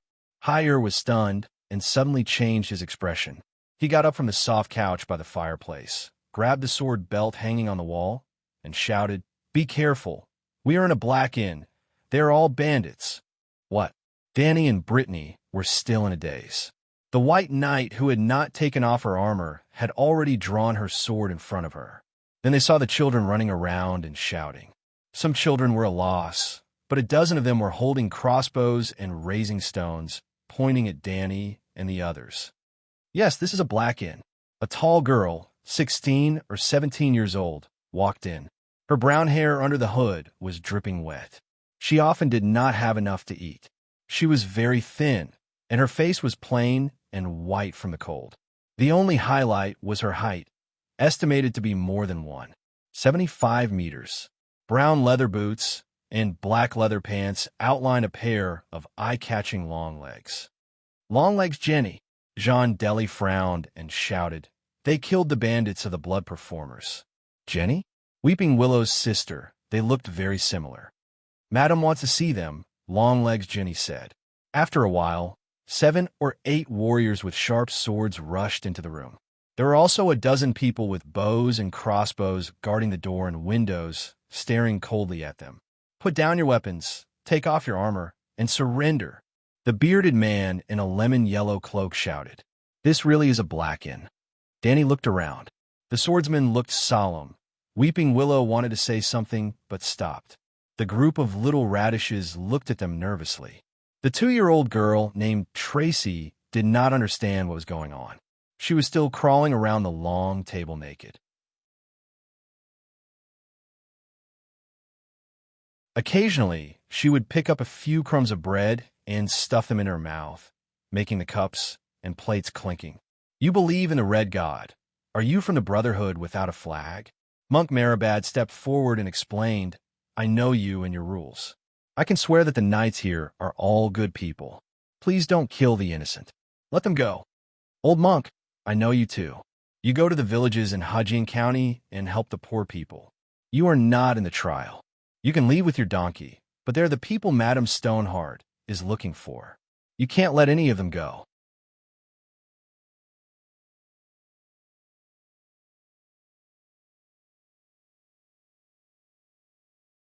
Chapter 277.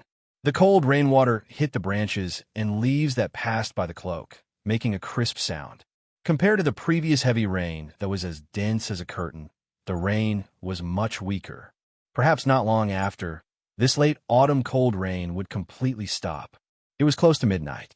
A group of more than 20 people set off from the crossroads in the middle of the night and wandered around the dark and damp forest.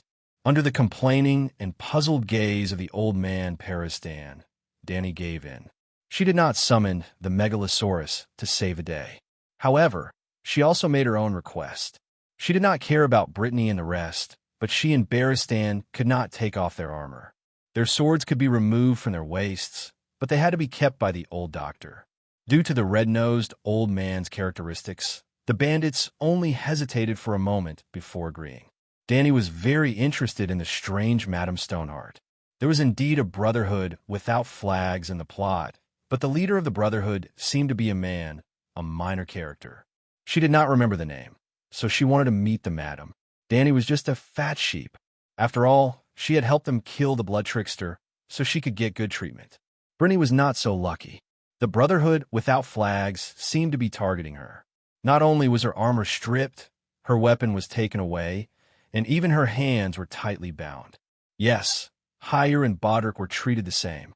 Just like that, the group rode through the cold and wet black forest in the middle of the night in the rain. The raindrops wet their cloaks along the leaves, and the cold air seeped into their bones. They seemed to be numb from the cold, and no one spoke for the entire journey. When they finally got out of the forest, the bandits brought them to the river and asked them to dismount. A bandit ran to the river and shouted a few times. A ferry about 10 meters long slowly sailed out from the reeds. Then, they dismounted from their horses. Other than Marabad's donkey and dog, the rest of the people's horses were taken away. Other than a dozen people escorting them, the rest of the bandits led their horses back to where they came from. The ferry glided on the dark and misty river without making any sound. At this time, Danny was shocked by the strictness and formality of the Brotherhood without flags. Even the paddles were wrapped in thick cloth to suppress the sound. How cautious was that? Who was Madame Stoneheart? She couldn't help but ask. I've never seen her before, and I don't know where she came from. He had only heard that she was a cold woman of few words. She liked to judge the unjust and sentence them to death by hanging. Therefore, other than Madame Stoneheart, people also call her Sister Silence, Merciless Saintess, and Gallows Woman, Hire said. Don't talk. There might be soldiers patrolling the river. Big Beard Lemon scolded in a low voice. Let's keep it down. Danny did not care whether he agreed or not. She turned to look at Friar Meribad and whispered, "How much do you know about the Brotherhood without a flag?" The old cultivator had been roaming the river for a long time, so he must know a lot about that organization. The No Flag Brotherhood was founded by Earl Barry Donderian. Prime Minister Stark ordered him to clean up the bandits harassing Hudgin County. In fact, they were the Blood Troop and Gregor Clegane arranged by Duke Tywin.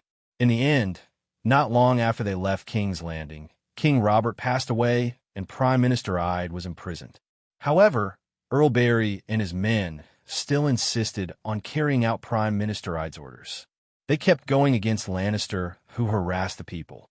Later, the Northerners came south. The Wolf Cubs were not good people either. They still burned, killed, and looted. Earl Barry treated them equally. Those who deserved to be hanged were hanged, and those who deserved to be caged were caged. He did not distinguish between factions and only insisted on upholding justice. Because he had been fighting the bandits and protecting the people, all the villages, churches, and inns in Hudgin County became the strongholds of the No Flag Brotherhood. All the people in the Tri-River area were their protectors. The name Lightning King made the bandits and the crippled tremble in fear and boosted the morale of the people and made them united.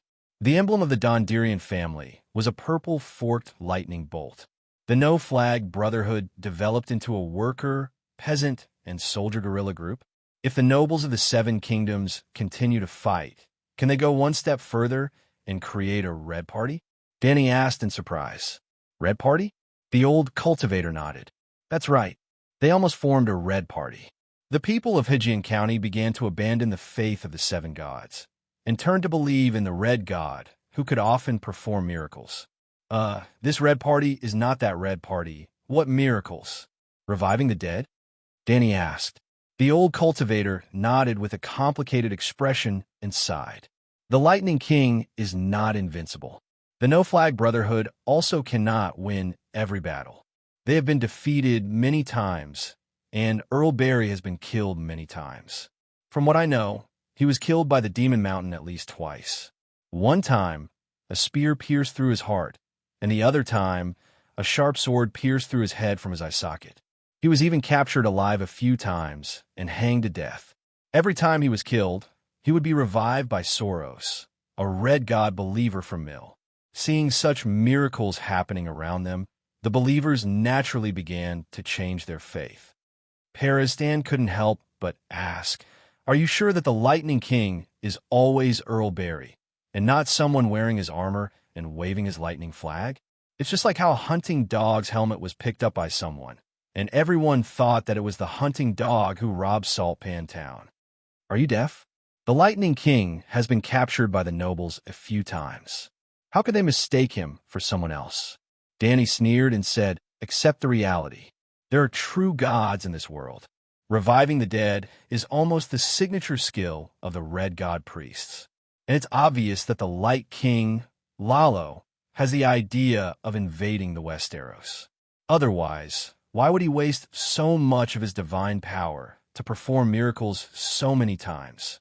Even the local lords don't care about the lives of the people in Hudgin County. Why would a foreign god care? Is he too kind? Forget it. The other side of Lalo is the Shadow Demon. With that guy's greed and bloodthirstiness, even the shadow-binding knights are afraid of him." Bam! A bandit knocked on Danny's helmet with his scabbard and scolded seriously, "Don't slander the great Light King."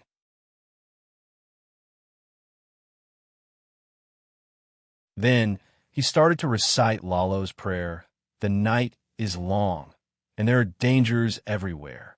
Only my lord, Lalo, can lead us to the light and expel the darkness." Danny winked at the dazed Peristan and laughed softly. "Did you see that? If they didn't see the miracles with their own eyes, would they be so devout?" "Why Hudgin County?" The old professor mumbled. "You're a professor. Why are you asking questions that even idiots know?" Danny sneered, but she was surprised to see Barristan, Meribad, Hyer, and Brittany looking at her blankly. "Ugh, so many idiots, cough, cough. Let me ask you, which part of the Seven Kingdoms has the most severe disaster? Hejian County, where's the most populated? Riverbend, the White Knight asked. No, Hejian County alone may not be as bad as Riverbend, but the war affected half of the king's territory and half of the Western Territory. Including them, the most recognized place should be the Three Rivers Basin. Perestan said thoughtfully. Religious forces rise from the suffering people. When the lords, kings, laws, and traditions can't be relied on, the suffering people can only seek the illusory but omnipotent gods. Lalo's a good schemer. That guy most likely prophesied the four kings. Ouch. It was the red god believer who hit her again with more force. Don't speak ill of the Light King. The freckled guy's eyes were red. He was so angry that he even pulled out his sword. Fuck, do you know who I am? Danny turned her head and said angrily, even Benello has to be polite to me. You bunch of brats can't even be considered as the hand of holy fire. Are you trying to rebel? I don't care about that, Benello, or whatever.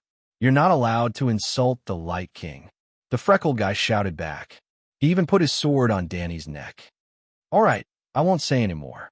Danny raised her hands in surrender. Even the name of the supreme priest Benello couldn't scare him. What else could she say? Brother Marabad, please continue. Oh, Count Bailey still died. He passed his flame of life to a woman who died many days ago. She is now Madame Stoneheart. Madame Stoneheart took over Count Bailey's position and became the leader of the Brotherhood. She was different from the Lightning King. Count Bailey carried out justice and protected the civilians. Madame Stoneheart was unscrupulous and killed crazily for revenge. The Brotherhood was split into two factions. Those who became avengers in the suffering continued to be loyal to Madame Stoneheart. Those whose hearts were still filled with light and hope left the Brotherhood and continued to help the people. Bread and salt. Brittany seemed to have thought of something. Her expression changed. She shouted to Longlegs Jenny. At the inn, Brother Marabad brought food for the children. We shared bread and salt with your sister. We are your guests. You can't violate the guests' rights. Ever since Madame returned from the wedding, the way she treats her guests is different from before.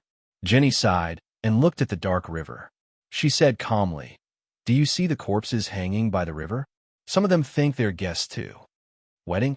Danny frowned. Is it a red wedding? Who is Madame Stoneheart? She also attended the bloody wedding? And she wants revenge? Is she a survivor of the northern region? No, she died a few days before she was revived by the Lightning King. Could it be? Don't you feel ashamed? Barristan's face turned red. He was extremely angry. You trampled on the guests' rights and acted as if nothing happened. Do you have any sense of honor? Do you have any sense of shame? Aren't you afraid of the god's judgment? We have our ways, Jenny said calmly. Lemon put on the hound helmet and laughed coldly. She said, there is no honor in this world. After the judgment, go to River Rapture City and take a look. Thousands of ghosts of the Northerners wailed at night. The king, the church, the city of learning, and the nobles ignored them. They even tacitly approved of Wade Frey's actions. The family that violated the guests' rights prospered and became the new masters of Hejian. Since this land is already dirty, how can we, the people living on it, not adapt to the new rules? Wade Frey deserves to die. Lannister deserves to die. The church and the city of learning that didn't do anything are all guilty. Barristan's tiger-like eyes were filled with tears. He said sorrowfully, morals have fallen. Etiquette has collapsed. Westeros are hopeless. No. He glanced at Danny beside him and suddenly became abnormally agitated. He shouted, let's send our troops. Clean up the universe and return the world to its former glory. Bam. The freckled young man hit the old knight hard, causing the old man's helmet to become crooked. Old man, don't make a ruckus. The bandit warned in a low voice. You, Perestan stared at the young man with a strange gaze for a long time. You're awesome. You're tuning into the Warrior Lore YouTube channel. Don't forget to subscribe and join us on this journey to catch the most captivating stories.